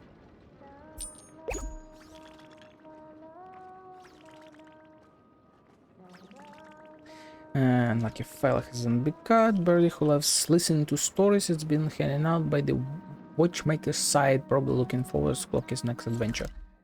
Oh. Oh, okay, the last bird is literally locked behind the quest. Well, fuck you too, you know. I hate you too, you know. Despise you, completely and utterly. Whatever, I guess.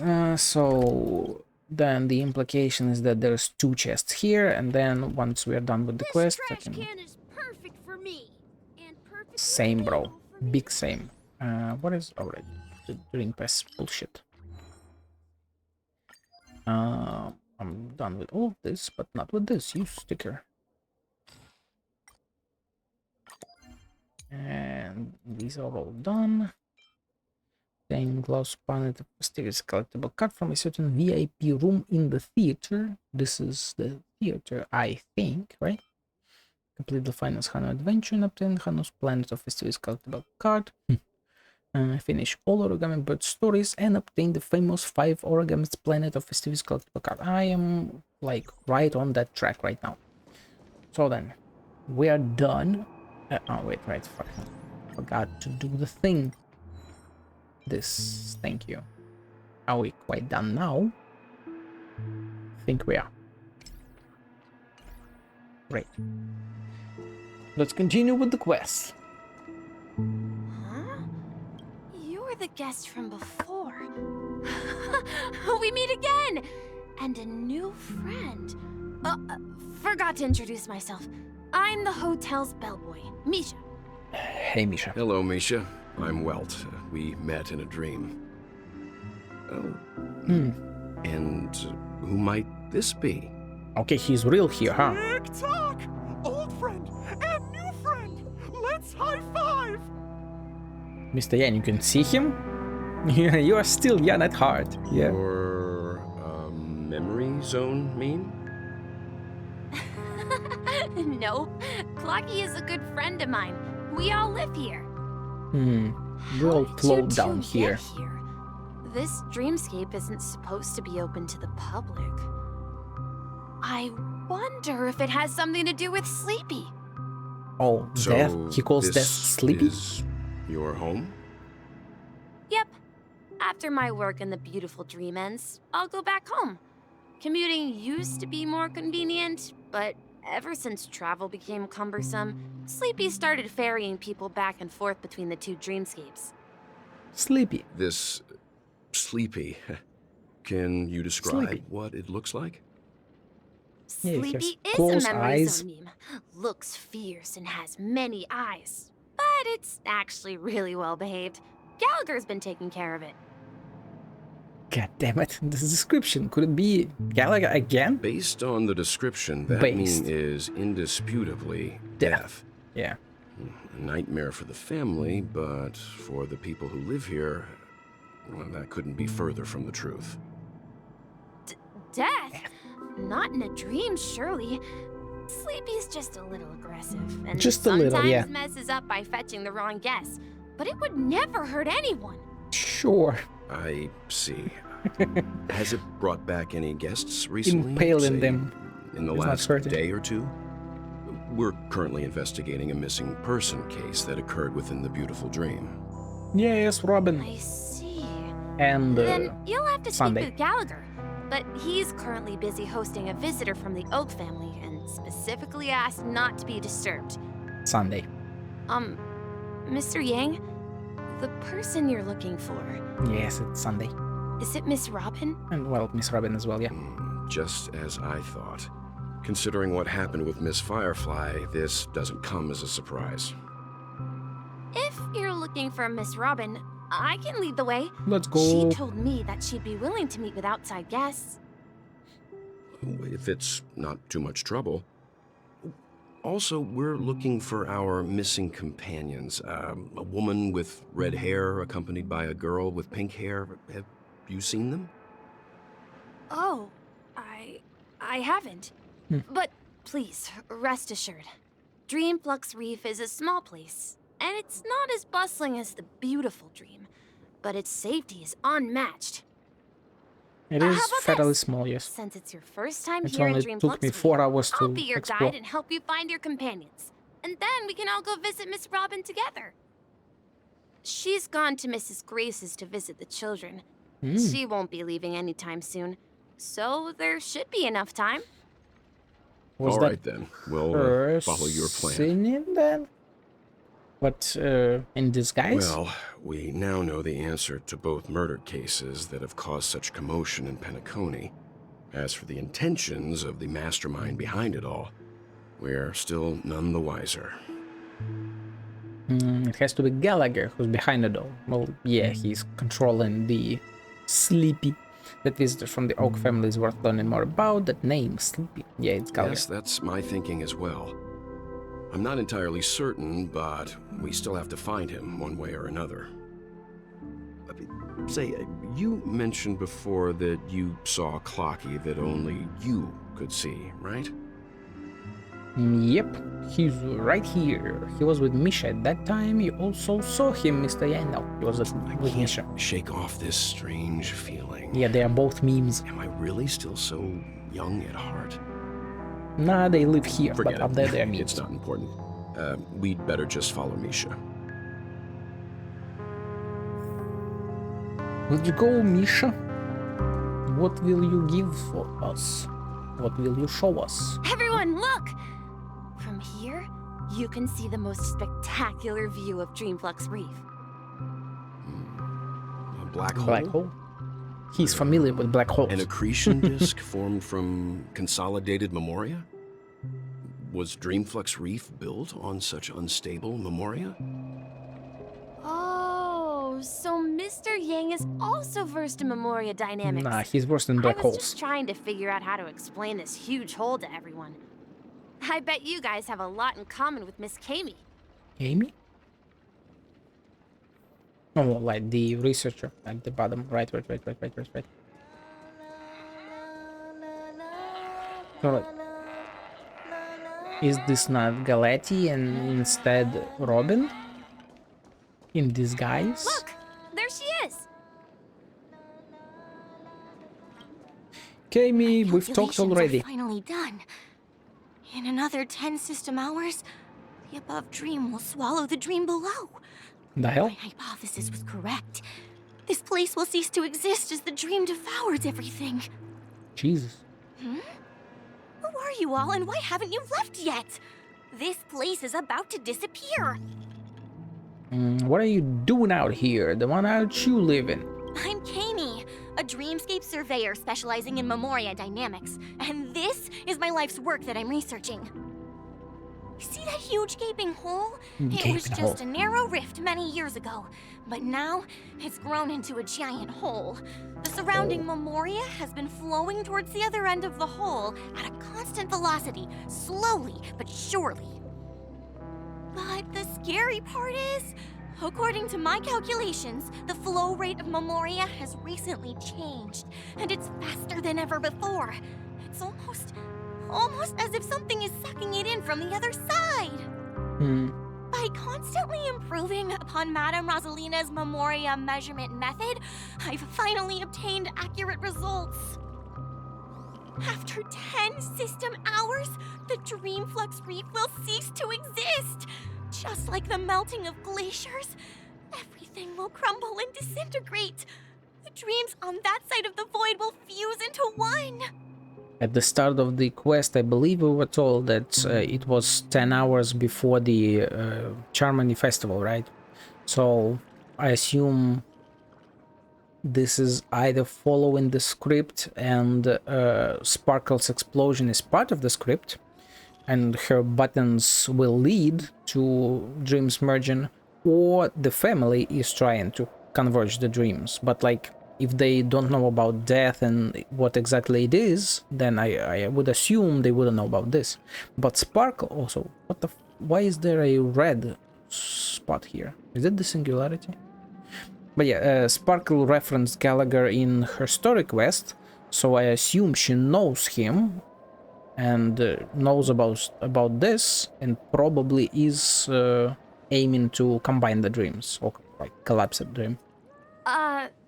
Please don't worry. This sort of thing has happened many times before. Or maybe not. Miss Kami isn't a bad person. She's just a bit lost in her own world. She'll probably realize she's wrong soon enough. You don't say. There was something else that piqued my interest. Who is Madame Rosalina?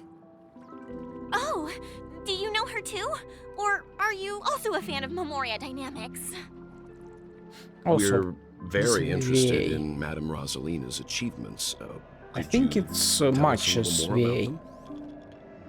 Why, of course! She's an excellent scholar of Memoria dynamics, yeah, I think so. And the first person to apply Memoria rate measurement methodology on interstellar travelers.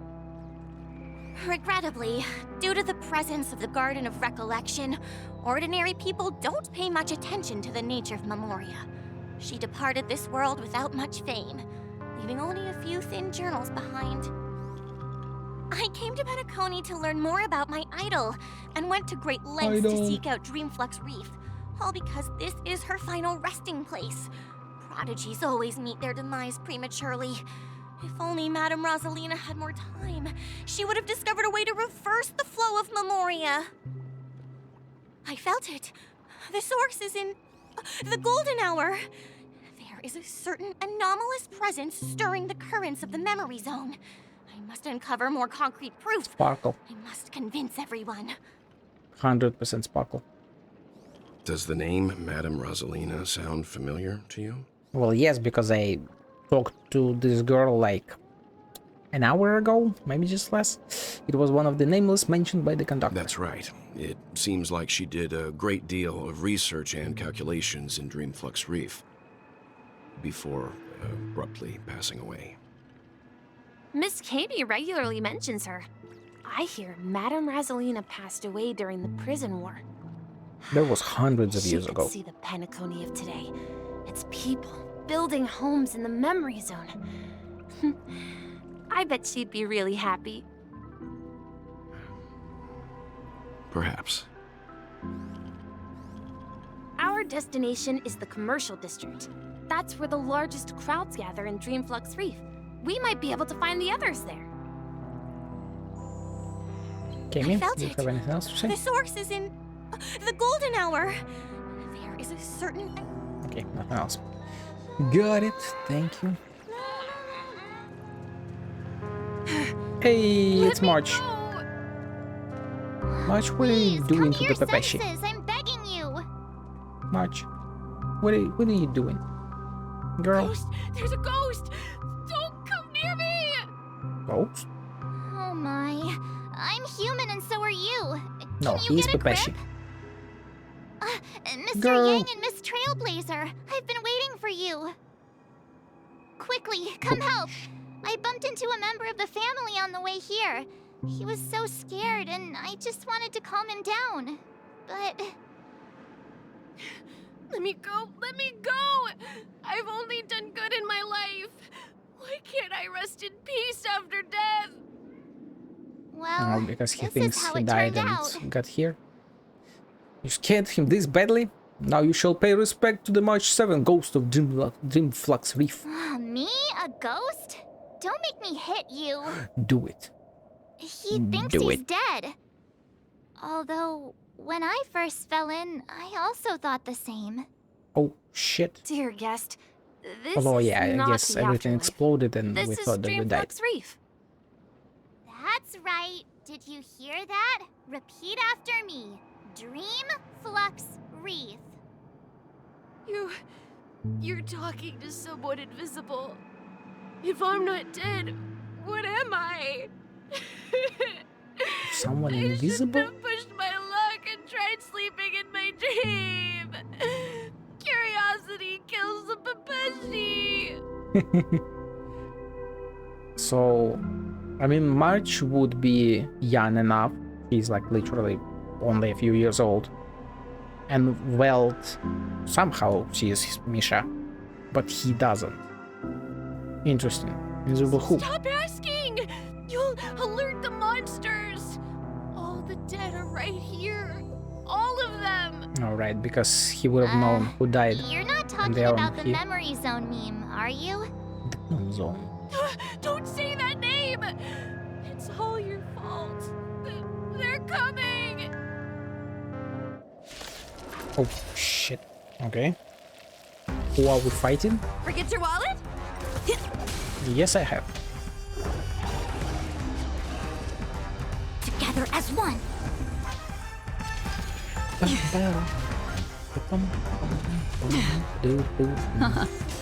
Destined for oblivion. I weep for the departed. I weep for the departed. It too shall fall. Skadoosh. The smoothest of jazz. He passed out. His intense negative emotions attracted the nearby memory zone memes. I see. But why aren't the other people around here scared? Unlike in the Sweet Dream, people here don't see memory zone memes as dangerous monsters. And even if they pose a threat, people can easily escape by forcing a wake-up call. But we can't just leave this man here. Can we take him somewhere safe? Here, on this bench, with a bottle in We his can hand. ask Jesse for help. I've gotten to know many locals while waiting for you guys. Of course you would. Everyone here is living a self-sufficient life. I don't know how to describe it, but this place feels like the real dreamscape. Well, because it is. Let's go.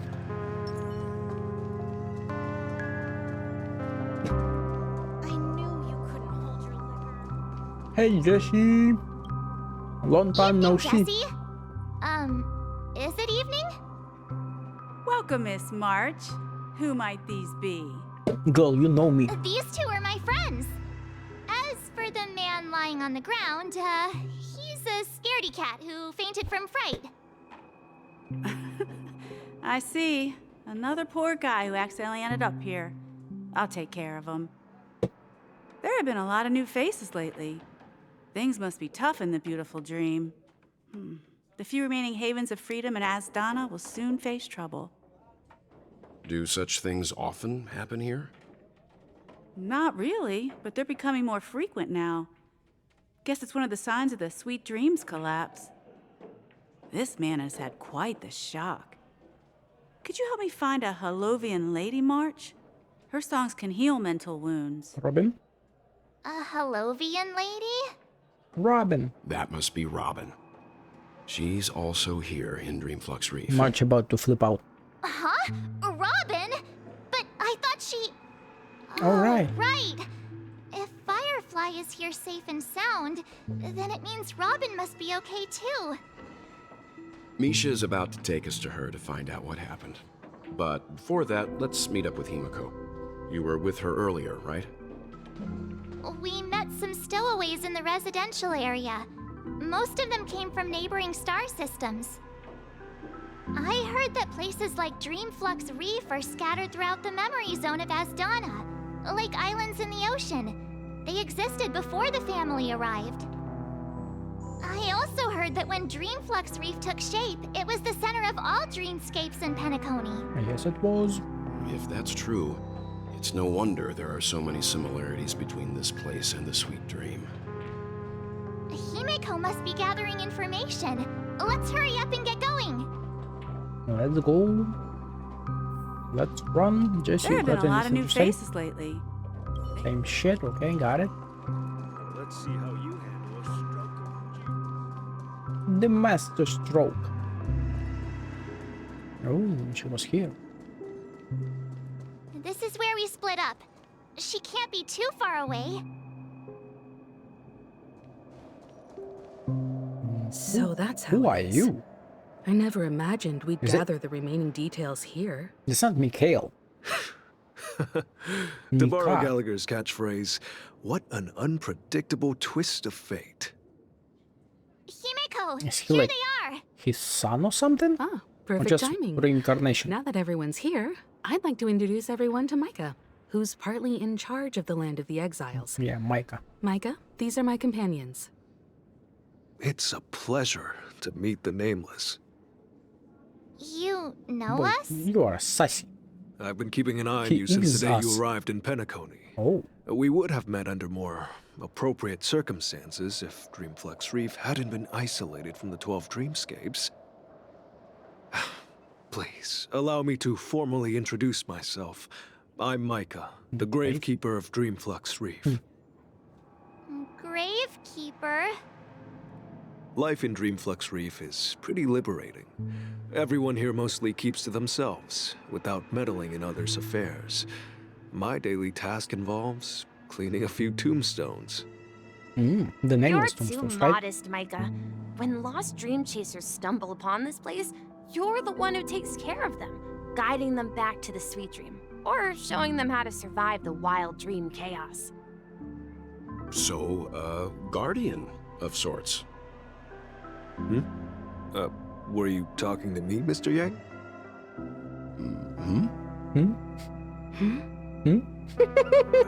On that note, Mr. Mika, What was that? which tombstones are you referring to? We didn't The come across Nameless. any graveyard when we arrived. Oh, I mean, when we arrived, They're no, but I actually did. just symbolic stones. But since you're curious, Mr. Yang, I'll take you there. I have a feeling you might find something of interest there. No, for sure. But before that, you have an important guest joining you. Robin! I assume. An important guest? Who could it be? Whoever could it be? This way, please. The roads here in Dreamflux Reef are a bit run down, so watch your step. Oh, let's go. It's her. There she is. There she is. She's beauty. She's grace. It really is her, Miss Robin.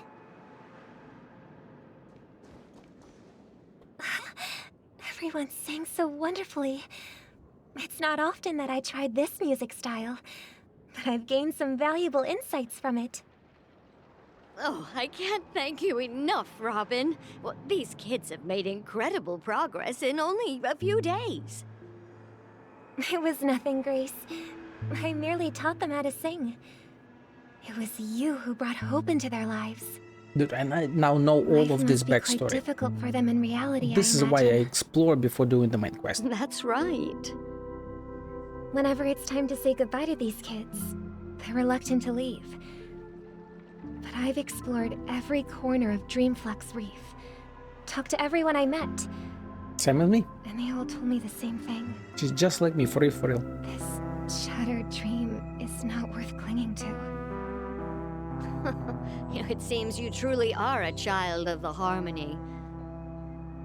Emma and Andy are orphans I took under my wing. Carol there, with her blind eyes, used to work at a nutrition center in the outer ring of Penacony. And as for Gary, he's been living with autism since he was a child. Oh, shit. They're not old enough to enter the sweet dream managed by the family. Interesting. If we compare people to birds, these kids are like fledglings with impaired wings. But in this dream, well, they can fly freely. Even if they stumble along the way, well, they're still relying on their own strength. Yeah, birds And me, born with an no old shackles. lady with no legs. Well, without this dream, I couldn't even walk toward them. I'm glad that you found a new life here in Penacony. It's just... Don't worry, Robin. Dreams have their significance, but they aren't everything. Both the children and I understand this. No matter how long we fly through this dream, we will one day return to reality. But you know what? Emma and Gary aren't plagued by their insecurities anymore. No, and Carol is learning how to cope with her blindness. And Andy is livelier than ever. Well, even I've become more optimistic. You see, in dreams, we learn how to live. Once we return to reality, we learn how to Snap survive. back to reality. Ooh, there goes gravity. Should our Ooh. feathers be damaged, then we share our wings with one another. There's no need to covet an illusory sky in dreams, because we have the right and the ability to fly towards a broader horizon. It's a relief to see you Great safe words. and sound, Miss Robin. It's nice to see you all again, Astral Express crew. I heard my disappearance caused quite the commotion out there. I'm really sorry about that. It was fine. Since you're here, can we assume that you're fully aware of the situation in Penacony? Ever since I returned to Penacony, my voice started to change, until it gradually faded away. At first, I thought it was a temporary ailment, perhaps due to having been away too long. I thought maybe it just takes some time for my body to acclimate to the high concentration of Memoria and Asdana. But now it seems the root of the problem goes way beyond me. Ooh. There are elements around me that don't align with the harmony. And losing my voice is just one of the signs of the Sweet Dreams collapse. The Sweet Dreams collapse. That memo keeper mentioned the same thing. So it's real. While I was away from Penacony, the boundaries of the 12 dreamscapes kept expanding outward. But whenever I mentioned the anomalies in my dreams, all the family heads refused to talk about it. Only my brother was willing to respond. Sassy. Later, I discovered the secret letters from the IPC ambassador, which further convinced me that there are hidden secrets beneath the surface of Penacony. So, following the clues in the Oak family's dossiers, I found my way here. The land of the exiles. So she called death upon herself. Concealed by the family under the guise of death. A dream within a dream, where Penacony's past is buried. Hearing you speak, it sounds as if your voice has made somewhat of a recovery. I hate to admit it, but the harmony in this place resonates more broadly than within the sweet dream. Heyo. It's regrettable. Because this is the family true has dream. Experienced betrayal. Yep. The traitor, or traitors, abandoned their original principles and, using the name of harmony, exploited people's weaknesses to turn Penacony into the planet of festivities, trapping everyone in the illusion of the sweet dream. This is not the strong defending the weak, but rather the strong exploiting the weak. A world without equality won't ever be favored by the harmony. And naturally, those voices blessed by them have lost the ability to sing. Could there be another force influencing the family's shift in philosophy, Miss Robin? Considering what happened with Acheron, it's difficult to conceive of another entity within the realm of the harmony capable of influencing everyone. Was the clock master? A power surpassing that of an emanator is Dream involved. master. I'd heard about what happened to the Cienjo Alliance. But as far as I'm aware, the family hasn't faced any such external interventions. Who knows? Perhaps I've just been away too long and missed something.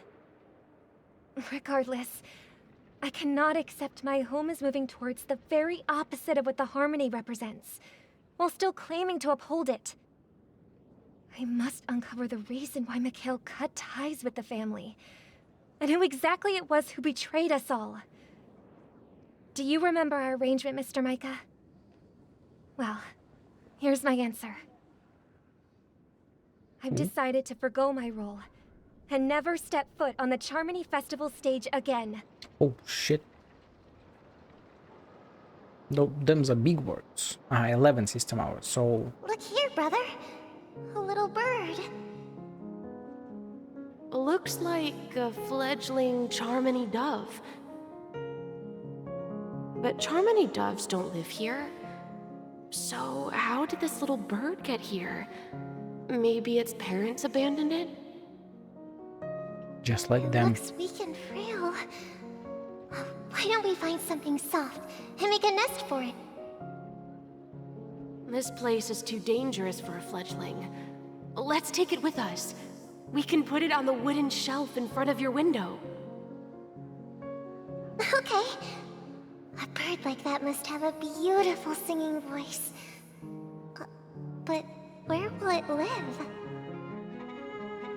I'll ask the family head to build a cage for it. A cage? Allegory? Metaphor? Then it won't have the freedom to fly. Yeah, just like Robin doesn't. Let's Or see. Sunday. What is it that has captured the attention of the two best interpreters of the Great One? To the point that they've forgotten how to enjoy their dessert. Is this the Dream Master's voice? Oh, poor little thing. Doesn't look like it's doing well. Do you want to rescue it? I do. But I don't want to lock it up in a cage. Another metaphor. Robin doesn't want to be locked in a cage. Even if it's small and not fully feathered and can't sing, it didn't come into this world just to be locked up in a cage. Birds, they should be flying free in the sky. Born with no shackles. That's quite the romantic idea. And what about you, a young scholar? Do you agree with your sister? He better. He better I think agree. she's right. Yeah. But if we leave it out in the wild, it won't survive for more than a few days at best. Ah, I see. It seems our little scholar is still a bit unsure. Well, let me tell you youngsters a story. More As metaphors. you probably know, And parallels. Charmony doves can fly through the air. When they fly really high, the friction caused by the flapping of their feathers against the atmosphere creates amazing lights, so that they look like shooting stars. We've seen this spectacle so many times that we think it's just something they can naturally do. But that's not the truth. Their radiant display is the result of countless struggles against nature over generations. Their ancestors were too weak to survive on the ground, so to escape predators, they started seeking new opportunities in the air. After countless attempts by many generations, one of them finally figured out how to fly. It soared into the sky and never looked back at the ground again. So, you mean birds aren't born to fly, but they find a way to do it through their determination, right? You could see it that way. Well, that's an idealistic way of putting it. So, what are your thoughts, Sunday? He's completely ignoring her, huh? It's all about Sunday. I think people believe birds are meant to fly because they've never seen those birds crashing to their death. That's a bit morbid, Sunday. That's an interesting perspective. So, have you decided what to do with the bird now? He will throw it to the ground. For now, I'll keep it in a cage until it can take care of itself because... But a caged bird will never take flight. I want it to live, no matter what. And that's a parallel for Robin. Well, he will keep her in the cage just so that she leaves. Each of you has found your own answer. Your insights are truly remarkable. And I hope they come true in their own way. So yeah, Robin wants to fly. Good care of it, won't we, brother? And is ready for hardship, while Sunday wants to keep her. Mr. Gopherwood, there's one thing I don't quite understand. And what might that be, my son? My son. What if this little Charmony dove never learns to fly in the end? Exactly. I mean, caged bird can if there are learn to fly. fledglings in this world that can never fly throughout their lives, should we let them go back to the sky, only to see them crash to the ground and die? At this point, he realizes that Talking he in your sleep, never birdie? wants to let Robin Time fly. to wake up.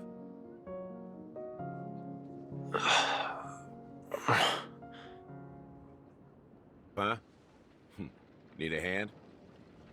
I'm still alive? Yes, you are. Yeah. So yeah, they knew Happy nothing about about that. this. Neither Where of them. is Robin? Tell me. Now. No. I knew that was going to be the first thing you'd ask. Of course he would. Don't worry, your sister is here, safe and sound. She's probably walking around the streets now. If I were you, I'd be more worried about myself. After all, right in front of you is the guy who just stabbed you in the chest with a dagger. If you wanted to kill me, you wouldn't give me the chance to speak. Yeah.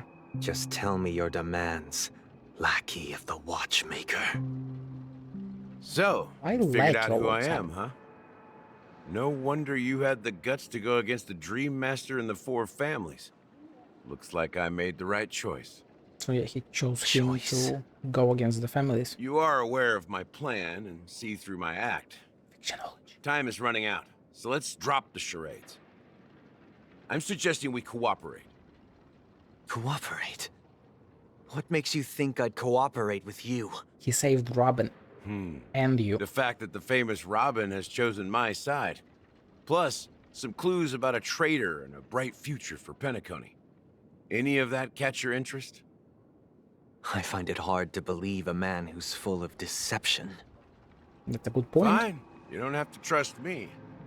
What you should trust is your sister. The sense of justice inside of you. Ambition. Sunday's Show definitely me Robin first. an ambitious fella. All right, as you wish. Here she is. Huh? Huh? What's your trick this time? Just kidding. I mean, this lady will lead us to Robin, right? Hi, Firefly. And the crew, too. There are too many people who you owe an explanation. Yeah, no shit. That'd be great. Please follow me, Honorable Oak Family Head. Now, all the actors are on the stage. Hey, we're about to sing. We're about to be harmonious. Moments later, okay. Yeah. This is the monument I mentioned earlier. Monuments. The names inscribed on it should be familiar to all of you. If only I could read them. Rosalina and Tiernan.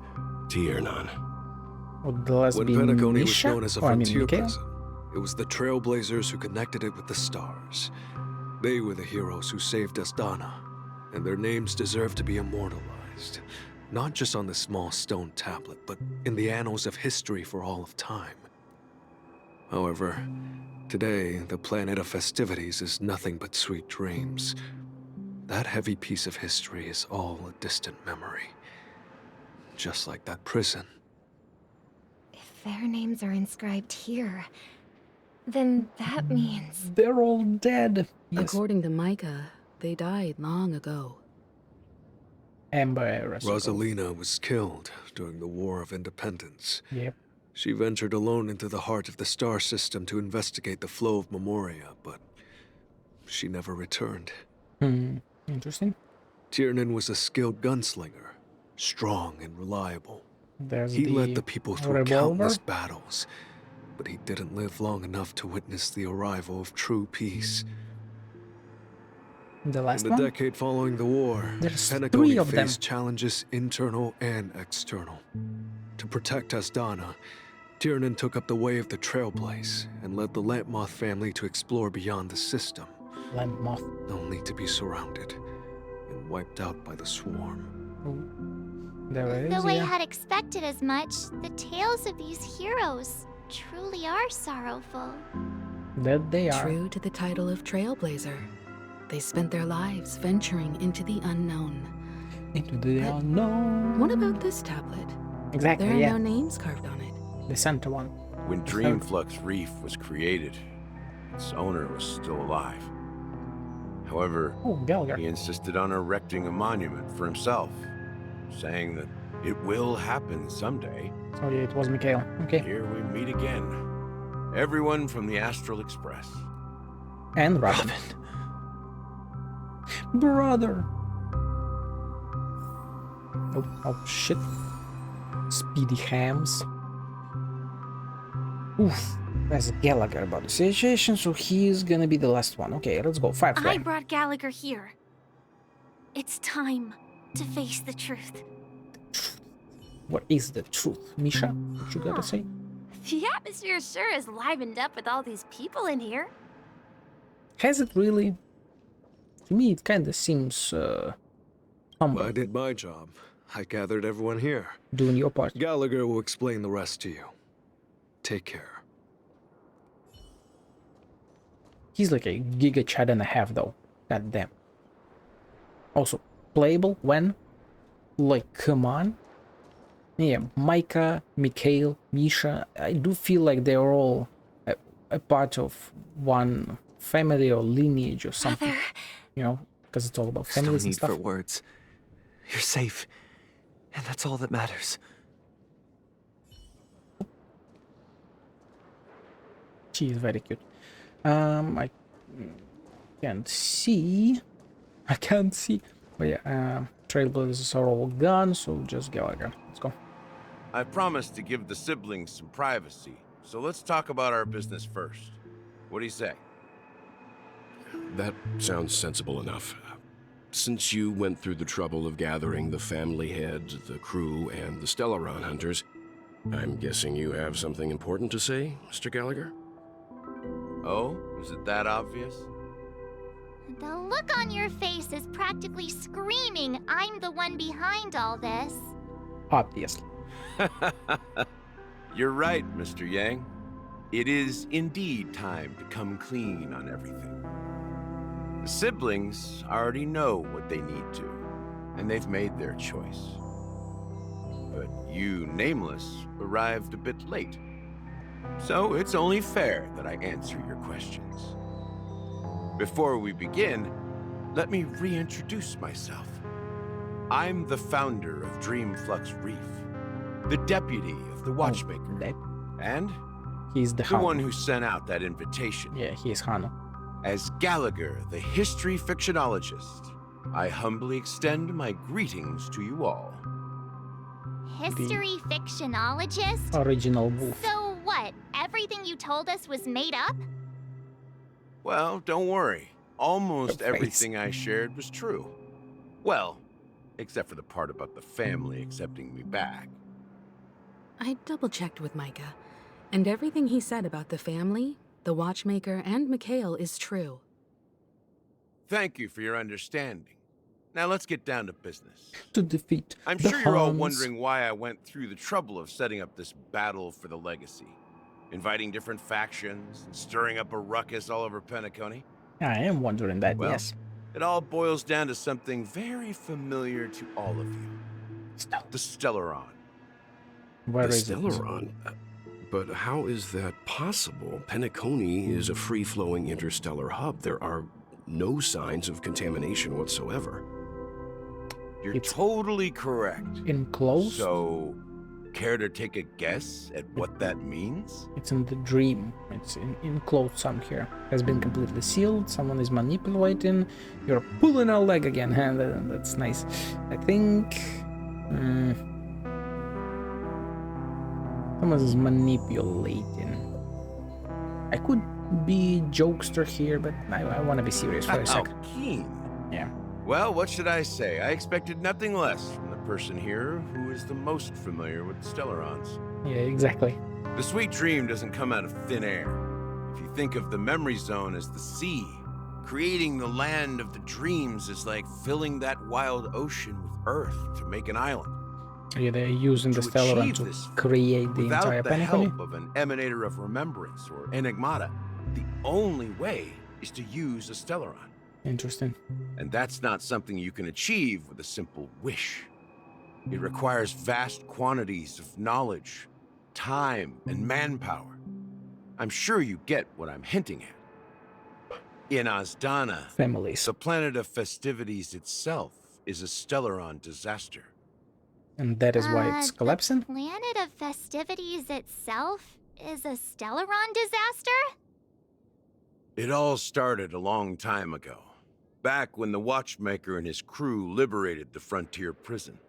They faced countless challenges as they began building Penacony from the ground up. That's when the idea of using the Stellaron came into play. The Stellaron first entered the Azdana system during the war. The Nameless warned everyone against the folly of attempting to tamper with such a power. Yeah. And most heeded their words. But there are always people in the shadows with ulterior motives. The turning point came after Tiernan's death. With two of the Nameless gone, the Watchmaker had to go to the front lines. It was at that moment his rivals saw an opportunity. By the time a representative from the Montour Systems family arrived at the Watchmaker's call, the Stellaron had already been activated and was seeping into the primordial synesthesia dreamscape. And I suppose the family happened to possess the knowledge to seal the Stellaron? Not just that. They knew far more about the Stellaron than the average person. They helped Mikhail swiftly quell the civil unrest and played a part in building Penacony under the disguise of the Harmony. Those three eras were known as the Age of Dreaming. The Watchmaker, who had been left in the dark, sent out invitations across the universe, spreading the hype around the land of the dreams. Then, how did they turn against each other?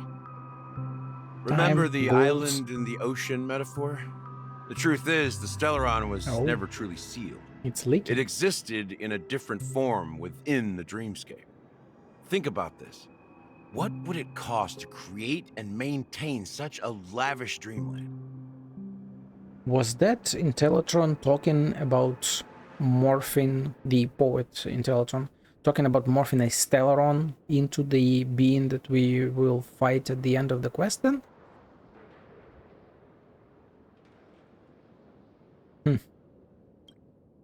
It's people's lives. The opulent dream is built upon the decay of spirits, with a toxic elixir called pleasure flowing through the dreamscape.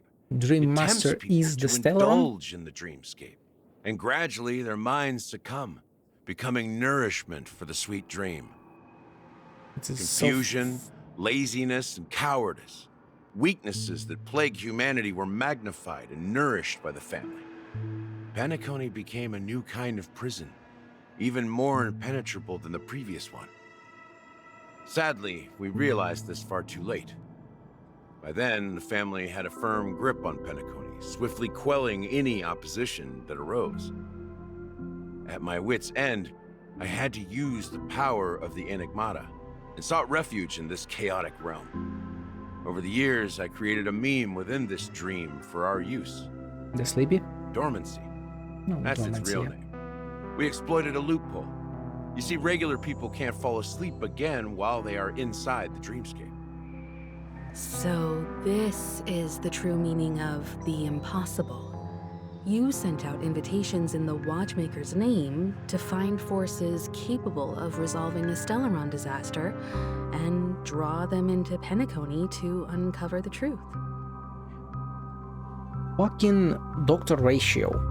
He figured it all out. He knew it. He told Aventurin about dormancy. So, or at least he had like some kind of clue for it and about it. I mean, I get that he's a genius, but goddamn. It's not just that. Above all, I wanted to see what happens when the major factions engage in a struggle for the legacy. Since this is the Watchmaker's first announcement in decades, the traitor within the family is bound to reveal themselves.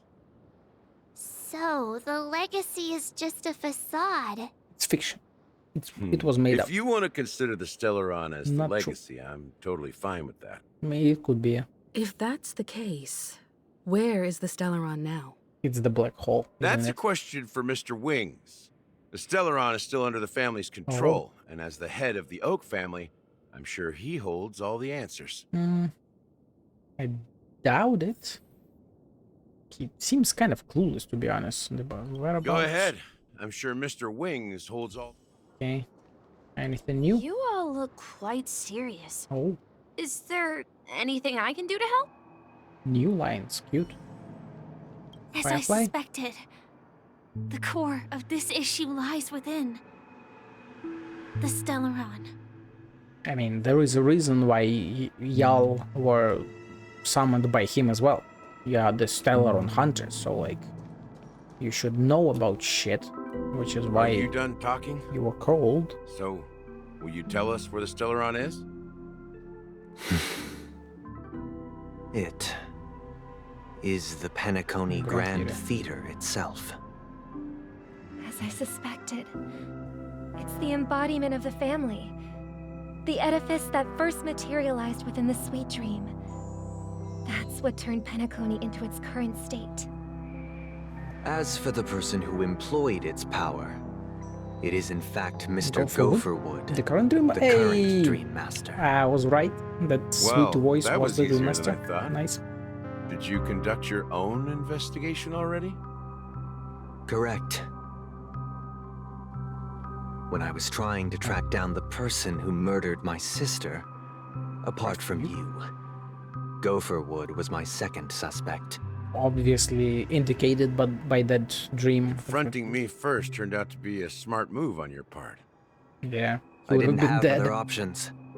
The Dream Master has been elusive, and even the heads of the families can hardly get an audience with him.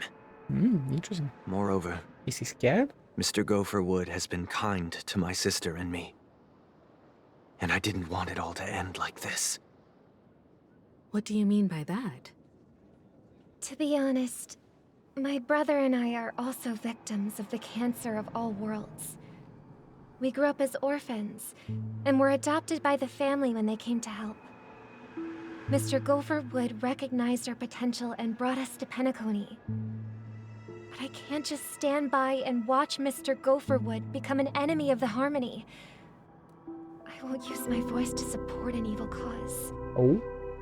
I won't step on that stage and sing. An activist queen? No matter who the traitor is, or what orders they give me. I won't let the Charmony Festival become an event that destroys Harmony itself. Or the paradise in our dreams. Indeed. For the paradise in our dreams. As the head of the Oak family, I'm responsible for ensuring Penacony's promising future. Robin and I will head into the Sweet Dream and confront the Dream Master. Oh, shit. And if it turns out that the family has truly strayed from the Harmony, I'll fight alongside you. We'll put the Charmony Festival on hold and make sure Mr. Gopherwood pays for his blood debt. Blood debt. The enemies you are about to face aren't like this old dog here, who can barely even bark. Since our interests are aligned, why don't we team up? Maybe, just maybe, we'll have a shot at success. Yeah, you're going against a We've Stellaron always been following wielding in the person. footsteps of our nameless predecessors, and there's no reason to stop now. Yeah, we Nameless won't back down from a challenge. Isn't that right, Miss Trailblazer? Ain't nothing to fear no more. With nah, we'd win. Heroes never back down. Peace was never an option. Hell yeah. Going up again. So we'd win and nah, I'd surrender. God damn it. These either writers themselves or potentially just translators and adapters of the language. Just too good. Going up against the Dream Master? Nah, I'd surrender. Come on, don't crack jokes at such a serious moment. Rest assured, sitting on the sidelines isn't in our nature. Mr. Sunday, Miss Robin, I'm willing to accompany you on behalf of the Astral Express. Having a third party present should help with negotiations. And could make all the difference if things get ugly. Yeah, we will become Harmony. Thank you, Mr. Yang. Thank you all very much. Stell will be like me. I am Harmony. The festival is about to start, and time is against us. We must hasten. Hasten. We must hasten indeed. Everyone, let's gather over here. We still need to make some preparations. Exactly, yeah, I still somehow need to move there. Like, come on, open this shit up. I assume like this will move or spin or some shit, and maybe these are buttons or something, and it like opens up and whatever the hell. I may have been quick to step up to the plate, but confronting the Dream Master could be a very dangerous affair. Oh, it definitely is. Huh? Even you're saying that, Mr. Yang? Like I said, I'd surrender. How powerful is that Dream Master? It's booked He's the Acheron. leader of the families of Penacony. He and is he has the the Penacony. entire power of the Harmony behind him. Not to mention And a Stellaron in his possession. Yeah. We must proceed with great caution. Fucking huge. Maybe you can just stay behind this time, Mr. Yang? No, that Himiko won't do. should stop. Even if we count Robin as an Stay ally, behind. something felt off about Mr. Sunday just now. Oh. Although I can't quite put my finger on it. I have to make sure he won't turn against us when things start to get dicey. Oh shit, Welt. You're still carrying the keepsake the IPC envoy gave you, right? May I borrow it for a moment? His chip. His token. Remember the envoy played a little trick with it. Huh. I knew it.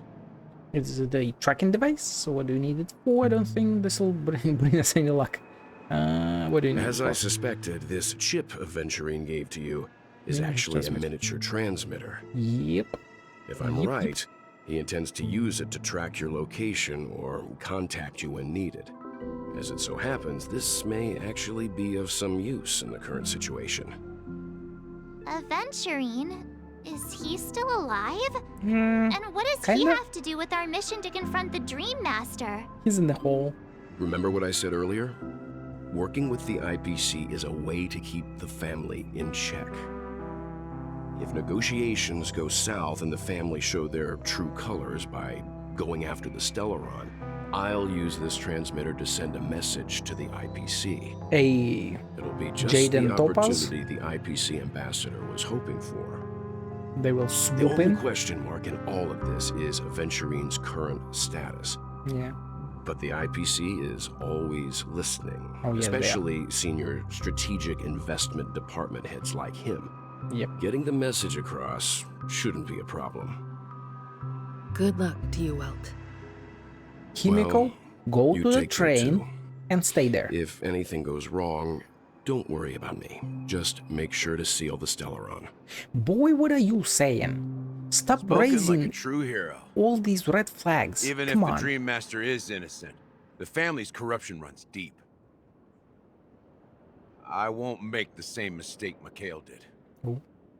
Let's wish him the best of luck. Don't you have something else to tell us, Gallagher? Why would you say so? Before we departed, the conductor asked us to inquire about the 3 nameless in Penacony. We've already collected intel about Rosalina and Tiernan, so the only one left is legwork. Legwork. If I'm not mistaken, we've already met him somewhere, haven't we? It's not enough to say meet, but the answer is pretty obvious. After all, I've hinted at it in quite an evident way. I've been watching over you ever since I received the reply from the Astral Express, and I've seen the great effort you all put into linking different realms together across the cosmos. And now, after getting this far all in one piece, One Piece. you have truly proven yourselves. One Piece is real. Miss Himiko, were you the one who repaired the Express and got it sailing through the cosmos again? Yes, she was. Yes.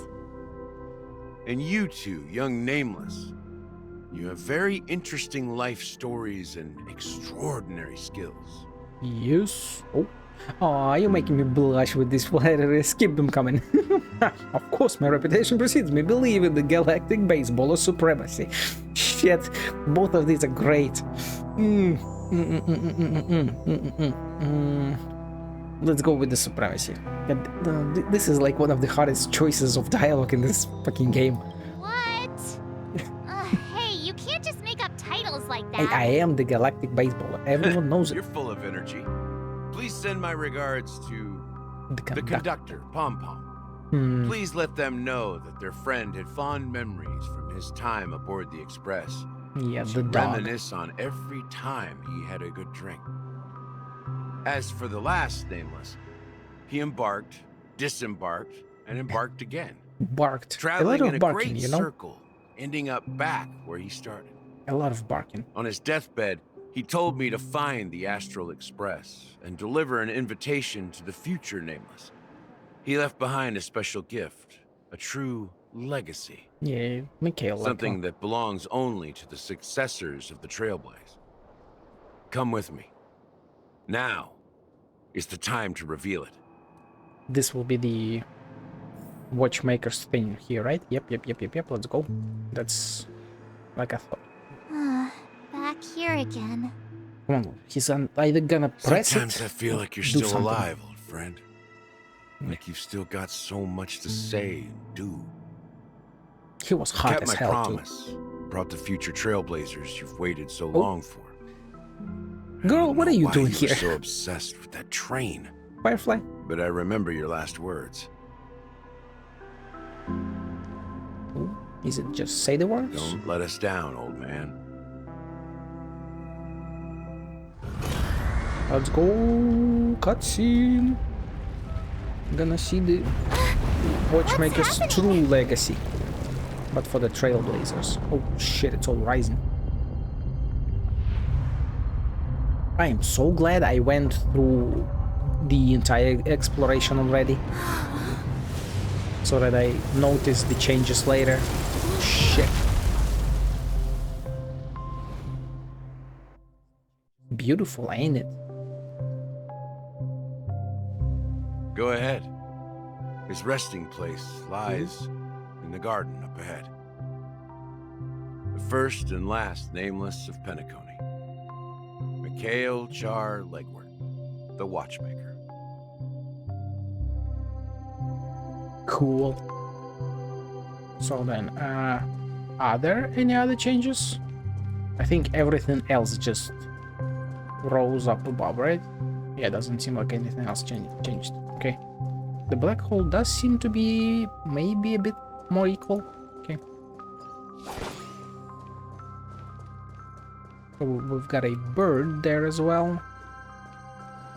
While we are on our way there, I gotta make sure I don't miss anything, you know?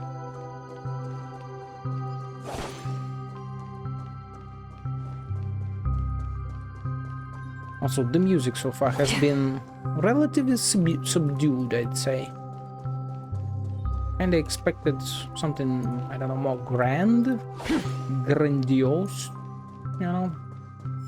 This is the first chest. There should be one more chest left.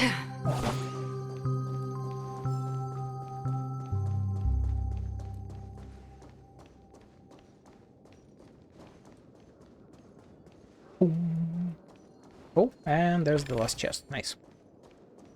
We have the TP. Let's go. Can walk to the side. Okay. The bird is somewhere here.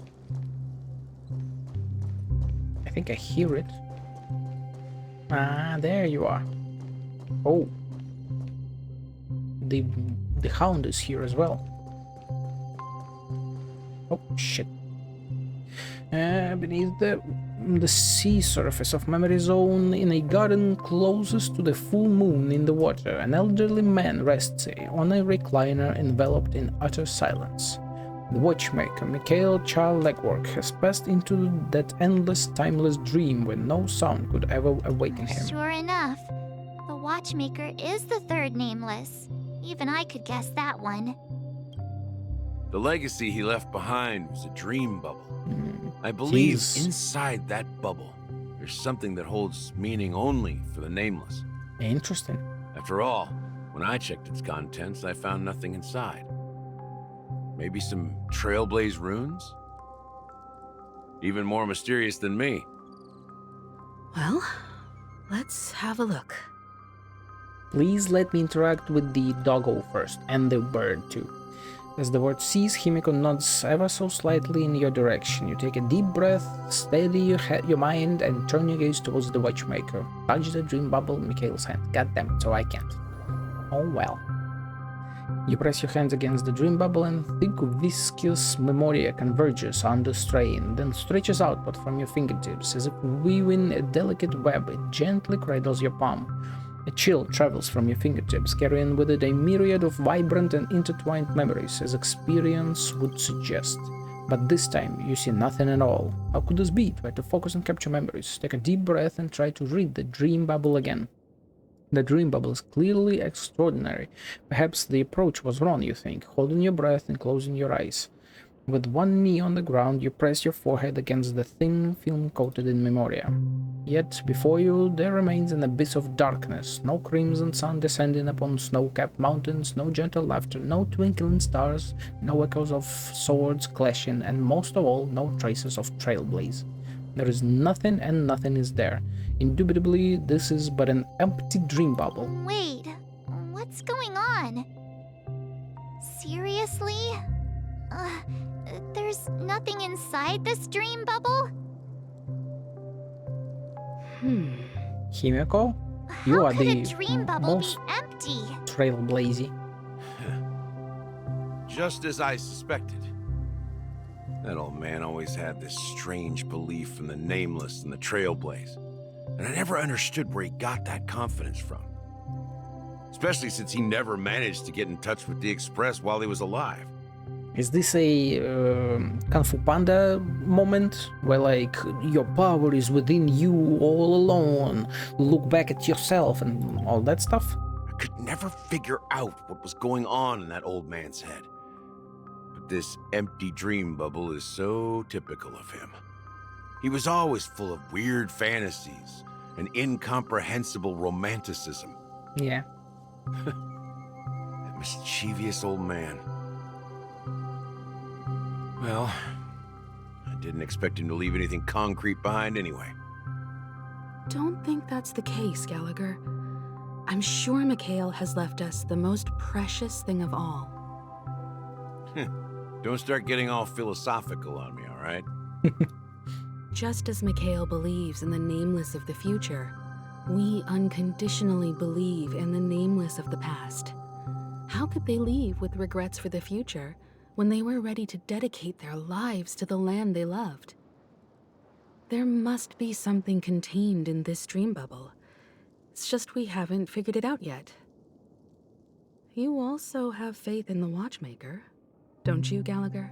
He was his friend. Well, I'm a Closest follower friend, right? of the Enigmata. My philosophy forbids me to have faith in anything. Well, I get that. That's why I understand what faith means in the path of Trailblaze. And I also want to know what he left behind. I'll leave it to you guys then. Can I borrow your pet?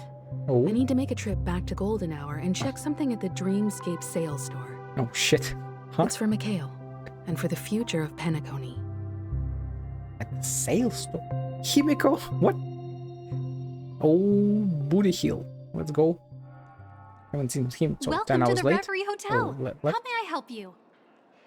Greetings. Let me We're the in. Nameless from the Let me Astral in. Express, and we'd like to check in. The Astral Express? But I thought... Yes, my companion's already checked in.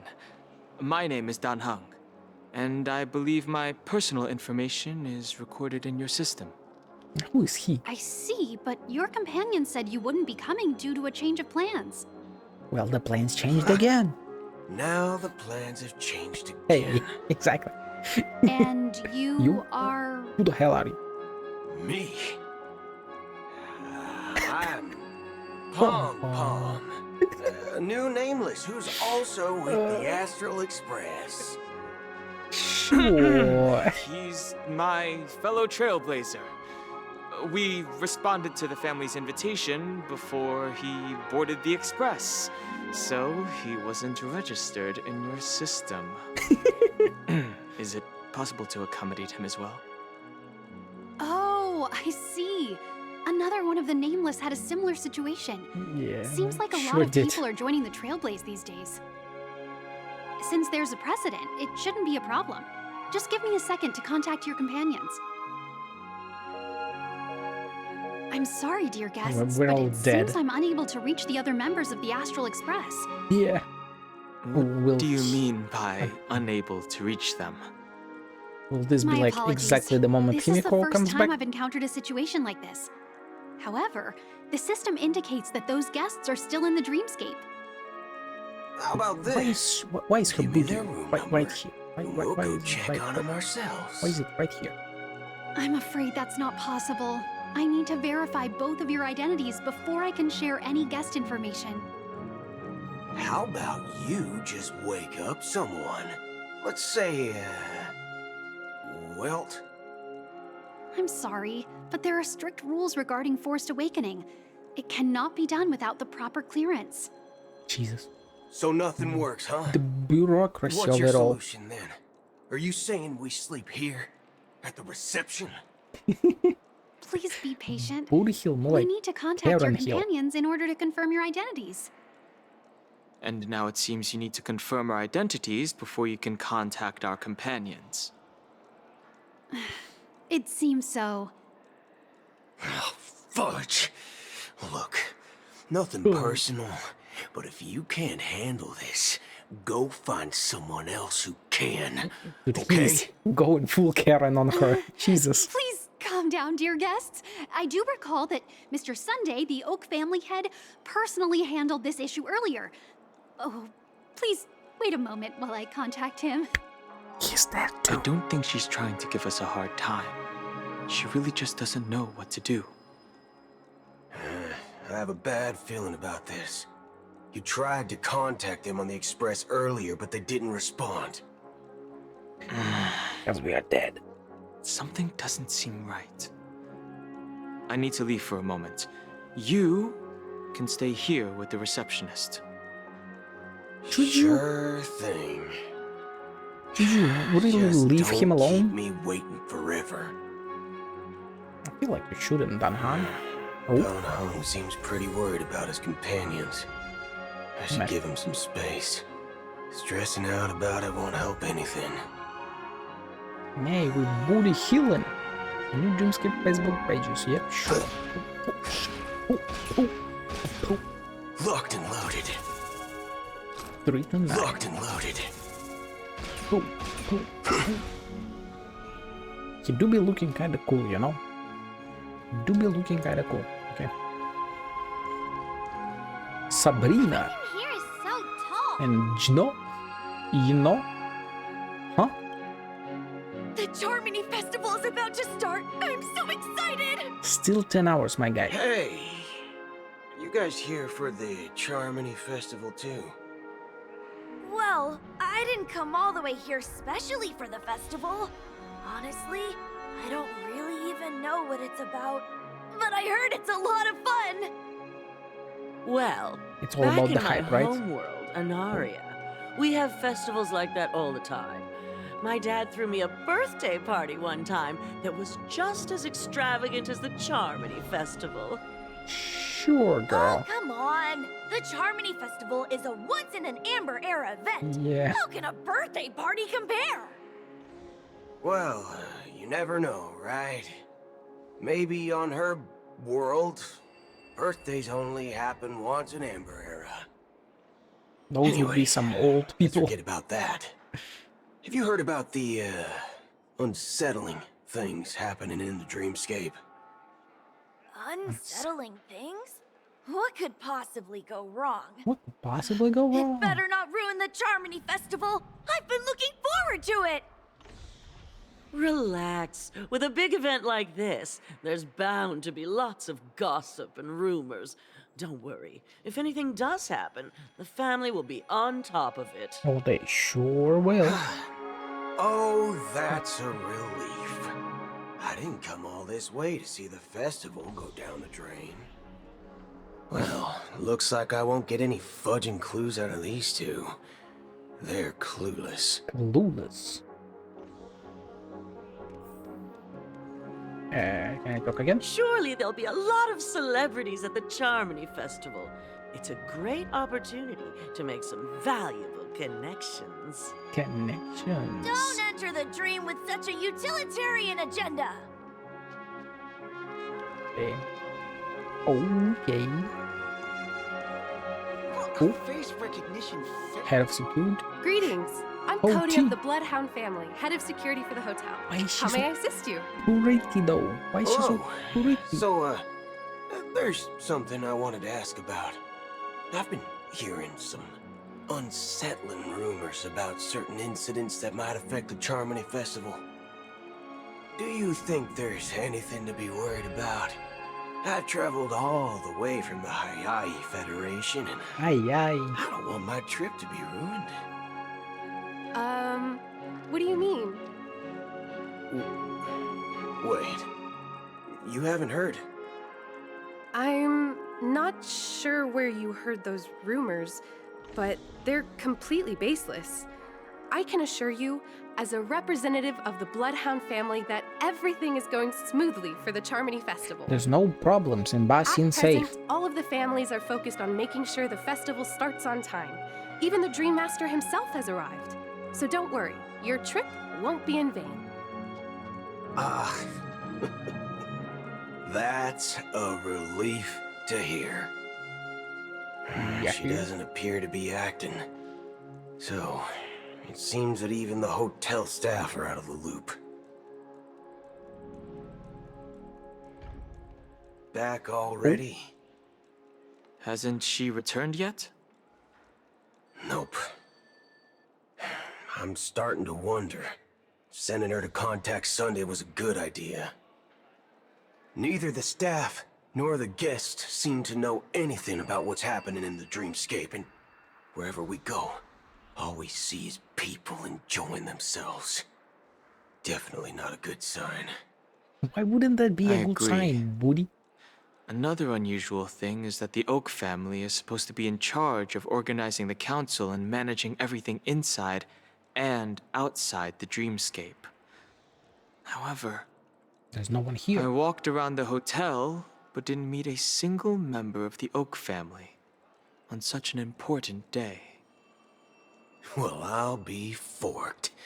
If I remember correctly, the head of the Oak family is that Sunday guy, right? Family. We shouldn't linger here too long. Let's go back to the Express for now. Not so fast. Have you ever robbed VIPC, bro? Bro. If you run away now, what was everyone will be chasing after you. Are you suggesting we sit here and do nothing? I wouldn't say do nothing, but let's stay put for now. Even if the family has ulterior motives, they couldn't have anticipated us showing up here. We're the surprise factor for them. They don't want to attract unwanted attention from certain outsiders, so they won't do anything reckless. See? Yeah, I see here. VIPC lackeys are keeping a close eye on this hotel. If I were a family member, I'd find an official excuse and keep the surprise factors here. If we just wait here, that would be like walking into their trap. Of course, we don't need to walk into their trap. I gave a backup plan to the memo keeper. If it turns out we won't be allowed to enter the dreamscape, she'll order a drink for me in the VIP lounge at the hotel. In reality... a secret signal. That's right. Oh, a concrete object can indeed help the memo keeper establish a connection with you. But Boot Hill, if you have more backup plans in the future, I hope you'll let me know in advance. Cheeky little guy. I'm sorry, but it's one of my quirks. I have too many unreliable friends. And if I reveal that I have backup plans, things can go awry. And that would leave all backup plans completely useless. How do we get into the VIP lounge? This is where my street smarts come into play. I mean, we just go through. We just go, like, it's right there. We just go. Book a stay on credit. Book a stay on credit. Dennis? You're the lobby manager, right? Mr. Dennis with a yes, tiny I am. penis. How may I assist you? We're the Nameless from the Astral Express. We wanted to check in, but there's something wrong with your system. The lady at the front desk said she would contact the manager, but now she's nowhere to be found. Now, we've been waiting here forever, without any food or water. What the fork, man? Is this how the family treats its guests? Fudge and fork.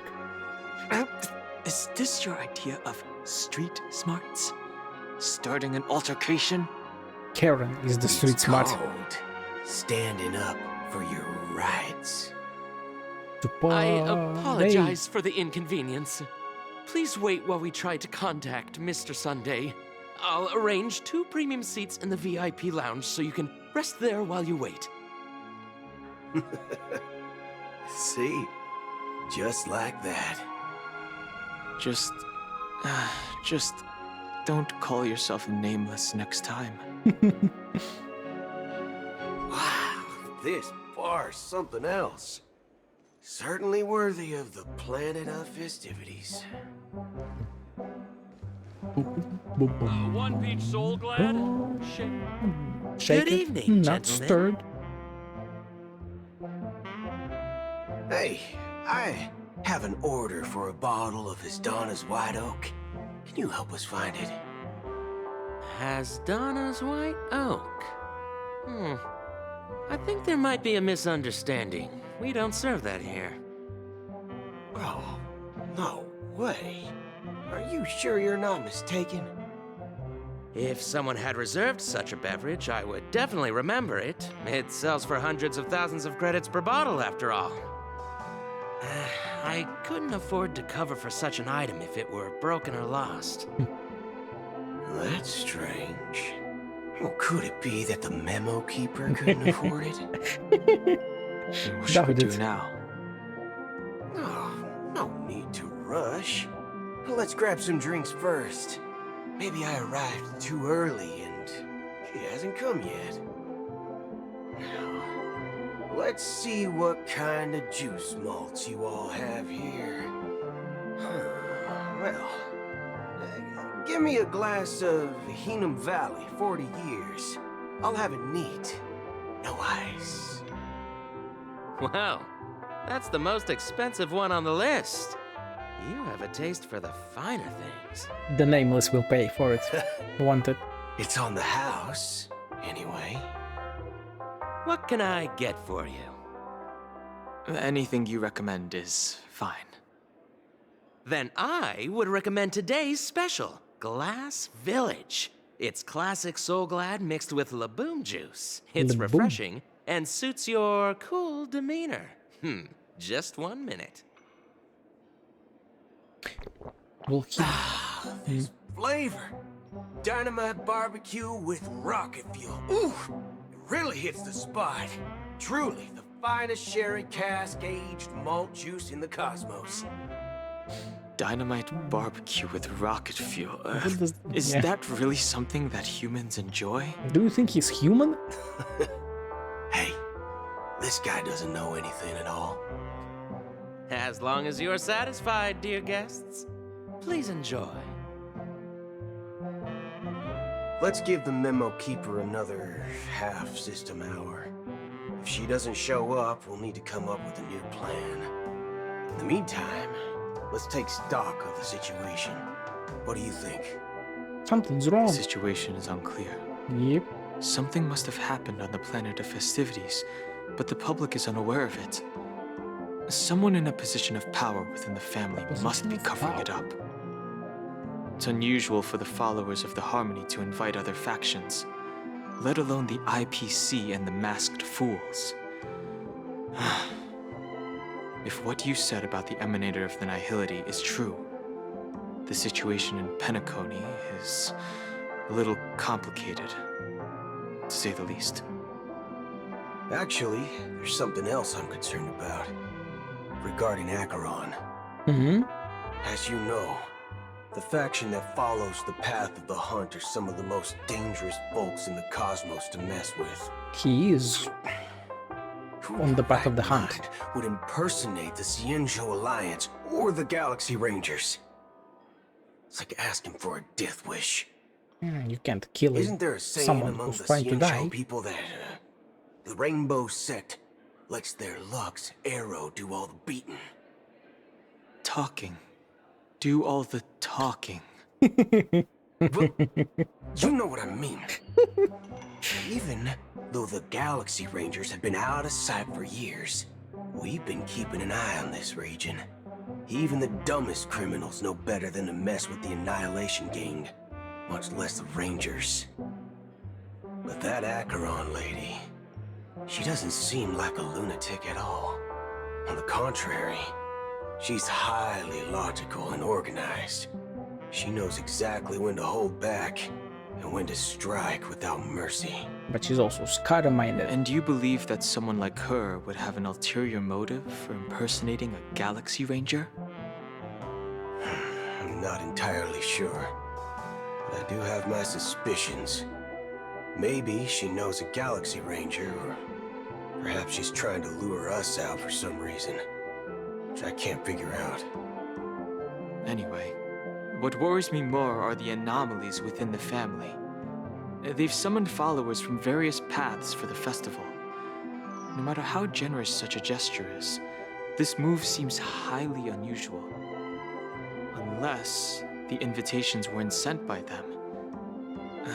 If that's the case, It's even more intriguing that the family insists on organizing the Charmony Festival, despite the chaos. And they were fine with the invitations. She the harmony pulling the strings. You find it beyond human understanding because it wasn't arranged by humans at all. People do stupid things out of irrational impulses. They abandon their principles when self-interest is involved. They believe in things they know they shouldn't, and fudge, they even break their own rules. Because rules are meant to be broken. Don't. They stick to their determined path and never turn back, even if they reach a dead end. You think Shipei's will is behind all this? It may not necessarily be Shipei. There's definitely some higher entity involved. I know it may sound pessimistic, but if human free will were reliable, why would we even need Galaxy Rangers? It's much simpler when you boil it down to the eons and paths. Like how Lon always follows the path of the hunt, or how the Express stays true to the Trailblaze despite Akavili's disappearance. Or death. But in my opinion, Akavili's fall holds significance for the Nameless. Oh, so you're saying the Nameless now have to take responsibility for their own choices because their absolutely right leader is gone? Exactly. I believe the purpose of the journey isn't just about following a path that's always considered absolutely right. It's more about doing your best to choose the right path for yourself among countless possibilities, even with limited insight and judgment. I don't know what you've been through, but I agree that people must take responsibility for their choices, because no one else can do it for them. That's why the Galaxy Rangers need to uncover the imposter and figure out her true intentions. Just in case. I have a backup plan if the Memo Keeper doesn't show up. This is my final backup plan. I promise. Sure, yeah. You sure have a lot of cards up your sleeve. Without any sleeves, really. Going back Like, to my this is old barely career a would sleeve. make things a lot easier. What was your old career? By the way, when you were walking around the hotel, did you happen to see any important-looking guests? What's your plan? Jade to It's pass? simple. We just grab some hostages and use them as bargaining chips with the family. Jesus, or maybe Boothill. we can even take their identities. No need for that. We'll return to the Express now. Wait. Are you getting scared? Draw your weapon. Draw your weapon. Let's make a big scene.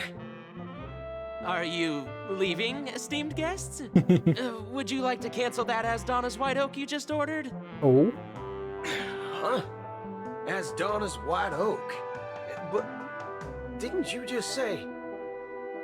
Ha ha. Looks like you are a bit intoxicated, esteemed guests. You ordered a bottle of As Donna's White Oak just a moment ago. Oh, yes, they did. Looks like your Memo Keeper friend has finally arrived. Oh, right. Sorry, my memory's not the best. You know, too many modifications and all. Anyway, let me check.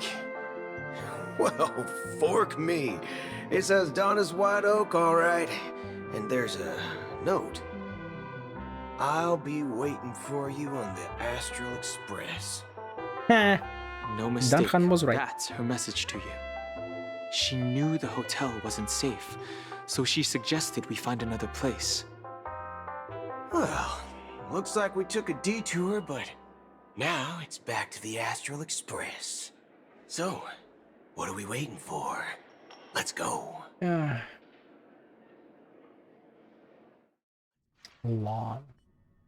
London. You're back? Pum pum. 2 guests just boarded saying they were looking for Boot Hill, so I told them to wait in the parlor car. 2 guests? Oh, just in time. It's gonna be both of them, right? It's Acheron and freaking Memo Keeper. And he's gonna be like, what the fuck are you doing here? But she was booted out. But just not by Booty Hill. 2 guests? And the girls are gay as hell, so obviously. Look, we welcome all passengers on the Dear Astral God, Express. man. But sneaking in like that, you have no regard for etiquette. My apologies, conductor. It was an oversight on my part. I assumed you were already acquainted with the garden. Yeah, Given we're the definitely chaotic acquainted. situation in Penacony, the Nameless are the only ones we can truly trust right now. You are the Memo Keeper. Alright, he hasn't seen her, right? Pleased to meet you, Dan Hung. Your I've seen voice, you man. in others' memories. And as for Boot Hill, this is our first face-to-face meeting. I hope you enjoyed that bottle of Astana's White Oak. You sure have a refined taste. An expensive one. Finally, Memo Keeper. Well, let's cut to the chase. Spill everything you know. The second That's precisely guest, what though. I intend to do. Yeah, second guest. But before that, please allow me to introduce myself. My name is Black Swan. There she is. And I serve the Garden of Recollection as a memo keeper. She can tell you yourself. As for Acheron's story, Herself. Right, come on, she I'm can sure tell she you knows herself. it better than I do. Let's go. Greetings. I'm Acheron. What? You Garden of Recollection shirtbag! You betrayed me! I apologize, but she did that at my request. Due to certain reasons, I have been exiled by the family. Reasons? Thankfully, this memo keeper came to my aid and helped me escape their surveillance unnoticed. They're so gay. To be honest, They are it so was gay. more like stalking than helping. And the process was far from unnoticed. But we did escape. I asked her to guide me to a place beyond the family's reach and to contact a few trustworthy individuals, namely all of you. Trustworthy? Son of a nice lady. You think I'm dumb or something? You kind of are. How about this? I'll put a few bullet holes in your head and see what secrets spill out. Then, we can talk about trust. It doesn't have to be like that. I'm willing to answer all your questions, but not right now. If my cover hadn't been blown, we might have had more time, but at the moment, we don't have any other options. His No stance other is just options. so fucking... What do you mean? This is the only way I can ensure everyone's safety. I kindly request an immediate warp jump out of the Astana star system. Oh, shit. This passenger is requesting... As far as I can tell, she's not a threat and seems to be telling the truth. I've briefly traveled with your companions and know their whereabouts, Dan Hung. Please rest assured, your nameless companions are safe, but they need our help. But not from this system. As for Boot Hill, you may have guessed. I've been waiting for you. Galaxy Rangers are known for their elusive nature and limited contact with each other. So this was the only way I could reach out to you. Oh, so he was right. She was baiting them in. Only by doing this can I find a true Galaxy Ranger and fulfill a long-standing promise. As to whom? To return his relics to their rightful owner. Someone once told me Interesting. that every rainfall The world is was like gonna roll me? a gift from the heavens, a sign of their mercy upon the world. Raindrops are said to be the tears of the gods, shed in response to the sorrows of the world. Their constant pouring is a reminder that the gods haven't abandoned us yet. So, how long has this rain been going on for? I used to believe, just like you, that it would eventually stop. Years. Those are hands. Decades passed. And obviously a ton of water. And in the end, such hope faded away before the rain did. What the hell? Looks like the god you mentioned doesn't exist after all.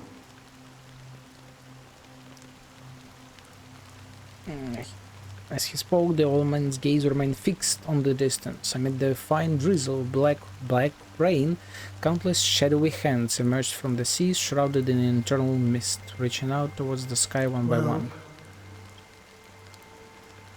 Let me share a story with you.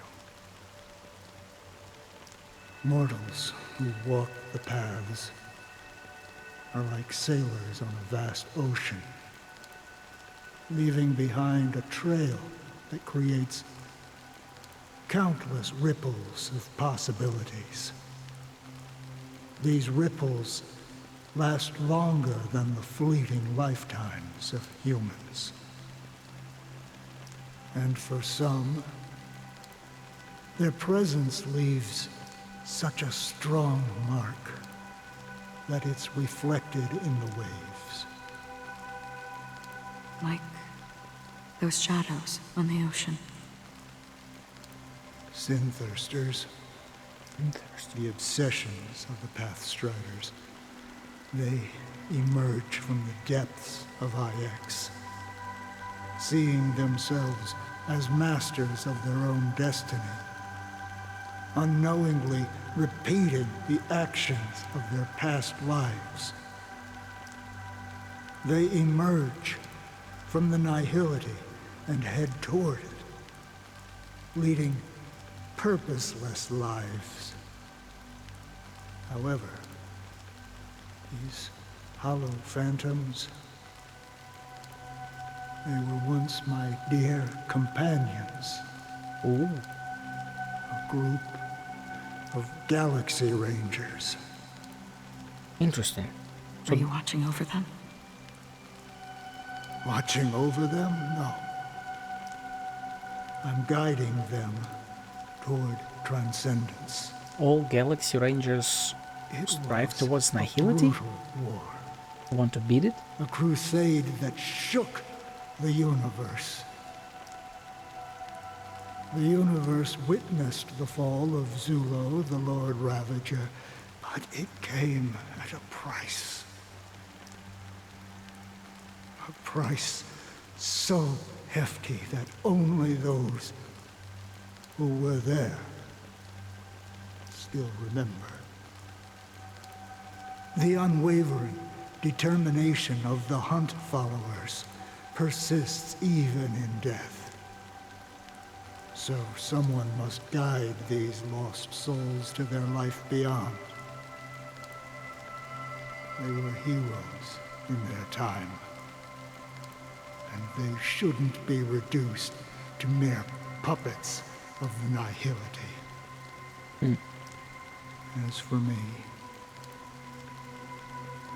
I've suffered too many losses on that battlefield to advance any further. And that makes me the most fitting person to carry out this task.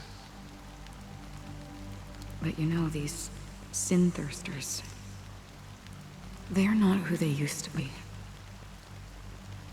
Does this seem pointless to you? Just a bit, maybe. Well, some tasks have to be done, even if they are pointless. Yeah, it's about the principle. I can help you. For what? For the meaning of the nihility. That's what I've been seeking. I see.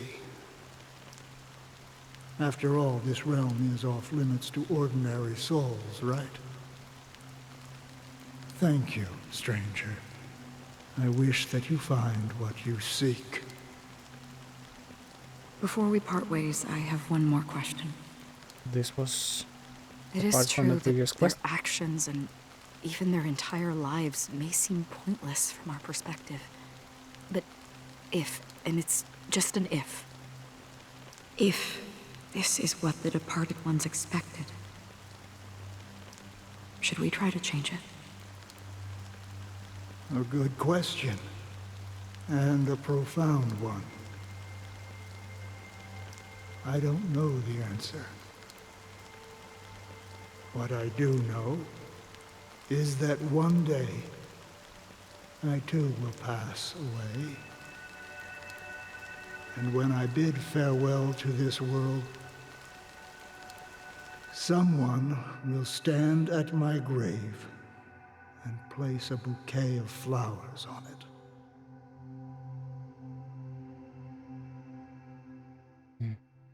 Robin out of nowhere. What the hell? 9 system hours, okay. When I appeared as a child, my speech, mindset, and soul reflected immaturity and innocence.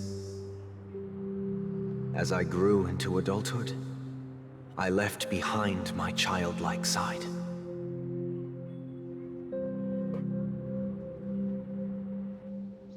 I humbly request your blessings, esteemed advocate of Shipe. Come to me, my kinship. I have sought their presence with us. As you wish. I have faithfully served the Alfalfa family for nearly a decade, promoting the path of the harmony to the best of my ability. However, I made a mistake yesterday.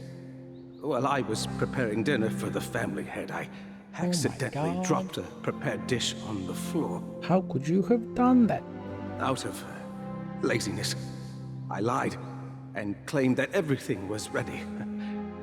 Although the head has dismissed me as punishment, it has been tough to sleep with the guilt still gnawing at me, as I worried that the seeds of evilness may have taken root in my soul.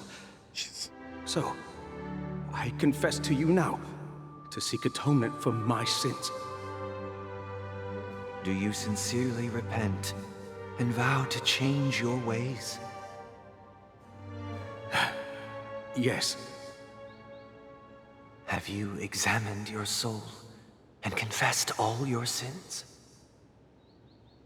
Oh, yes. Are you willing to accept the process of atonement? What is the process exactly? Yes. I feel like it's a special process. Very well. Show your dedication and goodwill to the family, and you shall be reinstated among them. Now, please, leave in peace. Oh, praise Shipe.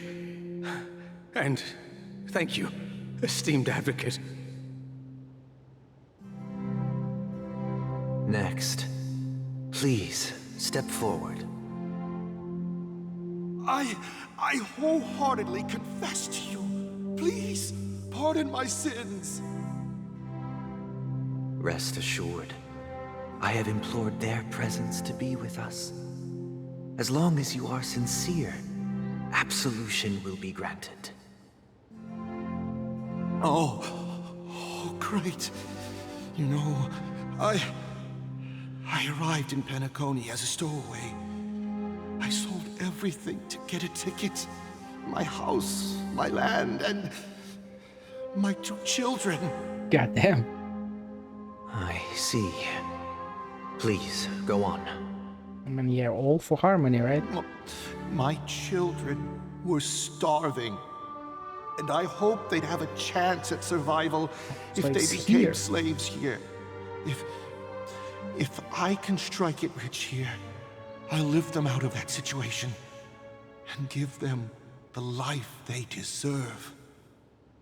That is one but weird the Bloodhound family got wind of it. Go about They're on my tail, hunting me down. I thought I could bring my kids here. It was all my fault. All my fault. The family is ready to forgive all sinners. I'll ask the Bloodhound family to cease their pursuit. You don't need to live in fear anymore.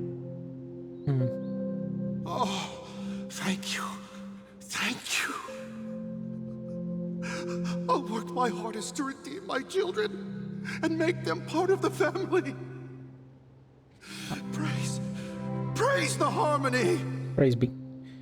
I was about to say that this particular part, together with the previous Danhan and Boothill part, was a bit stretched out and yappy, I'd say. The part with the whole crew and Robin and whatever and Sunday felt like it moved faster. Well, this kind of feels like it grinded to a halt, mostly because there haven't been any revelations, there haven't been any direct connection to anything so far.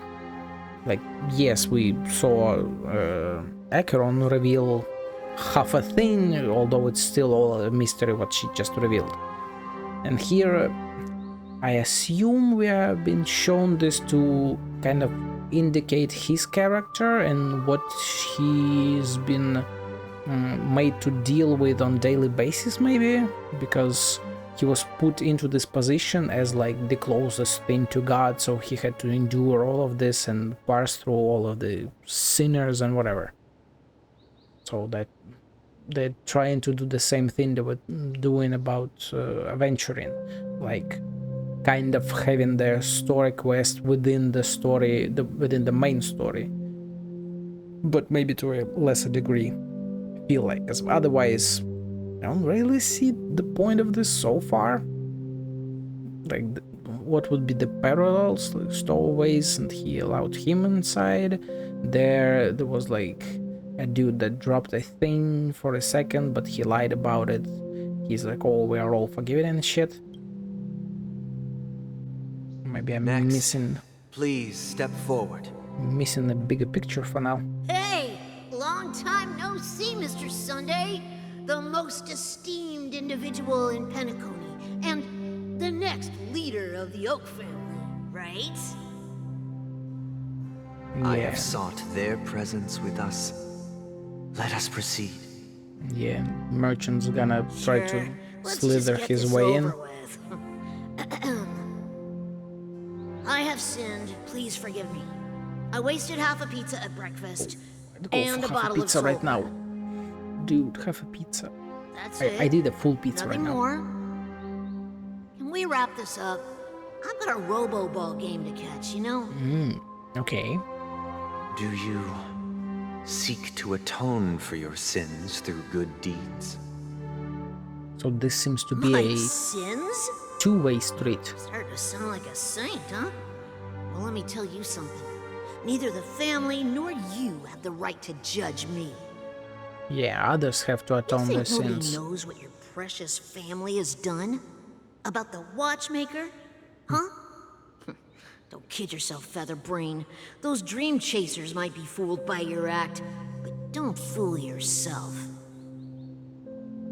Before you start spouting off your holy verses, answer me this. Where does the power of the Oak family come from? And your power? What makes you think you can sit there all high and mighty, looking down on everyone else? Well, I've spent enough time in confession today to enter the Harmony's paradise, right? Then I'll take my leave. Good luck with your election, and, don't make me regret my investments in you. So yeah, the main point of this is just to show what he had to go through. And his general situation in life. Revered, triple-faced soul, hear my doubts. Who can judge the strong when their power hides their crimes? This is why she will go against the family. Pay any price to survive. Who can comfort the purest souls when even they get led astray? If the strong defending the weak is truly the foundation of paradise,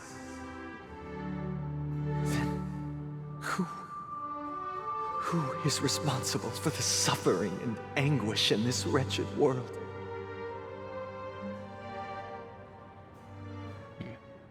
Is he himself doubting Shippe? Are you all right? I'm fine. I've been working long hours, and I just made a trip to Dreamflux Reef and back. So, I'm a bit out of sorts. But it'll all be over before we know it. Yeah, just 9 hours You've been to go. working non-stop on the Charmony Festival, Mr. Sunday, and no one could have predicted this incident. Even if the Stellaron does pose a grave threat, I still feel sorry for all the trouble we've caused you. No need to worry about troubling anyone. The Charmony Festival was meant to spread joy and harmony across the cosmos. But now that we know the truth, I'm afraid we'll have to cancel it. It has always been our wish to make everyone happy, so... we'll do our best to explain everything to the Dream Master. I'm sure he'll understand. I don't think so. Even if the negotiations Are you sure don't go about that? smoothly. I'll refuse to go on stage. Without the Chordmaster, the Harmonious Choir would not arrive, and the Charmony Festival would be just a grand performance, and nothing more. I'm relieved to see your determination. So this is why they put up the robot. Since arriving in Penacony, we haven't had any contact with this Dream Master himself. I'd heard of the heads of the 5 major lineages, but the Dream Master is a mystery to me. The Dream Master rarely grants an audience, even for us. But, given the urgency of the situation, he's agreed to meet us in person. Will we see his Perhaps you'll be the face? first guest to meet the Dream Master in years, Mr. Yang. Let's hope we can reach a consensus that satisfies everyone. Dude, if they kill Yen here... Let us hope so. Let us hope so, yeah. It's about time. We'll have to get ready for the meeting. I apologize for any inconvenience caused by the urgency. Don't worry. I'll be waiting here. Oh, dear. It's Mr. Sunday! Hey, come over here! Looks like someone needs help. Let's go check it out. Is that by any chance the merchant?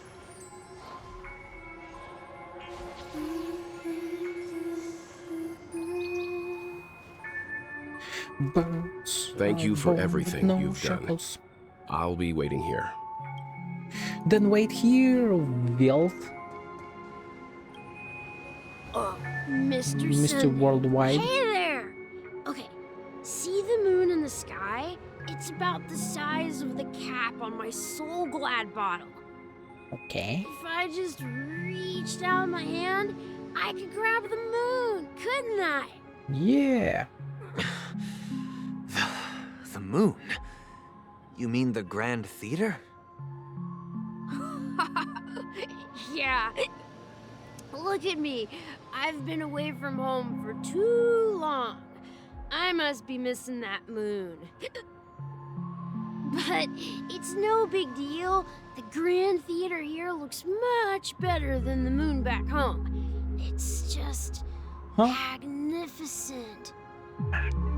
They told me not to sell everything I had just to come to Penacony. How short-sighted. Selling everything you had? Why would you go to such lengths? Why? Can't you see? Life back home is miserable. It's not really living at all. It's better to be here at Penacony. No pain, no worries about tomorrow, just sweet dreams. You can do whatever you want. That's what I call living. Yeah, now this is the life. Is this truly living? It is at least existing. Huh? What did you say, young lady? I didn't quite catch that. Oh, it's nothing, sir. You see, the traffic on Glock's Avenue can be dangerous. How about I ask a Bloodhound family member to escort you to Ideen Park over there, so you can continue enjoying your sweet dream? Oh, yeah, that's a great idea.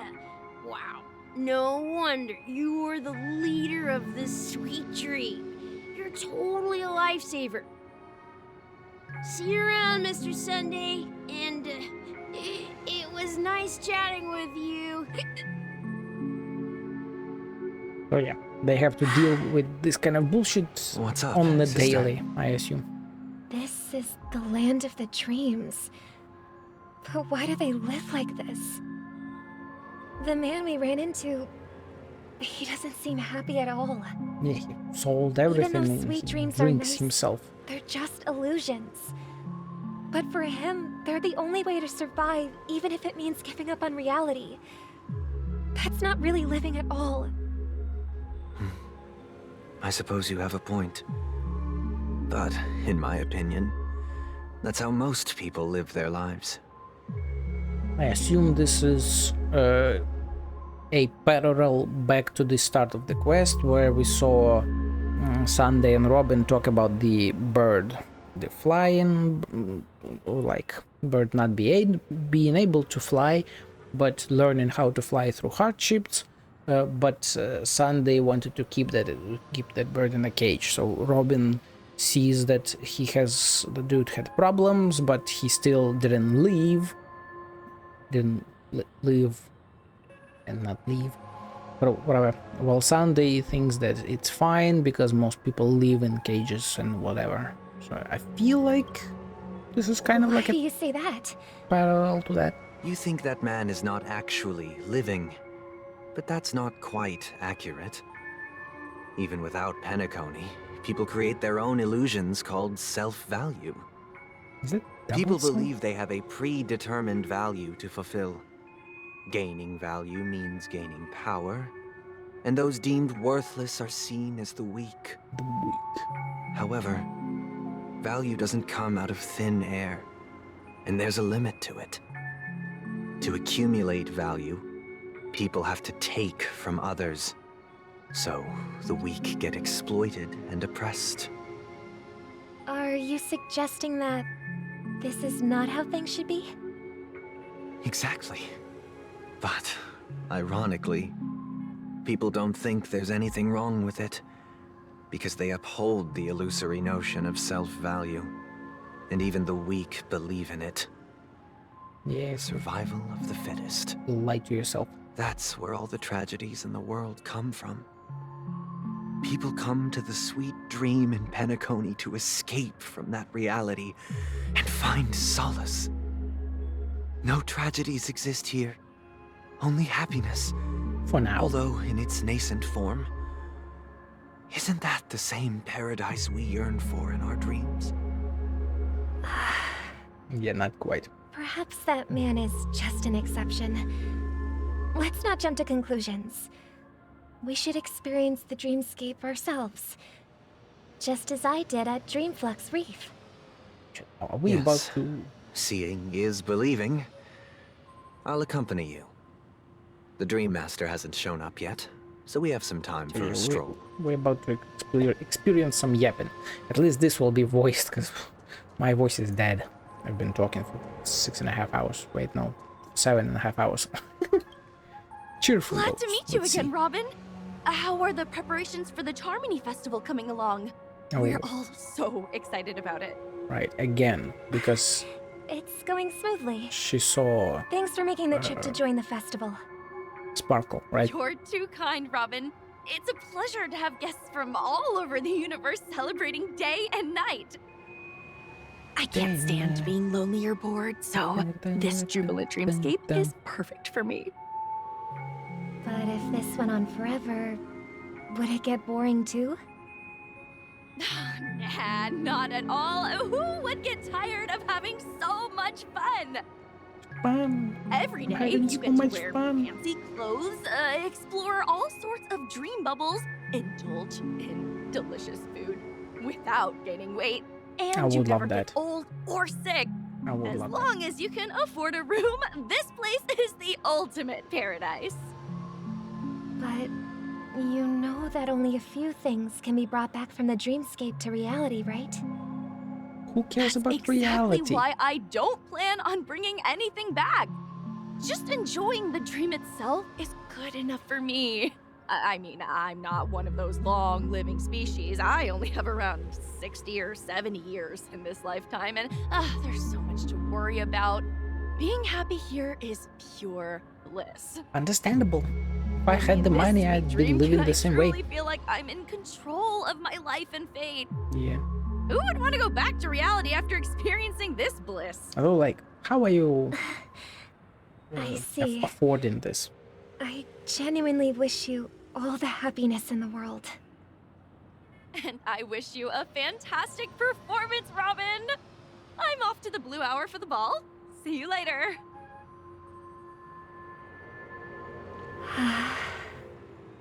Seems like that guest's perspective didn't resonate with you either. She had a valid point. I could sense her genuine happiness. It's just that... What you're trying to say is... It's all surface she level. thinks she's in control of her life. Yeah. But in reality... Escaping from everything. She's just escaping from reality and seeking solace in this sweet dream. Once she steps out of this sanctuary, everything will be lost. Well, Hermione as well. She did make mention of being able to afford a room. Yeah. Didn't she? She'll run out of money and then... The paradise come in back our to dreams. nothing. It doesn't have to end. No. And the paradise we yearn for shouldn't be just a fleeting dream either. Do they want to, like, make it a communism type of thing or something? Where everyone enjoys everything? And they don't need to pay or whatever? Because, like, I would assume this is all a fucking dream. You don't need to pay anyone. I guess you'd need to pay people on the outside to care for those who are inside the dream. Potentially, right? The scenery in this dreamscape is truly breathtaking, isn't it? Oh, Robin. Can't believe I'm meeting you in person here. What an honor. You're right. Even though time stands still in this dreamscape, it always feels fresh. I find something new every time. A philosophical mind. I hope I'm not intruding. Oh, not at all. Now, with little time left, I yearn for meaningful conversations, especially with someone as esteemed as you. He's also just Do a you person. mind if we chat? It's my pleasure. No need to be formal. Just speak your mind. You said, with little time left. Please, forgive me for being blunt. But is that why you came to Penacony? Yeah. I was part of a war, and while escaping from the Sarkosian mothership, I got exposed to some radioactive materials. Jesus. And then, all my comrades died, and my hometown was wiped out by neutron bombardments. God damn. I couldn't bear to live with everything I knew gone. That's when I heard about a possible solution here, so I came. How heart-wrenching. I hope the family has been able to help you. She feels all emotion, so she feels like the dread, despair, and everything. They provided me with a comfortable room, the most advanced life support devices in the cosmos, and a stellar team of caregivers. So yeah, that's where the money My comes in. physical body is now in the dream pool, sustained by life support. The me you see here is whole, rational, and no different from any other person. But I can't say the same for the me in the hotel room. My true appearance. Huh? I hope you never have to witness it, Robin. So, Yeah, irradiated dude you'll would be be... living forever in this dreamscape. Hey. Right? Just being able to live at all is good enough for me. Whether it's in this dreamscape or not, well, I don't really have much say in the matter. My world has been torn apart, and my life could end any second. So, even if this whole place is an illusion, it's still my paradise, and I'll treasure every moment I spend here. How I envy those everlasting things. That old man's story. It's so tragic. Fortunately, this sweet dream gives him joyful memories to hold on to for the rest of his life. Which might be That's precisely why this just sweet the next dream hour. in Penacony exists. However, even this sweet dream has its limitations. While it provides solace to the disillusioned, it can't completely eliminate pain in reality. There will be a way out. Penacony is already on the right track. What do you mean by that? Meet the other Robin. Hey yo, Sparkle? Hey, it's about to be fun. But yeah, what do you mean by that, Sunday? Penacony is on the right way? Like, are you about to explode the Penacony? Because Robin said that the dreamscapes have been growing in size, right? So if Stellon goes completely out of whack, maybe it like envelops way more stuff and it can consume more people and leave them here forever, maybe? I don't know. Look what we have here. Oh. A lovely young lady. Wait, Is that me? that me? Sunday? Huh? No words for your sister? Brother, what a surprise to see you again. Show yourself. Your trick won't work on us. I've heard that a skilled masked fool received an invitation too. That must be you, right? Did you enjoy yourself? Barely. The people here are way too gullible. A little bait is all it takes for them to bite. And they run away at the slightest hint of danger. In other words, they're naive and cowardly. Now that you've had your fill, it'd be wise to leave before it's too late. The music of the harmony doesn't tolerate discord. Oh. What? Now that you have the real Robin, I'm useless? Oh, how disheartening. I've done so much for the family. You should be thanking me, because if it weren't for me cleaning up this mess, Penacony would still be in shambles. Don't you think? That was a personal request from the head of the Iris family, and it has nothing to do with us. Ooh. Step aside and stop causing trouble for the Charmony Festival. Interesting. The Charmony Iris Festival? Iris family. You think you can scare me? You think I have no idea what you're planning? I don't care what you're thinking, chicken wing boy. But I'm pretty sure our lovely Robin won't be appearing on stage. After all, you're well aware of what a sorry state this dreamscape is in under the banner of harmony. Penacony, the land of the dreams.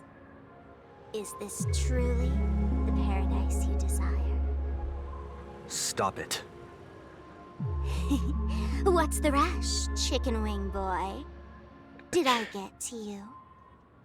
Our paradise is none of your concern, masked fool. Leave now, or the family won't tolerate you anymore. All right. I'll go. But Robin, I suggest you seriously consider this. Do you really believe those living in dreams can escape pain and find true happiness? She obviously doesn't.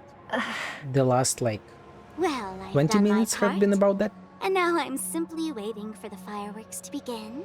Oh, her fireworks, Here, yes. the last 2 gifts for both of you. Everyone And blowing don't everything lose up. them. If by some unfortunate chance the Charmony Festival starts against all odds, remember to use them during the show. And it'll be thrilling. Bang!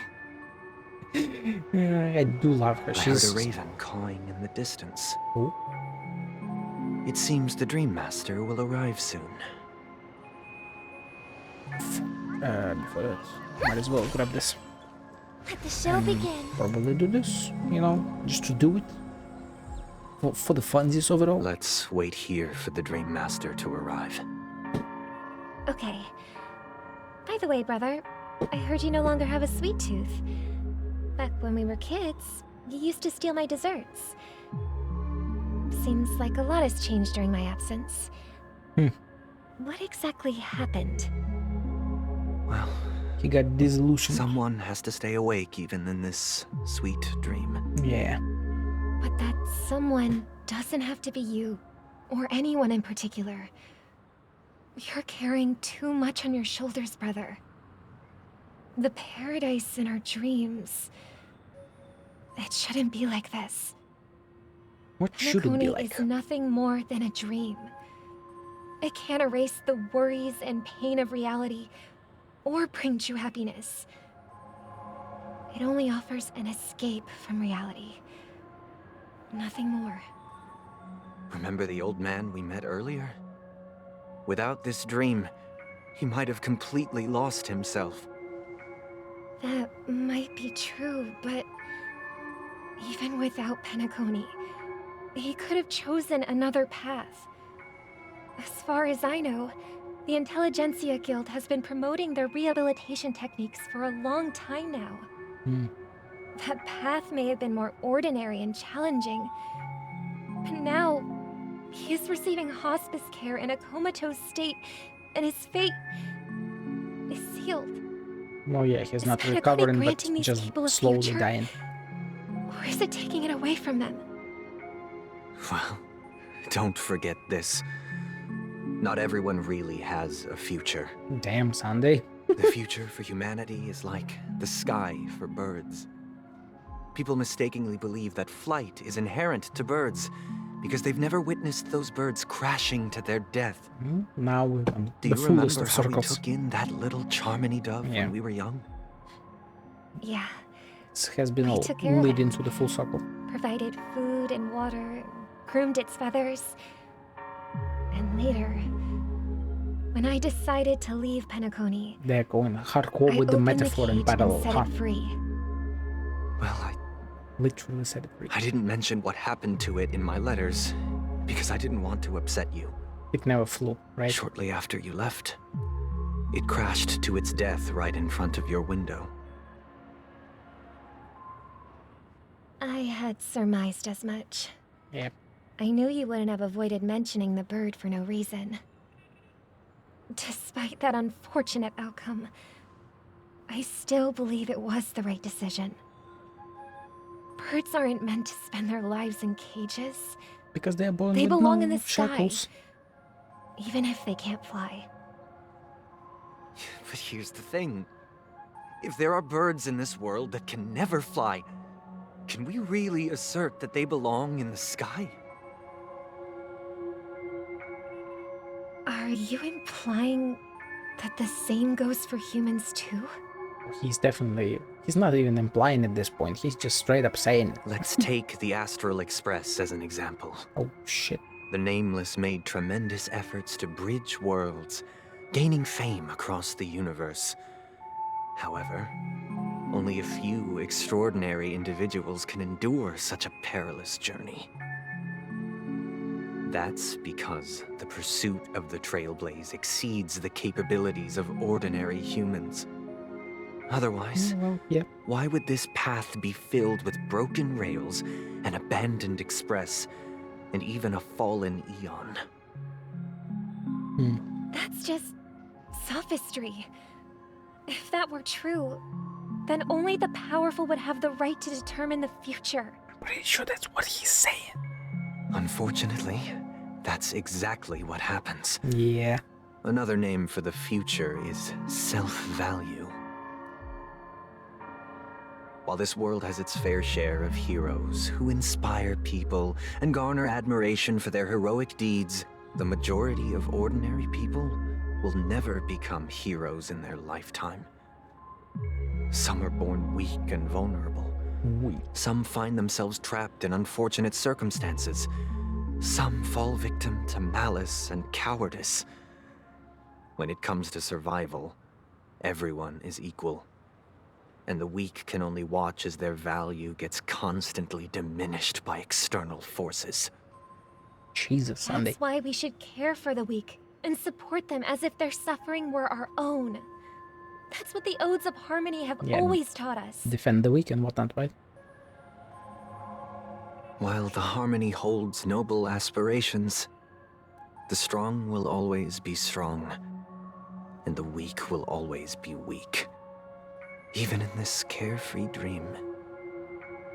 Human nature contains greatness, but it also harbors inherent weaknesses that can't be eradicated.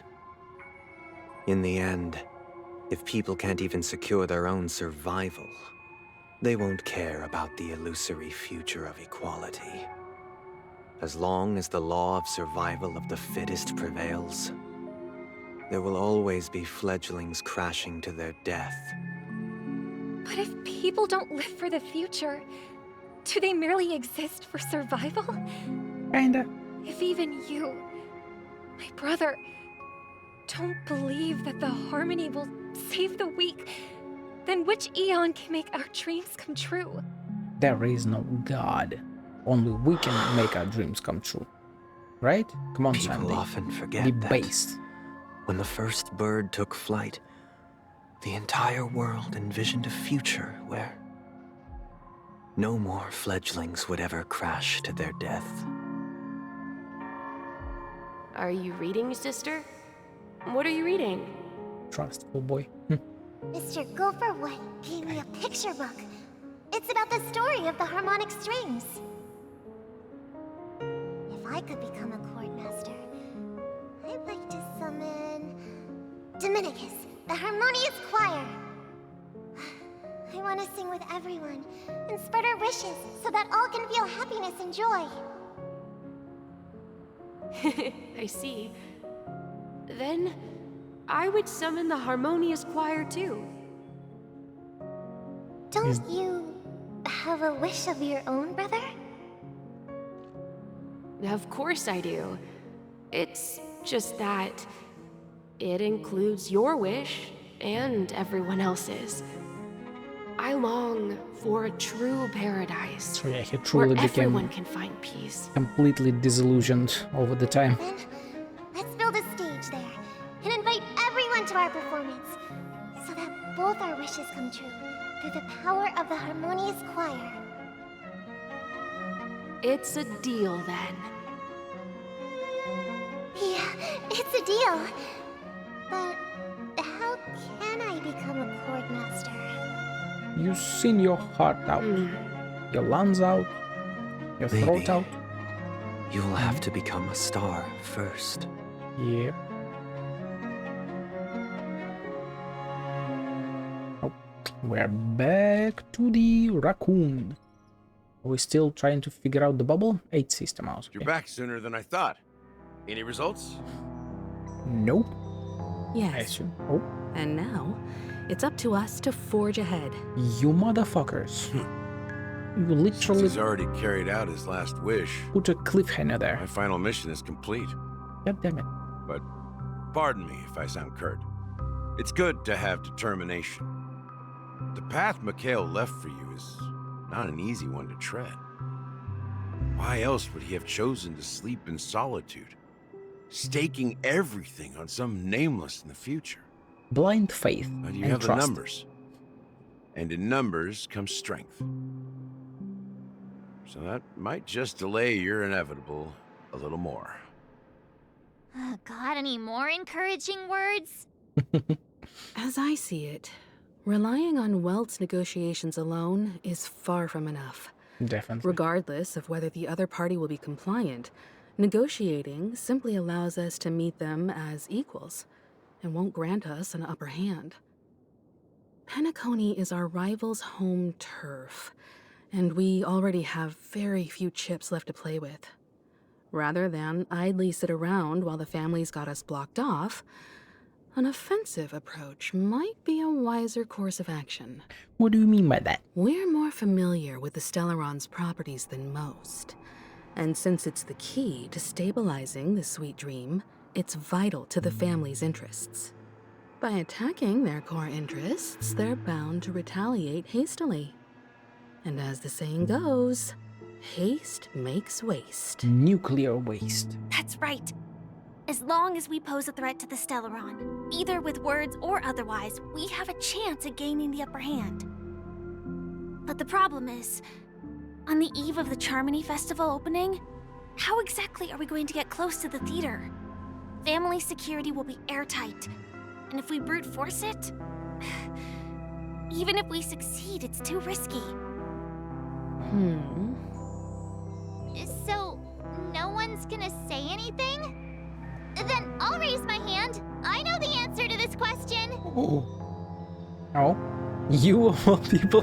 That is cruel. That is just cruel. Of course you do. I never doubted you for a second. Looks like we have one more ace up our sleeve. Time for the master stroke. So this would be the answer instead of her, right? She'd be like, hey, I wanted to say that, right? This is just too fucking cruel. So I'll be the supportive girlfriend. Of course you do. I never doubted you for a second. The Express crew would have been disbanded long ago if it weren't for me. So I heard that before the Charmony Festival begins, there'll be a pageant to kick off the festival. It's called the Soul Glad TM Festivity Auditions, or something, and it's going to be held in the moment of Scorch Sand. As long as we clinch the top spot, we'll be able to attain the title of Festive Superstar, and be able to personally bask in the graces of Miss Robin. Not that that's important. Sure. What's crucial is that we can enter the Grand Theater before the audience arrives. Okay. So, Please fucking tell me that's 7 hours. In these festivity auditions. Okay, not 7, 3. Okay, I've only done it for 3. I've already procured special invite tickets from Miss Robin's fan club. To tell you the truth, I had been preparing to join the auditions all along, but now it looks like even if I scrape through, I probably still won't have the chance to shake Miss Robin's hand. Girl, you just So saw they're her, still huh? running this thing, huh? It was What? originally just a publicity stunt, set up by Mikhail to drum up attention. But it looks like it might be worth a shot. We'll follow Marge's plan. Mr. Gallagher, will you be joining us? I'm afraid I won't have the time. As a virtual character, I've already completed my final mission. Whether Penacony can awaken from this dream is all down to you. Should we ever cross paths again? I'd love for you to visit the Express. All right. I'll have to add to that data bank of yours you've got on the Express. And Miss Firefly, we thank you for all your support. We're faced with a formidable enemy. As long as the Astral Express and Stellaron Hunter's objectives are aligned, we're willing to cooperate with you. We've already come this far together. We have already I'd like come. to join you for the rest of your journey on Penacony. I'm pleased that we can finally fight shoulder to shoulder. I couldn't ask for a better ending. This is also the spirit of the Trailblaze. Now, everyone, let's prepare to move out. Move out? Oh, if we have another fucking region, this is gonna take it all out of me. Jesus. Oh, or maybe not.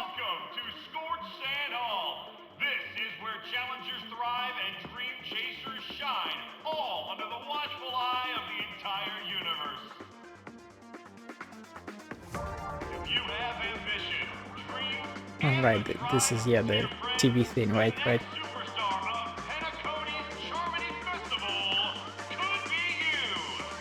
Could be me.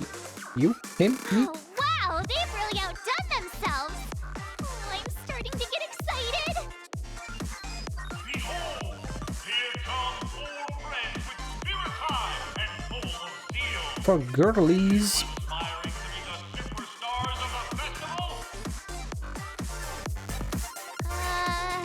Is he talking about us? Oh yes, he is.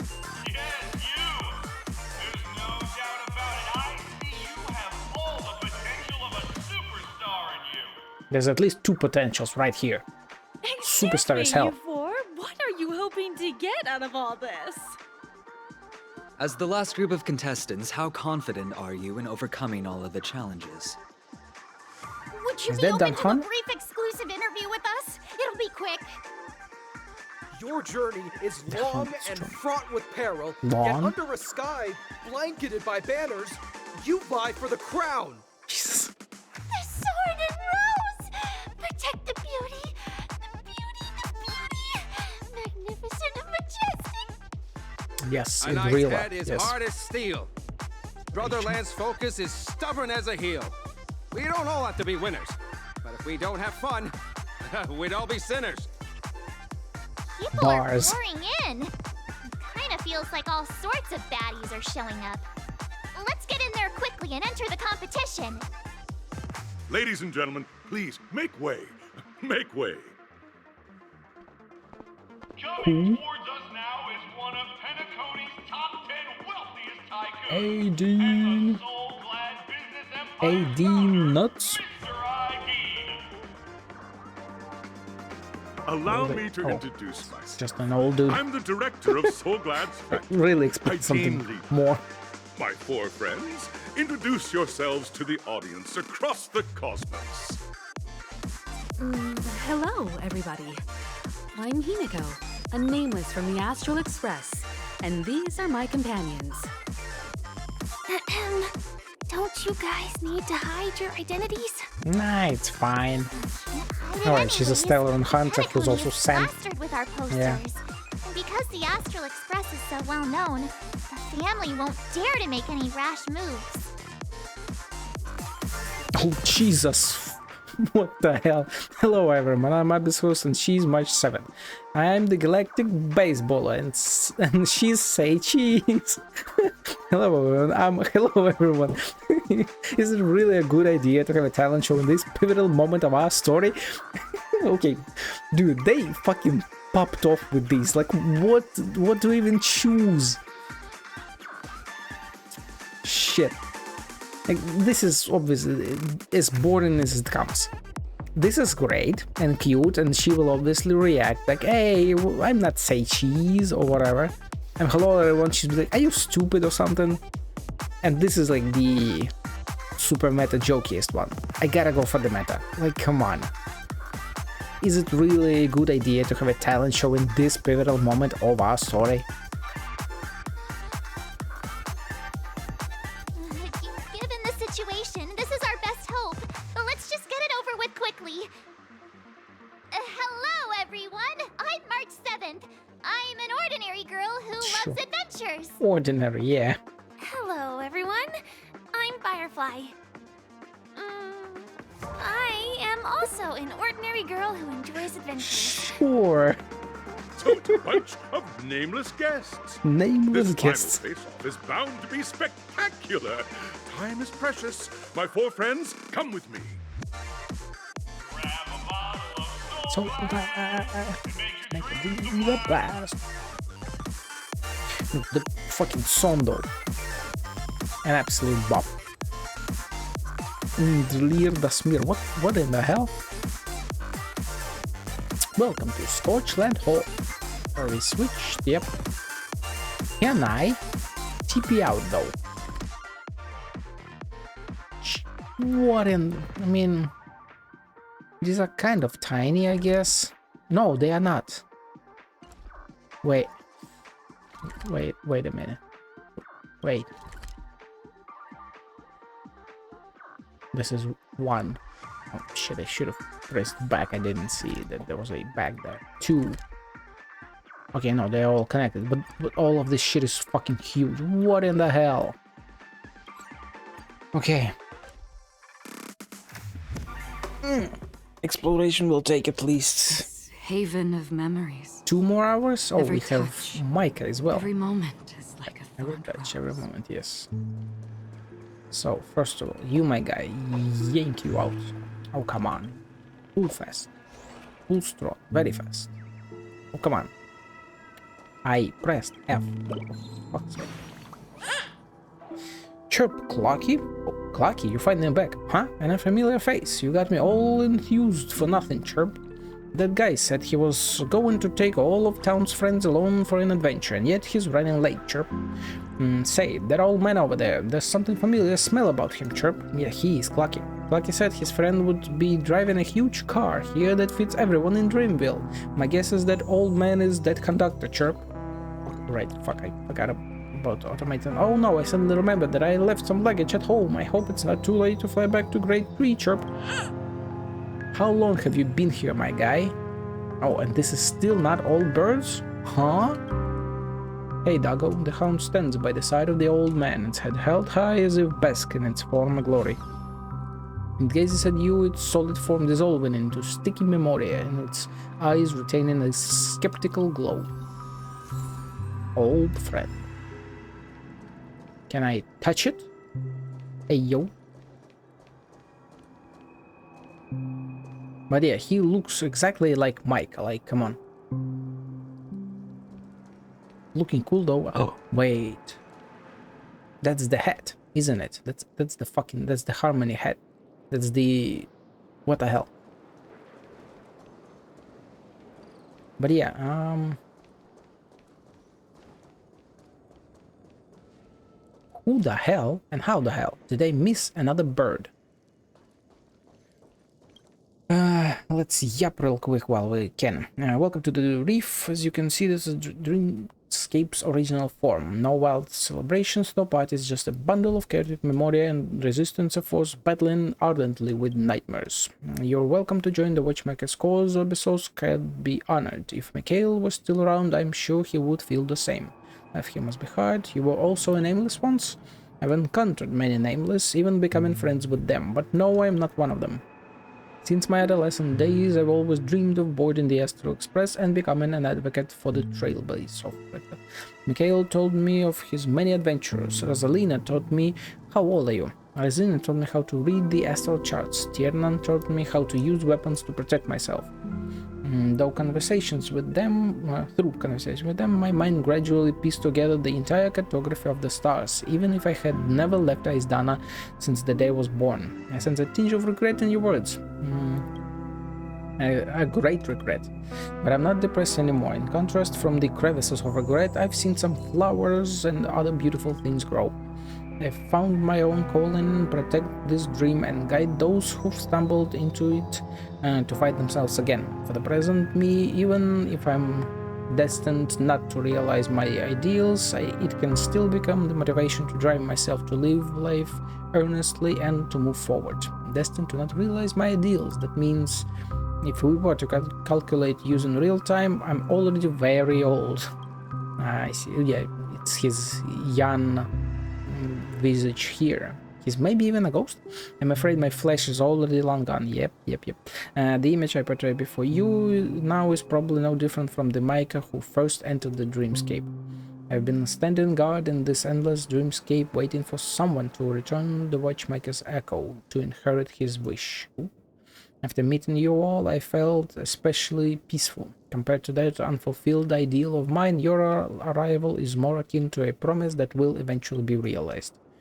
It is just as he said before, hope and dreams will not vanish, they'll just be lost momentarily. Bear with it, they will surely find their way home. I want to chat with you, anytime, anywhere. Tell me of your experiences. I was born when Penacony was still a prison. Oh shit, my biological parents were once descendants of interstellar criminals during Asdana's Memoria harvesting period.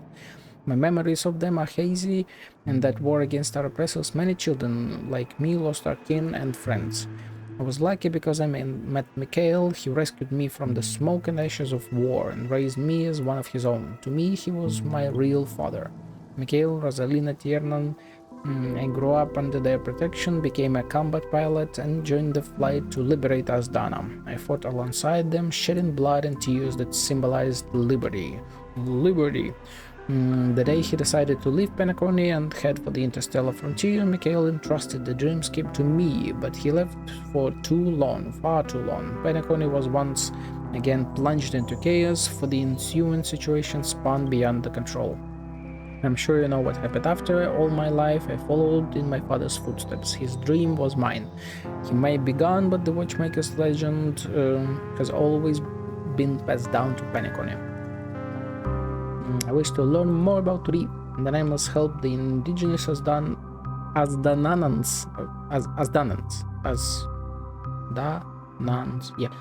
establish the first dreamscape city, a perfect shelter existing within Memoria. But during the period when Mikhail left, civil strife broke out among Penacony's families, causing much destructive damage to the dreamscape. After the family established the planet of festivities, the chaotic primordial dreamscape was left unchecked. It wasn't until Mikhail ripped off the family's four benevolent masks that just a handful of people realized that sinister motives lurked beneath that ostentatious representation. After that, Gallagher used the Enigma's power to once again activate the soaring dreamscape unfettered by the family's shackles. This is the origin of the Reef. Within the Reef, as our stronghold, Gallagher and I gave everything to guide the people who came here to realize the truth behind the family's dream. But we never forced anyone to stay. We only hoped to gather enough like-minded comrades to join in the resistance against this false dream.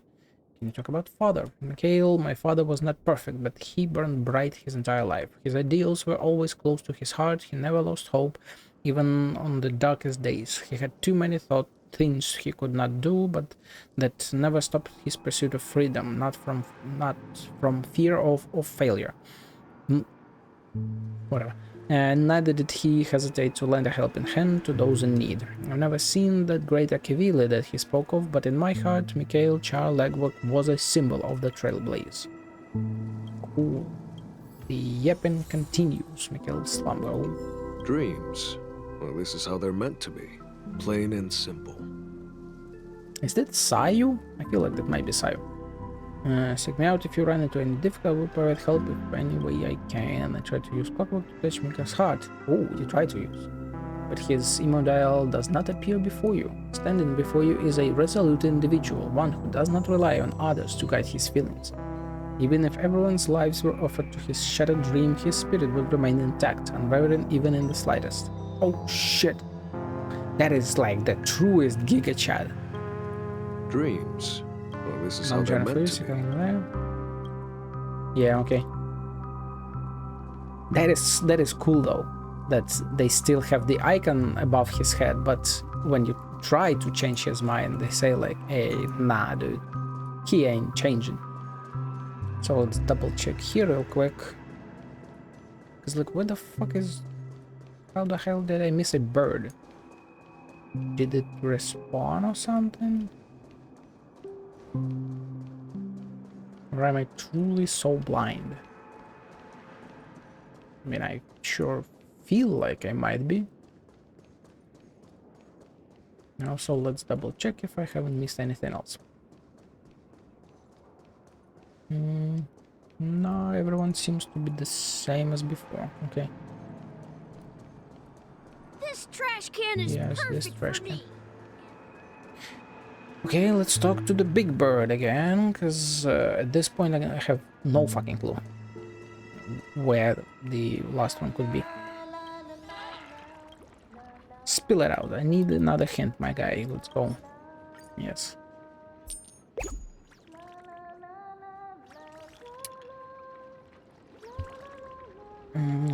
There's a bird nearby somewhere, right in front of me by that chair. Do you see it? Huh?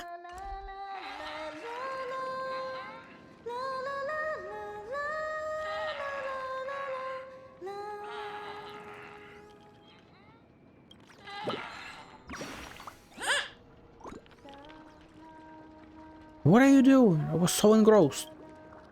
Even though this show can't compare to Miss Note's performance. Miss Note, interesting. It's not bad at all, Chirp. It's time for you to get on stage. It's my turn? Time passes so quickly, Chirp. Goodbye. Before we part, allow me to perform for you a legendary show. A live bird transformation, Chirp.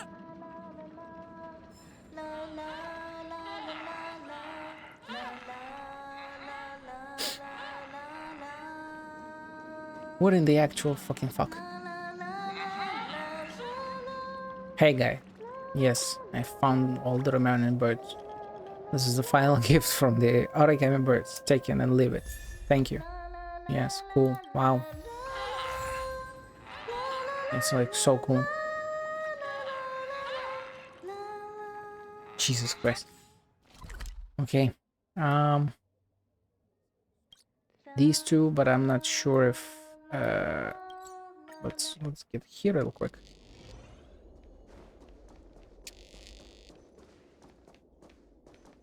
Oh, it's huh. Investigate? Will this be a quest or some shit? What the hell?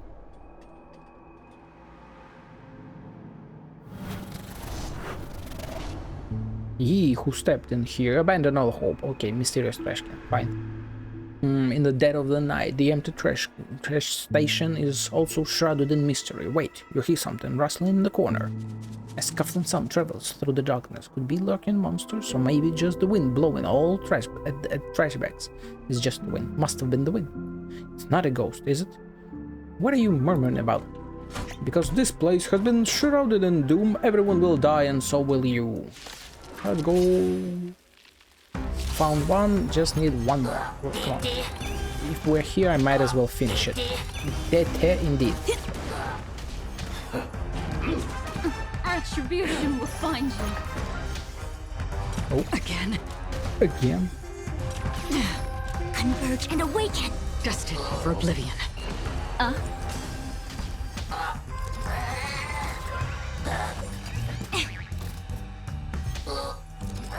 Ooh.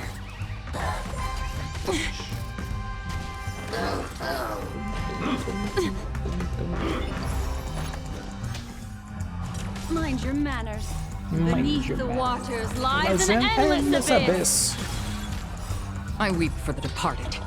It too shall fall. That should remove him, right?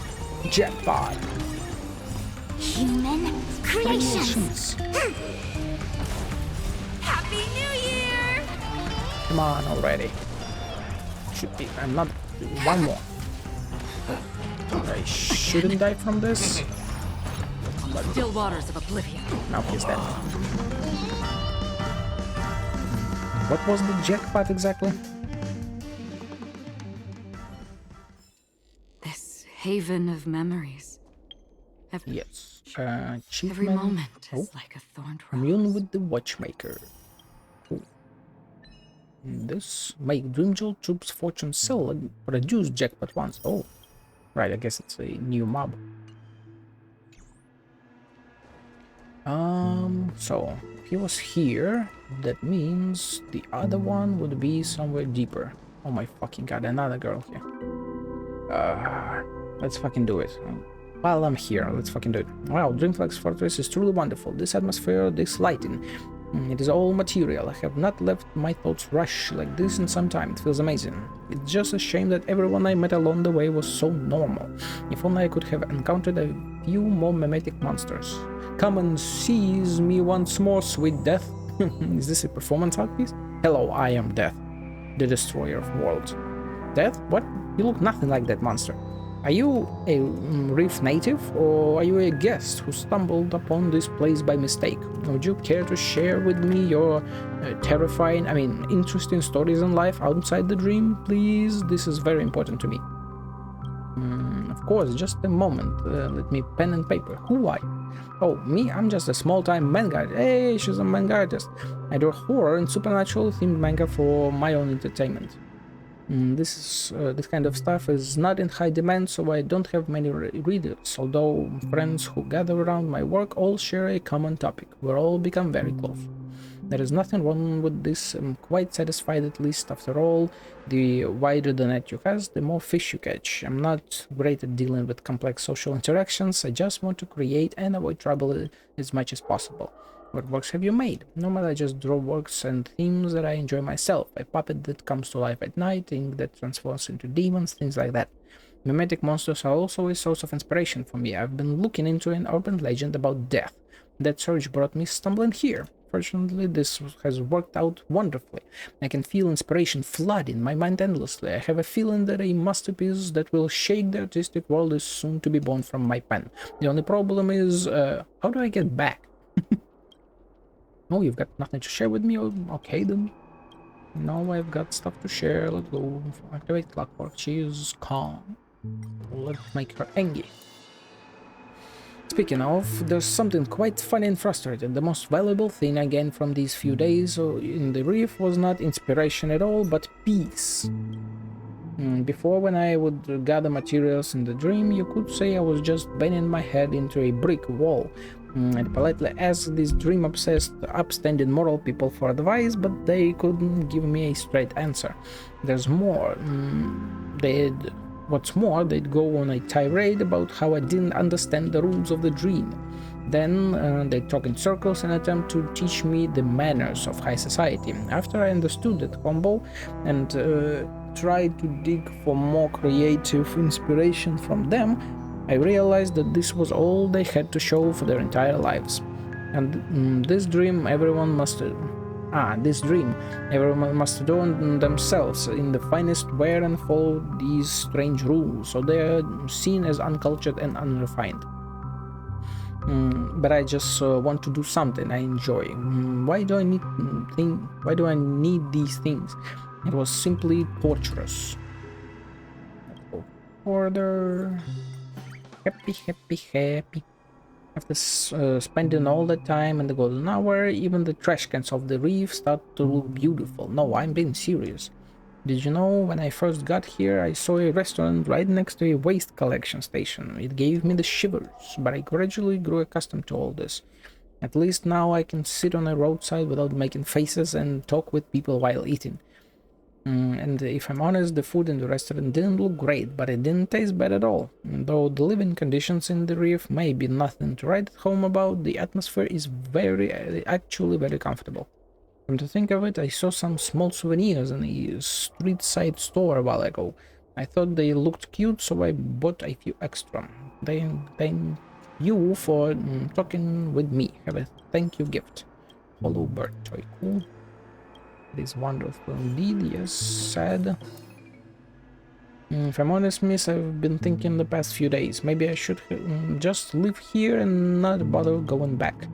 Now I'm talking about it, I have problems with my family. I have many siblings who are leading figures in various industries. Me, I'm just doing something I enjoy.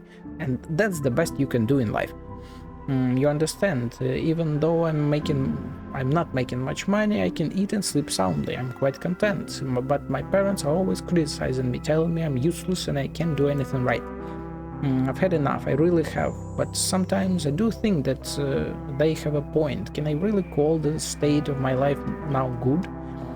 Sometimes it's really complicated. I don't know where my path is, so I just have to keep muddling along. Is this really how my life is really the life I want?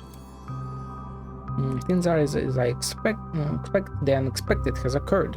Though I have collected a great deal of inspiration, I have lost my way back from here. Don't lose your way. In your mind we have to be as a one. Don't be afraid. Forget it, I'm here now. I'll just take a good stroll around here like I'm on holiday. Do that, girl, do that. Now please just let me find my last trash can, kill it. While I kill it, I'll go... This place has more space inside than my own house. Yeah, while I'm killing it, I'll go grab some water, because if I'm about to read a ton of yapping in the new location, my throat will be completely and utterly fucked. I wouldn't want that now, would I?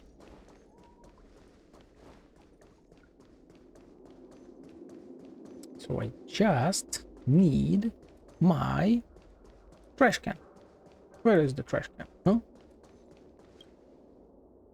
This is the same thing. Oh, wait, does he want you to lock up in admiration of the beauty of... or is he mocking their hypocrisy? Or perhaps he's guiding you upwards in search of the secret of this place. I think he just means anything new. I didn't know that. It was the sky. Okay. This is something new.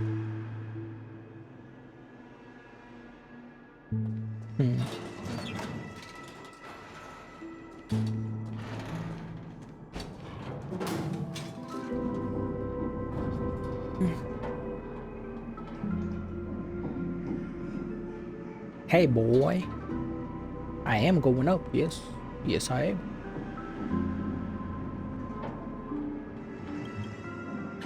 Dearest passenger, please do not stop during your ascent or for your own personal safety.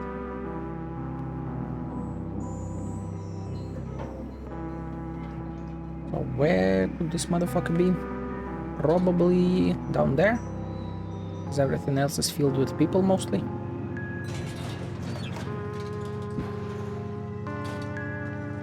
He's not anywhere here, right? No, I can't go here. He's not there. This trash can is perfect for me. That trash can, yes, my guy, that trash can.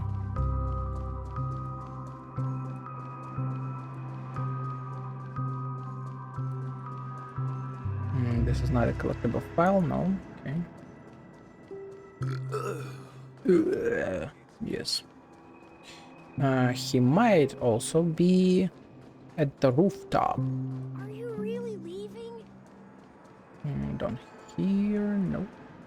I also hear that my cat has just went to the bathroom, so I really wanna quickly find the trash can, and I'll need to AFK a few minutes. Okay, definitely not here. Maybe a quick check there. I've just come from there, so he's definitely not there. Any interaction here? No. Nothing here. Hey girl. Listen. Okay, while I'm here, might as well run through this real quick. Let's see how you handle a stroke Nothing of new genius like here. this. Stroke of genius, yes. The master stroke. Indeed. Nancy. No! At this rate, the family will be done for! Done for. 65 years in the past. Hydra, nothing here. Space anchor, the dude abides. So this is the so-called freedom of organic. It is indeed. Okay, like, but for real, what the hell is it? Not it, right? Also, I don't think I found all the vents, right? Oh, city vagrant. Hey, gray-haired chick, stop right there. Before you have a chance to react, a group of people jump out from around the corner and surround you. Okay. I am the galactic baseballer, so you ain't doing anything. We'd plug the Torment Eagles bold if they cross here and skin the Red Feathers wolves if they dare to pass. We are the Drumflog's gain. You are on our turf. To stay or go ain't your call no more. You gotta pay the toll. Hand over 2,000 alfalfa. Can I buy a monthly subscription? Huh? You think this is some kind of amusement park run by the alfalfa? This is a robbery, girl. Remember, Dreamfox Reef is the primordial dreamscape. If you get into trouble here, don't think you'll be getting out of without a scratch like in a dream. You know, you're intruding travelers. 2,000 ain't nothing to you. A little bit of petty change for safety ain't a bad deal if you ask me. Or you could fight back, but if you do, then you won't have a money or a life. Spare my life, so here's your money. You can fight back? Why didn't you say so earlier? I came to join this family. You're a homeless vagrant too? The game's rules say we gotta give you a chance. If you wanna join the game, you have to learn our secret signal. Our assessment is super strict, you know? Don't go running off now. Is this a fucking world quest?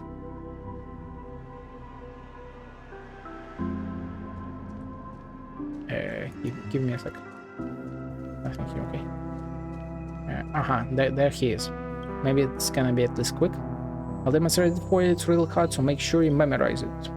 Cross your arms. Spread them out. Cross them, spread them. Put your hands on your hips. Cross them, spread them. cross them and spread them hips. That's it? Did you make it easy on purpose? Is this... let's see, is this game also a kindergarten? Well, I did used to be a teacher here. Hey, come on. Come back when you manage to learn it. Take a moment to memorize, then we'll have to start when you're ready.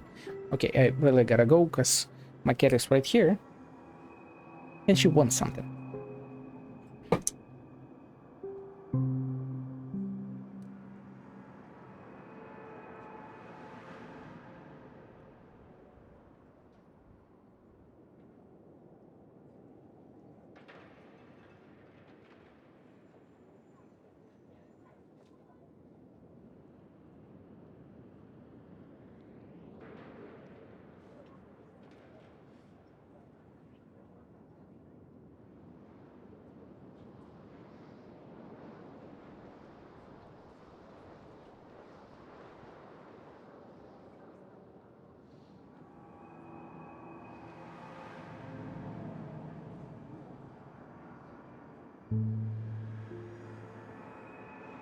Such a busy cat.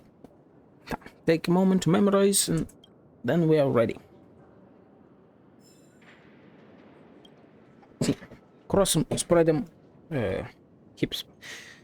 I got that. Let's start the exam now. Put your hands on your hips. Do nothing. Cross your arms over your chest. Do nothing. The face you got might give us street cred, but now it's the time to do the secret signal. Put your hands on your hips. You need brains for a line of work too, you know? You wanna have another think about the order?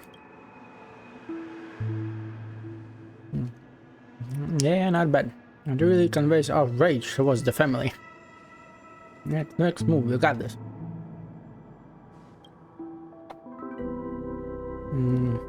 Play with your phone. Yeah! Students should know there ain't no playing with their phones during the exam. Put your hands on your hips. That's one after. What's your ration for? Put them up.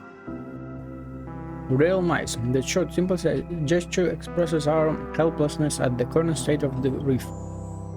You're the best student I've ever taught. Last one. You got this. Sleep. I sleep. Aren't we in a dream? How are you gonna sleep? Stay quiet and act cool. Is this really the time to try to be cool? It is the only time, and it is always the time to be cool. Put your hands out on your hips. Stand on hips express our confidence, while also encouraging ourselves. Regardless of what tomorrow brings, we'll meet it head on. I'm not sure if I should say congratulations, but you're now a member of the game. If you need anything, come find us. We gang members gonna help each other out. I'm not sure. Shirt, good shirts. Okay. Make a wish. Friend Jerome penetrates your nostrils. You sense 50 beautiful dreams, 30 horror, and 20 thrill, something burning. Infallible. A lordly trash can. A dignified gang, vice leaders such as I reduced to picking trash in the streets. Back in the day, all the people in the streets were queuing up to offer us tributes of trash. Look at them now, they don't even know how to sort their trash. I pity my brothers the most, who have to endure this suffering within this place. Maintaining the status quo will only exacerbate the situation. We must rebuild the game. You there, let me ask you, what's the most important thing to rebuilding the game? Plenty of trash. We're just 3 trash cans. How much trash can we store? Greedy is the catalyst of decadence. Brothers, let's help this one see the light. Trash sorting pick. Shit. Should have used E, I think. Dude, it's 3 trash cans. I think I'm gonna die. Retribution will find you. Like, I'm straight up about to die. Converge and awaken. Destined for oblivion. At least electricity and immediately ult. Okay. It too shall fall.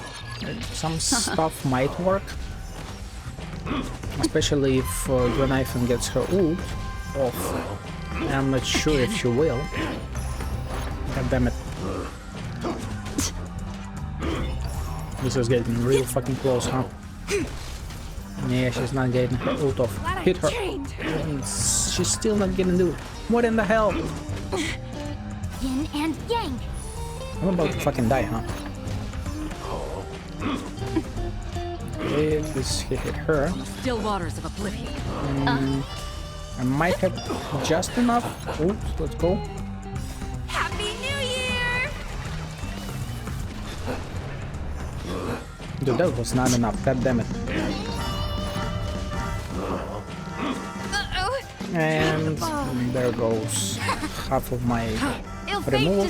She didn't do shit. What the hell? And she's about to die. Jesus, man. Yeah, no shit.